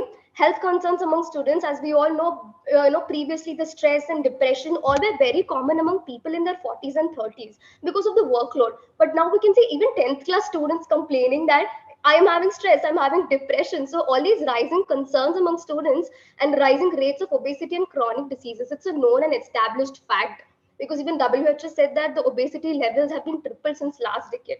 So this has, it has to get more light and attention, and the overall well-being of the students and academic performance as well. And of course, last but not the least, the public health implications. What can we conclude, when it comes to public health or like in category or like in specific college students? Next, coming to my results, my first result was out of all the factors tested for their effect on BMI, stress has a very significant impact. Stress was a main pivotal role, which was, kind of screwing under which category the student was falling, under which category of BMI. Coming to the next result, gender and BMI did not show any relation. I was very curious to see, is there any like male students are more overweight or anything as such? But when I correlated these two things, I did not find any result as such. So BMI and gender are not really related. So we cannot give a general conclusion saying more number of male students are falling under obese category or anything. And the last result of the study was physical activity outside food and stress showed a significant relationship between them, proving college students should have a check on their food choices. Like, the frequency of their outside food consumption should be maintained and should be checked. And they need to be more mindful when it comes to their food choices and must be physically active to combat stress. Now, this is the visual representation, the diagrammatical representation of my inferences. So we can clearly see all the people who are preferring outside food more are falling under the obese or overweight category and underweight category. And even stress levels are more in compare to the normal people or the normal students who are falling under the normal BMI category. And even physical activity, all the students were really active, like doing exercise, walking, jogging, and not leading a sedentary lifestyle are under the normal BMI category. And the right side chart includes the, represents the BMI and the male and female gender relation. And this is my research methodology. A cross-sectional study was done and over 160 participants were surveyed and from different demographic backgrounds and age and ethnicity and social economic status, so that inclusivity was maintained. And data collection was done through self-administered questionnaires. The questionnaire included or tagged on different categories like lifestyle choices, the dietary habits, physical activity, the sleep patterns, and stress management techniques. And BMI was calculated and data analysis was done, like chi-square test was done, t-test was done to establish the relationship between these lifestyle factors and under which category of BMI these students fall into. And SPSS was used for the analysis. So I conclude by saying that the whole funda or the main formula for any student to enjoy their golden period of life, like this college life, and at the same time excel in their academics, they need to have greater and better health. So the whole magical formula is sleep, stress management, and good food is equal to success in college life. So this is the wellness fusion. So yeah, my studies have concluded we need to be very mindful enough with the choices and not lead a sedentary lifestyle. Yeah, that's it. Fine, fine. Thank Thank you. you. Another very impressive and very effective presentation by Gangayan from Secunderabad. Hyderabad, yes. Beautiful Thank you, sir. presentation you have given. The only Thank you, suggestion is that just change the order, and research methodology should come first, and then you should proceed further. And apart from that, whatever content you have given in inferences, in fact, you have given certain tables that should be the part of the analysis, and then Okay. include the research. But I know that you are a student, but it was an excellent effort by you. Wonderful presentation. Can we request this time Dr. Chai Cheng Tang to give his observation on this particular presentation? Dr. Tang, is it possible to give your observation on this paper? I'm sorry for that. Pass this one, yeah. No problem, no problem, no problem. Dr. Aarti, please give your observation. Well, I wonder that these little girls, they are really doing wonders. So they are miraculous. Very well, sir. I think they will become very good researchers because they have started research from a very, very early age. So I wish all the best to her. All the best. Thank you. Thank you so much. Thank you so much, ma'am. Thank you, sir. God bless you. God bless you. Thank you, Ms. Gangavaramji. And the next presenter is at serial number 42, Shelja, research scholar from Indira Gandhi National Open University, Delhi. Please unmute, Ms. Shelja. IGNOU. Sir, am I audible?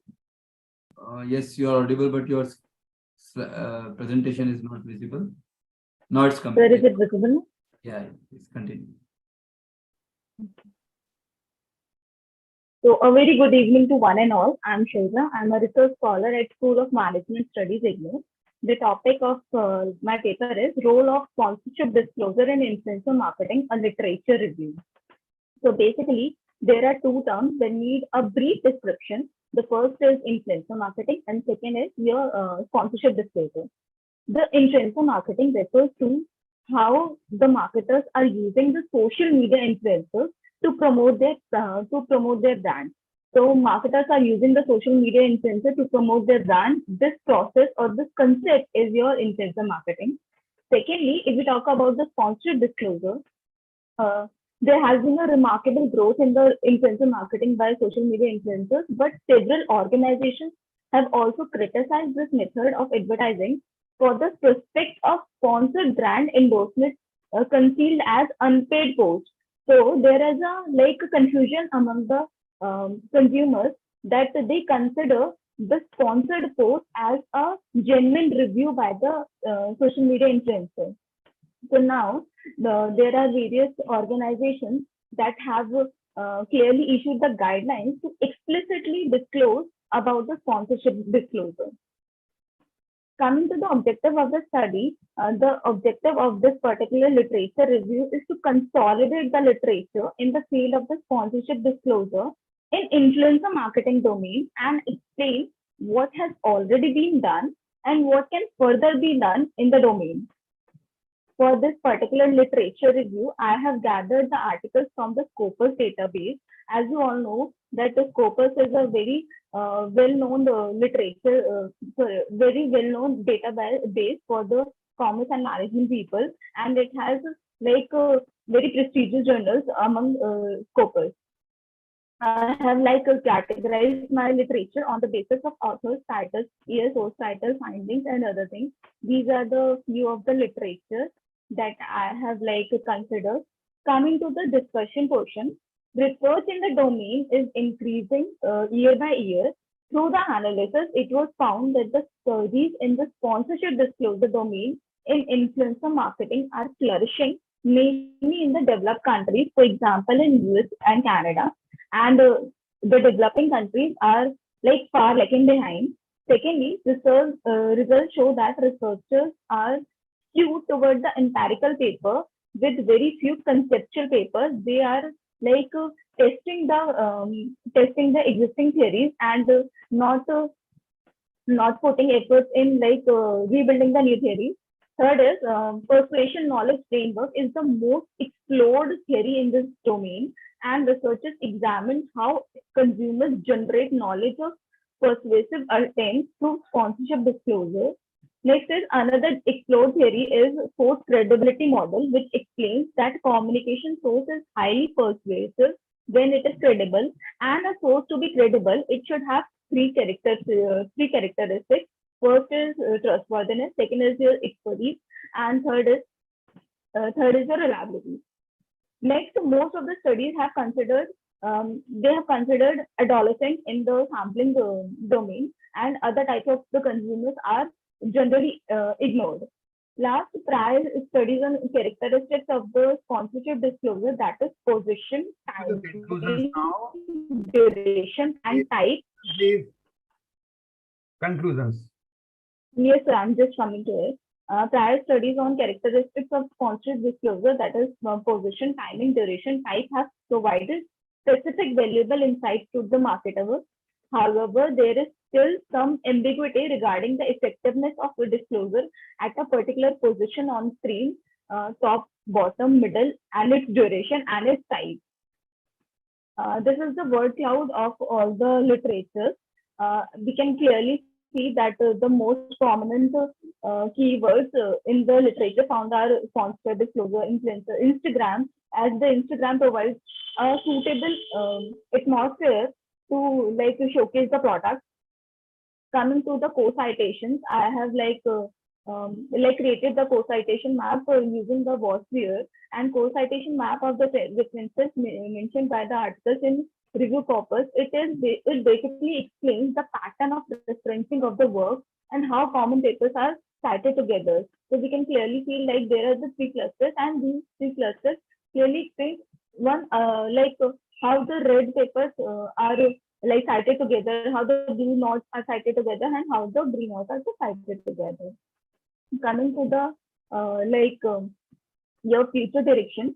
Firstly, the more qualitative studies can be done in the domain and employing the interview method of data collection. Secondly, the role of parasocial interaction can be examined. Parasocial interaction basically refers to the illusionary friendship between the influencer and the consumer.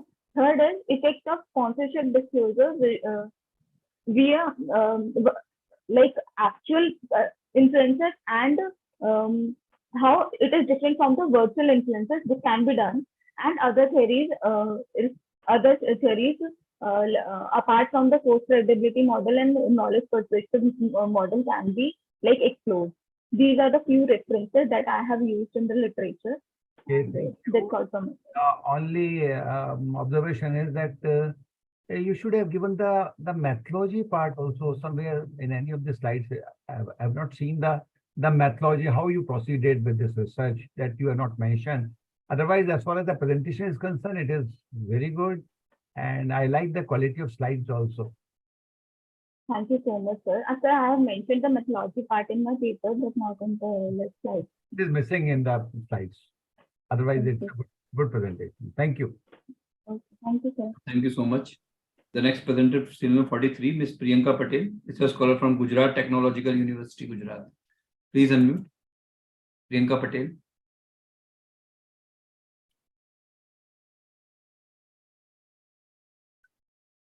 Please unmute yourself. Yes, sir. My screen is visible, sir. Yes, it's coming.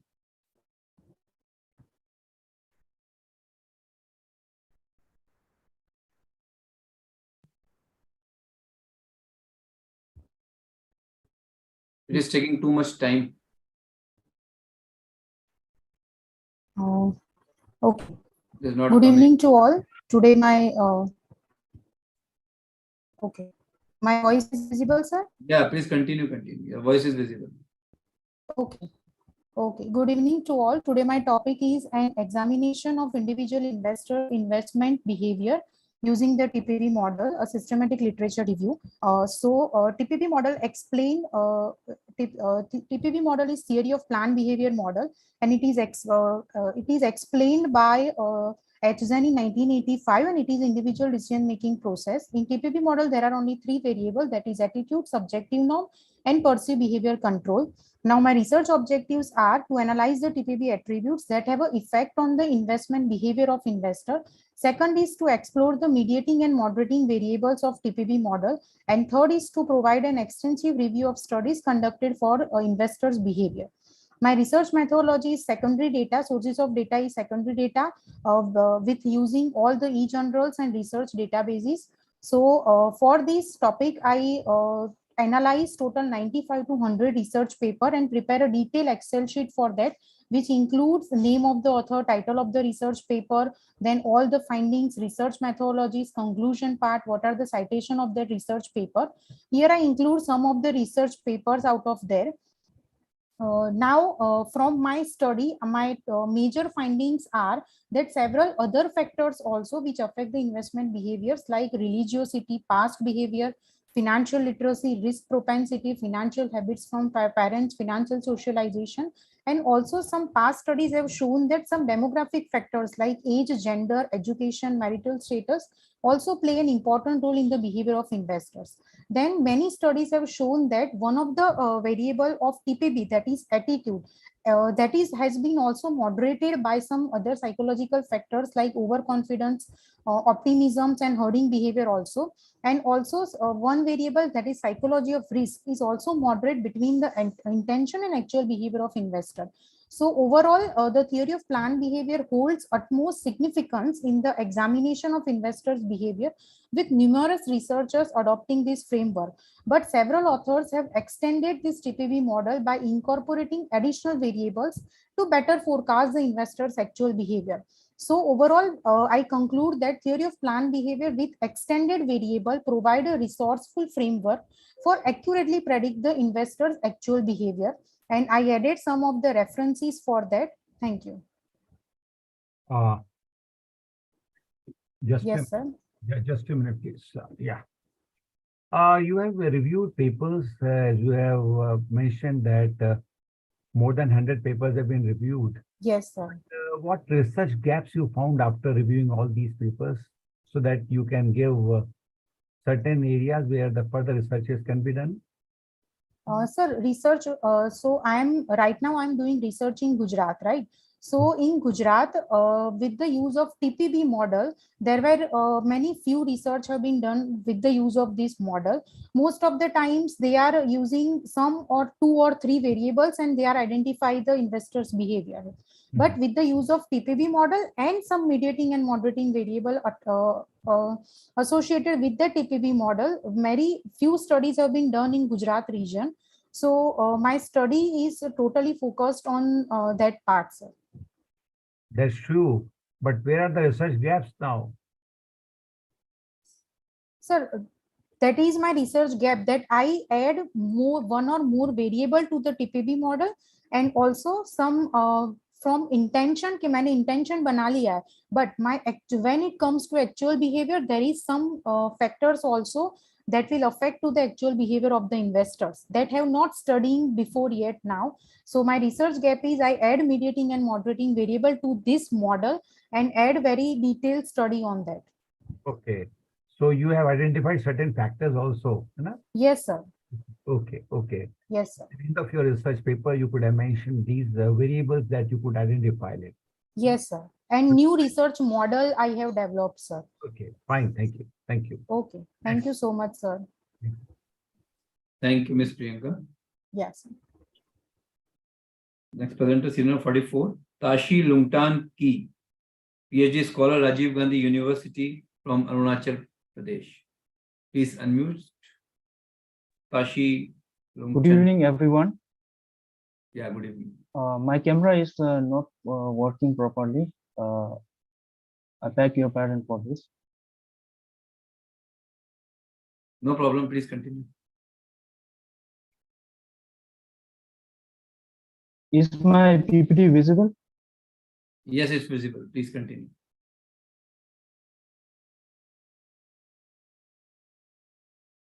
My topic for the conference is homestay tourism, its impact on homestay operators and local communities, a case of Tawang district of Arunachal Pradesh.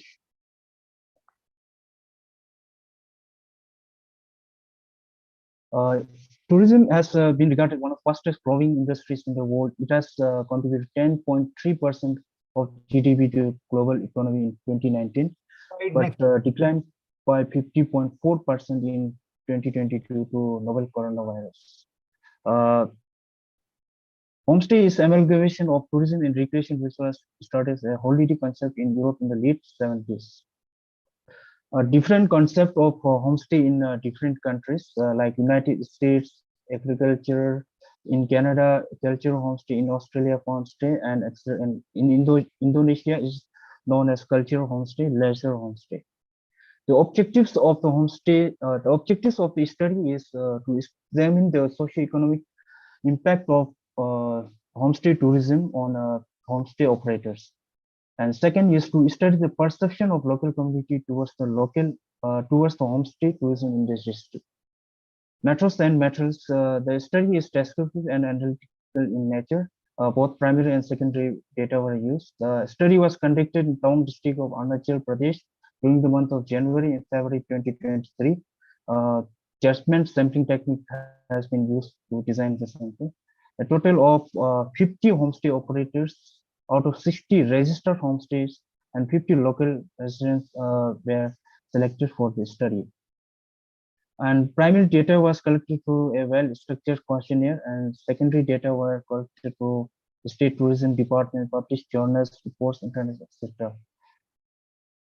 Profile of the study area: it is a border district situated in the westernmost part of Arunachal Pradesh, bordering China in the north, Bhutan in the west. Monpa tribe is the major inhabitants in the region. Tawang officially became the part of India. Let's come to the research methodology now. Skip this part. Yeah.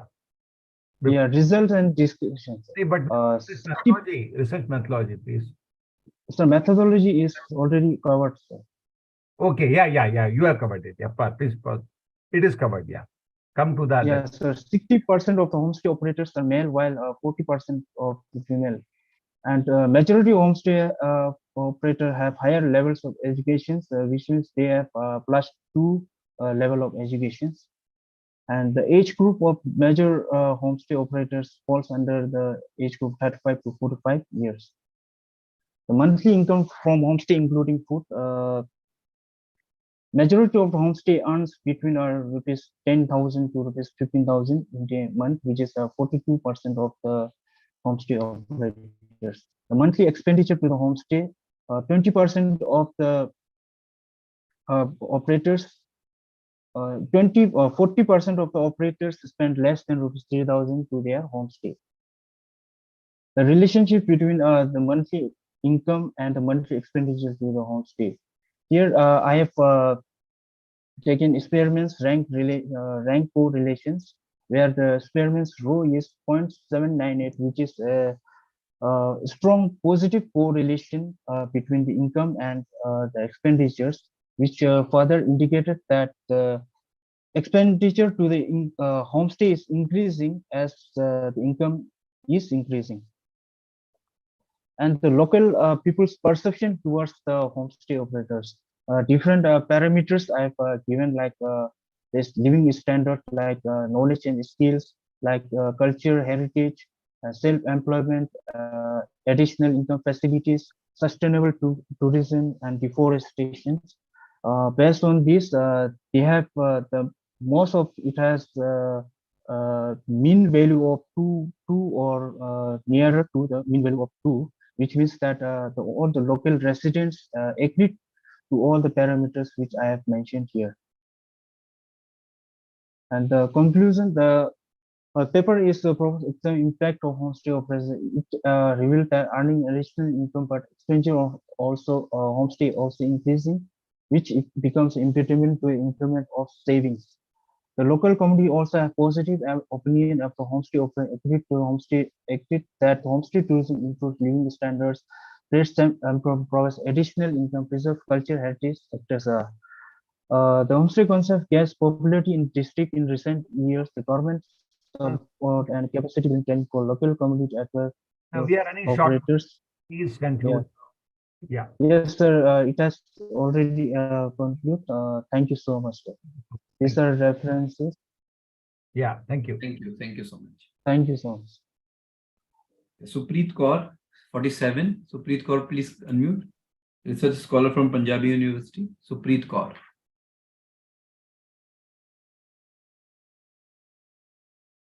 Supreet Kaur, please unmute. You are ready with your presentation. Yes, sir. Yes, sir. Yeah. Am I audible? Yeah, your voice is echoing because you are logged in with two devices. Yes, sir. As I'm not able to open my camera, that's why I have connected from phone also and laptop also. But it's not connecting. So okay, sir. I will shut down one. Yeah, you have to shut down one voice of Okay, the echoing.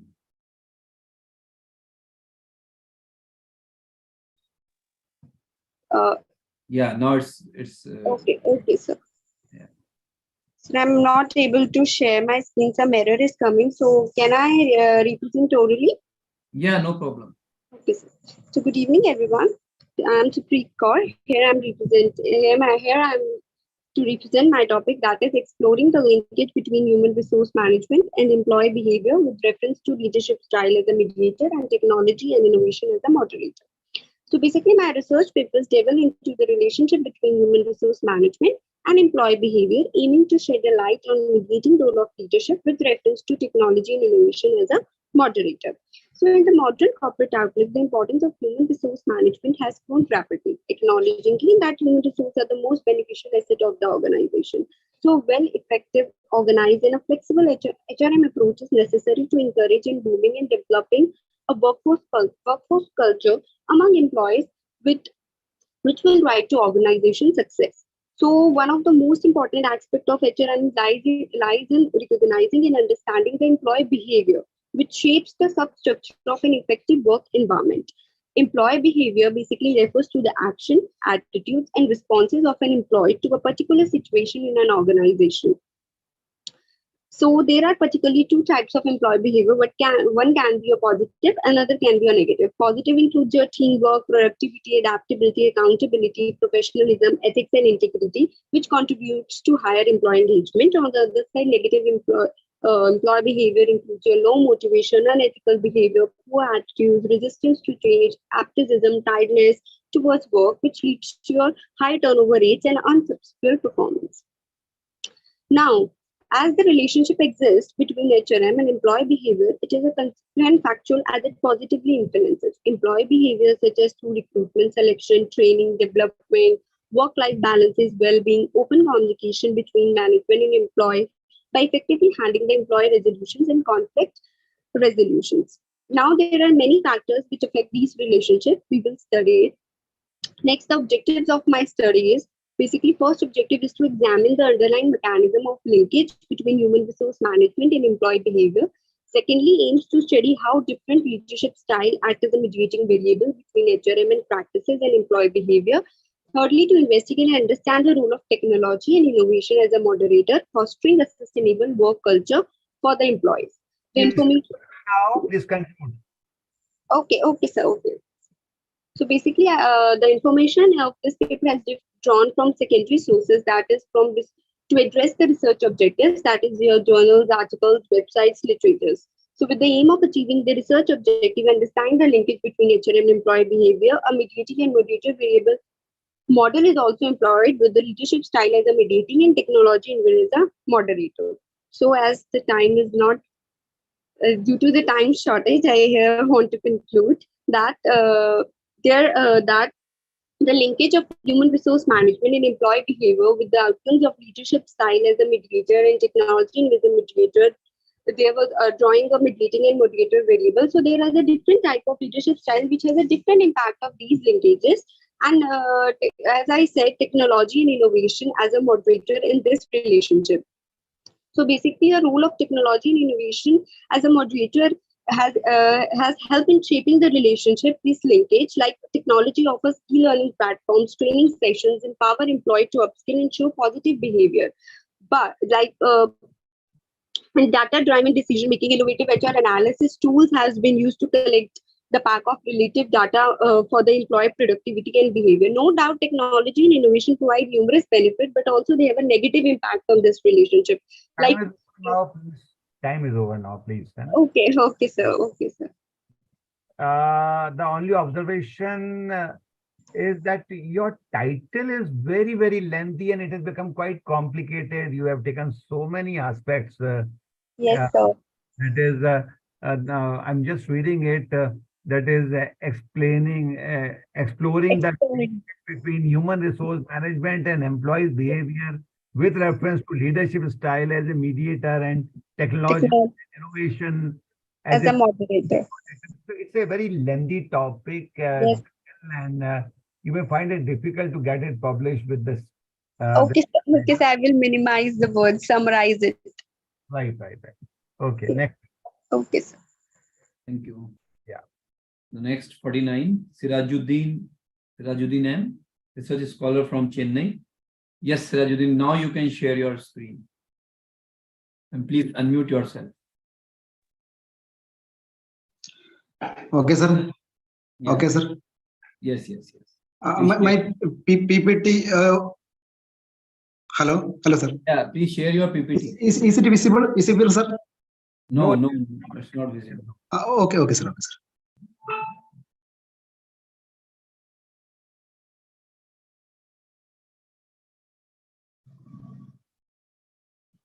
Yes, now it's visible. Okay. Okay, my name Sirajuddin, research scholar, Vistas, Pallavaram, Chennai, under the guidance of Dr. P. Vanida. Okay. My topic, the role of food festival in promoting food tourism in Kerala. Okay. Regional identities can be strengthened and local goods promoted through the use of direct sales channels like festival.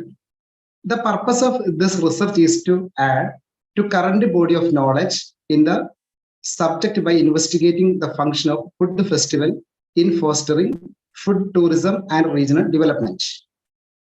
My objective of study to identify and analyzing the limitations encountered in organizing and managing food festivals in Kerala. Second objective, to assess the long-term economic impact of food festival in Kerala. Third, to investigate the attitude of local communities regarding culinary festivals.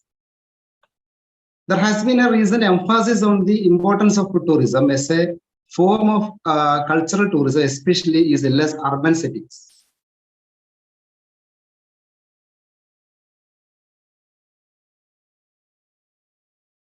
It is studied by scholars in recent years. Despite the fact that numerous studies have investigated the role of food festivals in promoting culinary tourism in Kerala, but there are still a number of research gaps there that must be filled. Firstly, the majority of the previous research has focused on the positive effects of food festivals. However, there is a dearth of research examining the difficulties and constraints that associated with the organizing, administering this event. Second, while some studies highlight the economic benefit of food festivals in terms of job creation and promotion of local food producers, there is a limited research on the long-term economic effects on this event.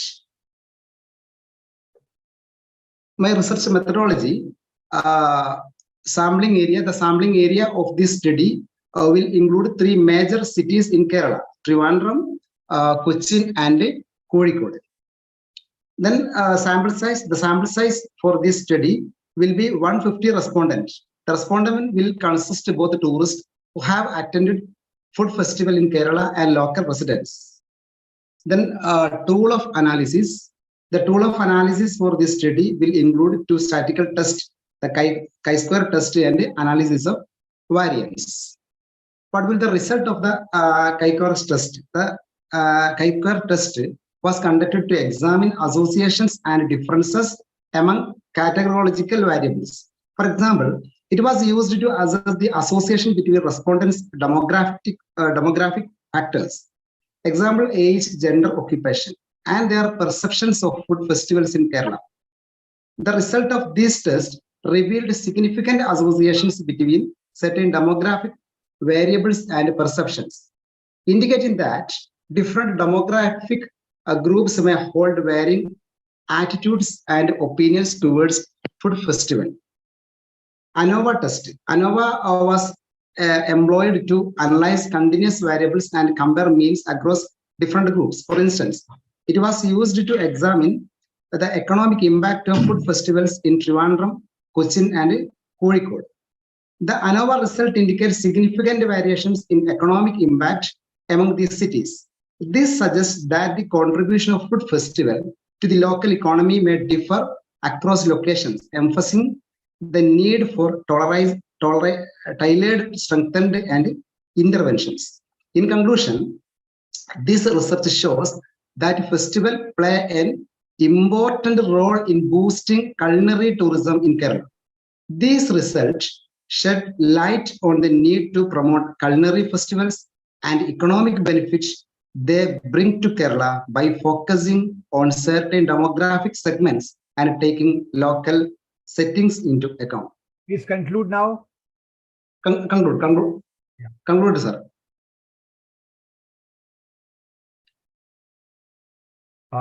Fine. How you gathered your data? Was it the structured some sort of questionnaire or through interviewing with the tourists who attended the food festival? How you gather the data? You not mentioned this. Of course, a sample you have mentioned, but of the three cities, but how you gather the data?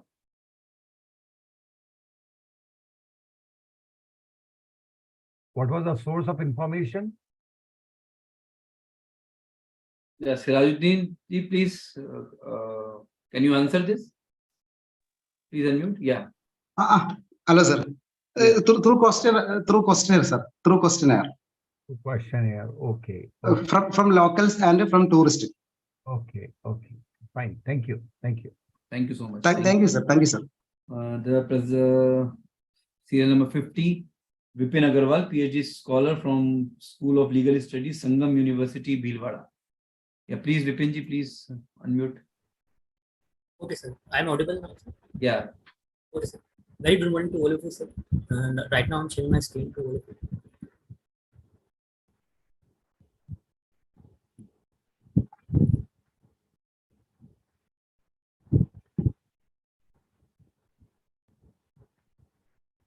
Okay.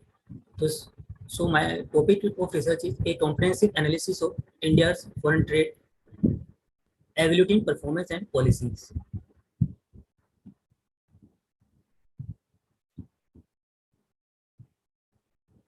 So main objective of my research paper is to provide a comprehensive understanding of India's international trade by analyzing its performance, policy framework, and global market position, to evaluate the impact of foreign trade on Indian economy, including its contribution to economic growth, foreign exchange earning, market expansion, to assess India's foreign trade policies, objective strategies for promoting export growth and attracting foreign investment, to identify key sectors like agriculture, handlooms, handicraft, gems, jewelry, targeted for growth and development through specific policies and measures.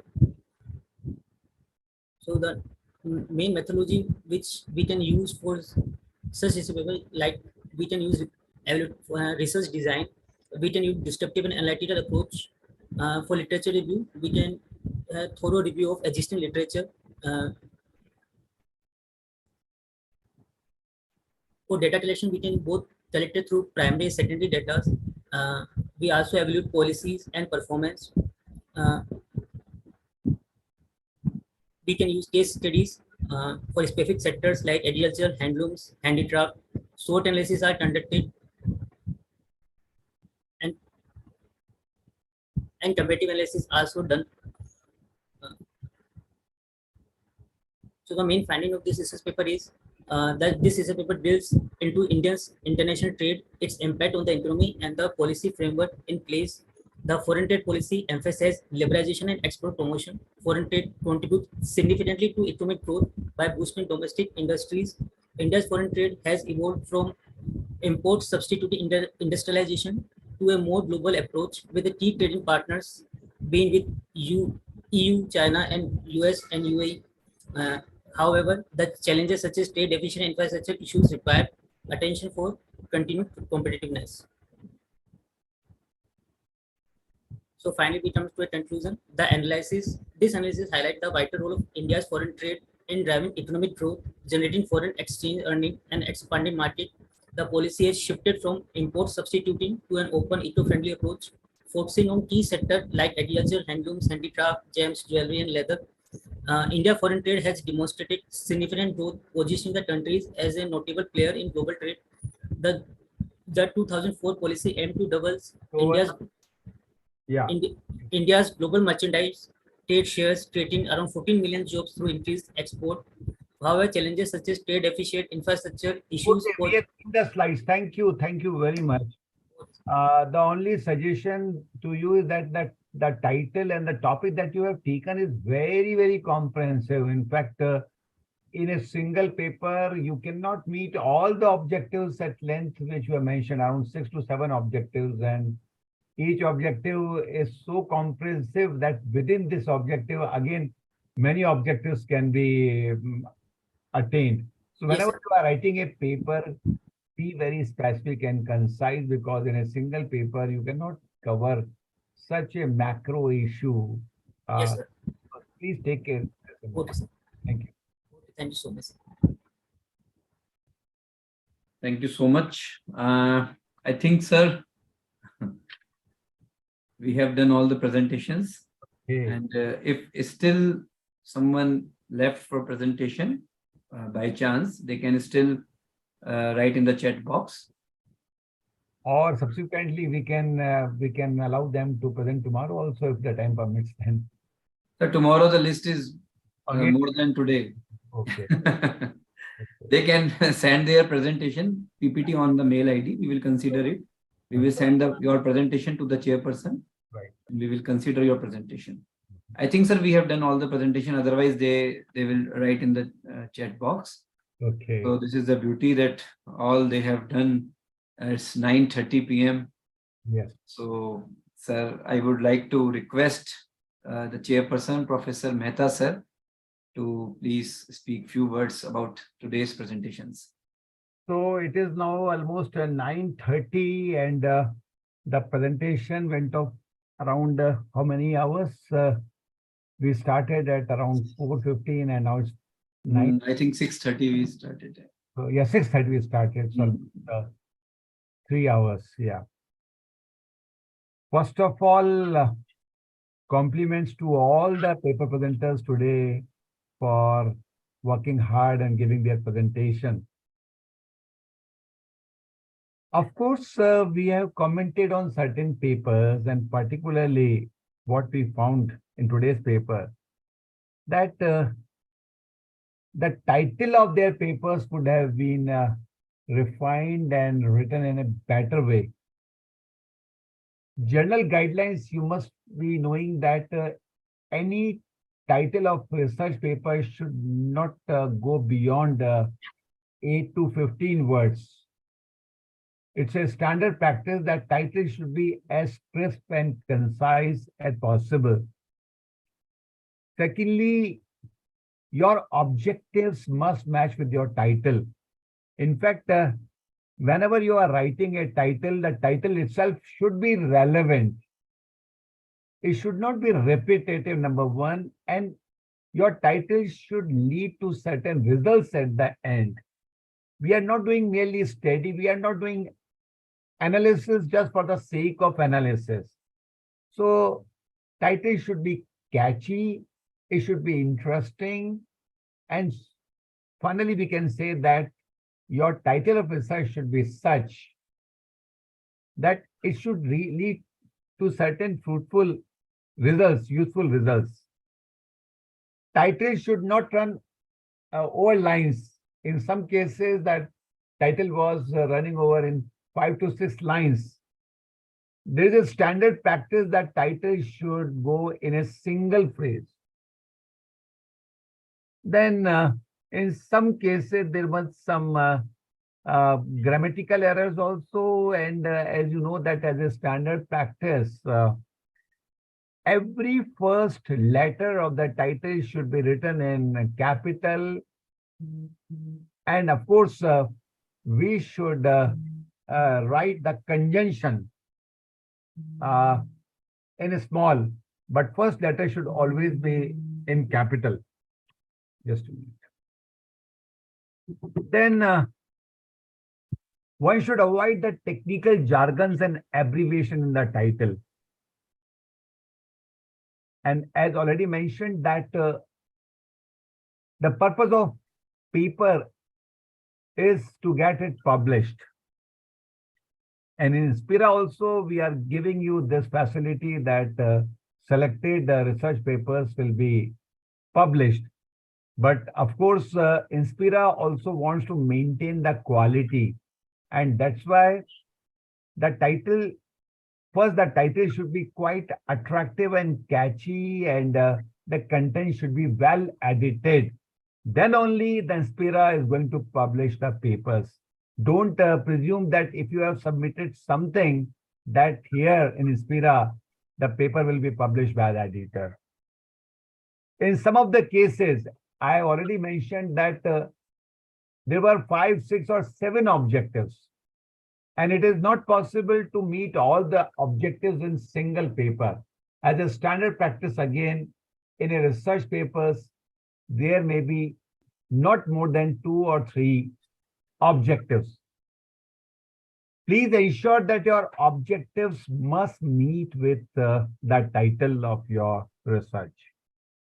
As far as possible, of course, it is not mandatory, but you should formulate 1 or 2 hypotheses also to make your paper research-based or empirical, which you are going to test through various statistical instruments. While formulating the hypothesis, don't formulate the general assumptions or the hypothesis which is very well known or certain. Formulate such hypothesis which is bit uncertain, you are not sure about their acceptance or rejection, then only hypothesis will be having certain relevance. As far as the presentation is concerned, I don't know what happened today, that there were many technical glitches, not on our part, but because many of the presenters tried to present their paper through the mobile. In many cases, they didn't rehearse, or in some cases, perhaps the problem was that they were not familiar with the technicalities of presentation. So please take care of this and be ready for the presentation. And we always prefer, because in the brochure itself, Professor Dr. Ravi Modi has mentioned that the best paper presentation, it is not merely the paper, it is the content that is equally important, and the presentation that is very important. So in many cases, papers were not presented properly. That was the problem.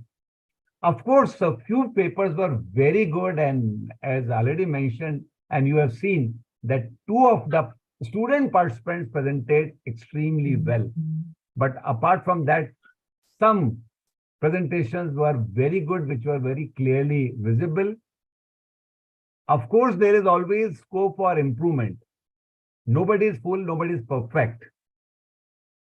So I'm quite sure that after viewing all these presentations and the papers and the content, you have learned many things. I'm sure that for each one of you must have learned out of these paper presentations. You have got a very rich inputs and further insights for research also. I'm thankful to my additional chairperson, Dr. Anukrati Sharma, who has given an excellent co-chairperson's address. As a chairperson, I'm really thankful to Dr. Aarti Chopra. She is not feeling well today. In fact, she was extremely busy for the last 1 month, but that she was with us. Very busy. She was with us throughout the session. So thank you very much, Dr. Aarti, for your presence in spite of not feeling well. My very special thanks. Of course, this job will be done by the Dr. Aarti Chopra, but as a session chairman, it's my duty also to express my thanks and gratitude to Dr. Chai Cheng Tan also, who Yes, sir. was with us throughout the session. Thank you. And lastly, the session moderator, Dr. Ravi Kant Modi, thank you very much for helping, for supporting. If you wouldn't have done this work, then the entire workload would have been handled by me. So thank you very much for helping, assisting to me. Thanks for blessings. Once again, thank you very much. And I'm sure that participants, those who have attended today's session, of course, tomorrow they will not be presenting paper, but I'm quite sure that everyone will be getting a lot of insights from the tomorrow's presentation and lot of content, rich contents will get. So you will be attending, all of you will be attending tomorrow's session with the same spirit. So once again, thank you very much. Over to Dr. Ravi Modi. Thank you so much. Thank you so much, Professor Mehta, sir, for your insightful comments. And we would like to hear from Professor Chai Cheng Tan also, just few words from all the about all the presentations. Professor Tan. Thank you, Professor Ravi Modi, and thank you, Professor Anil Mehta, for chairing the session and the active contribution and participations and supports of Professors Aarti Chopra and the co-chair. The presentations was very great, and we see a lot of wonderful presentations and scopes of objective. For example, the paper presented on the food festivals, illustrating a lot of different types of food festival. And objectives are very well done. It's just and also relating to the economy, the trade of India. The challenges are that just like Professor Anil Mehta say, the topics are wonderful, objectives are wonderful, but there are too many and too many objectives. Although they are excellent objectives, and I think provided the time, the researchers and others, scholars should be able to align the methodologies and objectives to the titles, and it would be a very great article, research articles coming from all the presentations. So today's very deep and active and wide scopes of presentations, really matching the themes of the multidiscipline. And so and we really see that the innovative research ideas and through methodologies and the scopes of literature reviews and creative ideas from all the researchers manifesting through the multidisciplinary efforts. So we congratulate the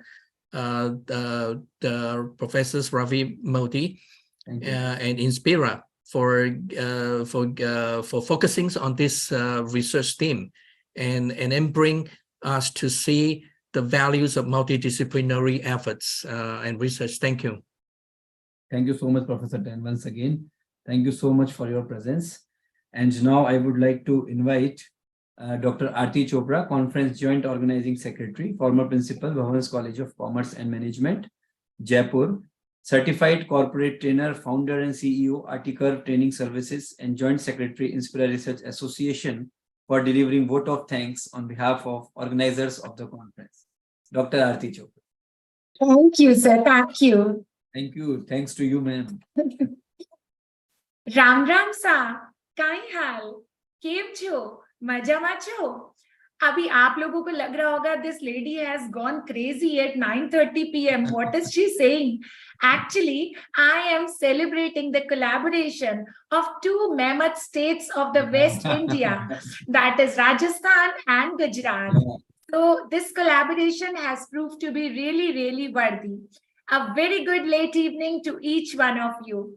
I take privilege pride and honor to propose formal vote of thanks at the end of first day of International Conference on Advent Trends and Practices in Multidisciplinary Research and Innovation. The conference revolved around the theme of exploring new avenues and embracing diverse approaches in the areas of multidisciplinary research. Experts gathered on this platform to exchange knowledge, ideas, and experiences, inspiring to embark on a journey of discovery and progress. First and foremost, I would like to extend my heartfelt thanks to the patron, Professor Kirit B. Vyas, Provost, Sabarmati University, for this wonderful collaboration. I extend my gratitude to Professor S.S. Modi, Inspira Research Association's President, and Professor Vishal Gupta from Sabarmati University for their opening remarks and give a good start to a program. I would like to express my gratitude to our esteemed chief guest, Professor Vijay Veer Singh, for his presence and sharing his valuable insights. His expertise and knowledge have left indelible mark on the minds of the audiences. Our special guest, Professor H.S. Oja, enlightened us in a very, very simple and lucid manner. I am grateful to him for his presence. Our sincere appreciation extends to our chairperson, Professor Anil Mehta, for his remarkable guidance and supervision to each and every paper presented here, and for the smooth flow of this conference proceeding. Sir, we are really, really thankful to you because it needs a lot of patience to hear each and every, not only hear, but listen each and every paper with full diligence. We are thankful to our additional chairperson, Dr. Anukriti Sharma, for her insightful presentation presented in her own unique style. Our learned keynote speakers, Dr. Jolly Sahani and Dr. Rajneesh Clare, deserve a special mention for delivering captivating speeches and adding a lot of value to the conference. I would like to acknowledge the conference directors, our own Professor S.S. Modi and Professor Jyoti Srivastav, for their exceptional leadership and dedication in making this event possible by their tireless efforts. I would like to acknowledge the conference joint organizing directors, Professor Anil Mehta, Vice President, Inspira Research Association, and Professor Parshuram Dhakad for their efforts and also guiding the participants. I would like to mention the conference organizing secretaries, Dr. Ravikant Modi, Professor Vishal Gupta, and Dr. Rachna Sharma. Also, joint organizing secretaries, Dr. Anshul Rajawat, Dr. Ashok Kumar, Dr. Sahil Srivastav, for meticulously planning and attention to every minute detail of the conference. The conference would not have been possible without the collaborative efforts of both the teams, Sabarmati University and Inspira Research Association.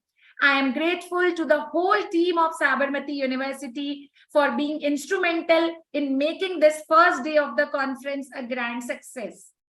About Team Inspira Research Association, I wish to mention most hardworking and dedicated General Secretary, Dr. Ravikant Modi, Head Commerce, LBS PG College, for his endless commitment that is truly, truly commendable and appreciable. Thank you. Our Vice President, Professor Anil Mehta, for his everlasting dedication and support to proceedings of Inspira Research Association. You observed all the papers so diligently. We are really thankful for that. And now, my folded hands and special regards to our master mentor, to our inspiring leader, Professor S.S. Modi, for always putting a pat on our back and always showing immense trust and confidence in all of us. Sir, you are really a great source of motivation for us. Professor S.S. Modi, thank you so much from heart. Lastly, our gratitude to all the paper presenters from all across the nation. It enhanced the richness of the conference. Once again, my sincere appreciation to Professor Tan, who has joined us for the whole proceeding, and everyone who has contributed to this conference. Waiting for one more day filled with knowledge and wisdom. So see you all tomorrow. Thank you so much. Thank you. Thank you so much, Dr. Aarti ma'am, once again. And we will announce the best paper presentation awards for today's session, tomorrow's in the valedictory session. And so we shall meet on tomorrow's at the same time, that is 4:15 p.m. for the second day's session on Advent Trends and Practices in Economics, Education, Technology, Women Empowerment, and Applied Sciences. So thank you so much, all of you. Thank you, Mehta sir, once again. Thank you, Professor Tan sir. Thank you, Dr. Aarti ma'am. Thanks to all the participants, all the presenters. Thanks, Dr. Parshuram Dhakar. And thanks, Sabarmati team. Yeah. Thank you so much. Thank you, Dr. Sandeep. Thank you, everyone. Yeah. Thank you, Dr. Aarti. Thank you, everyone. Thank you, sir. Thank you. You need now complete rest for at least 8 to 9 hours. Prepared for tomorrow. You may have the dinner also, ma'am. Yeah. Thank you. Good night. Sir. Good night.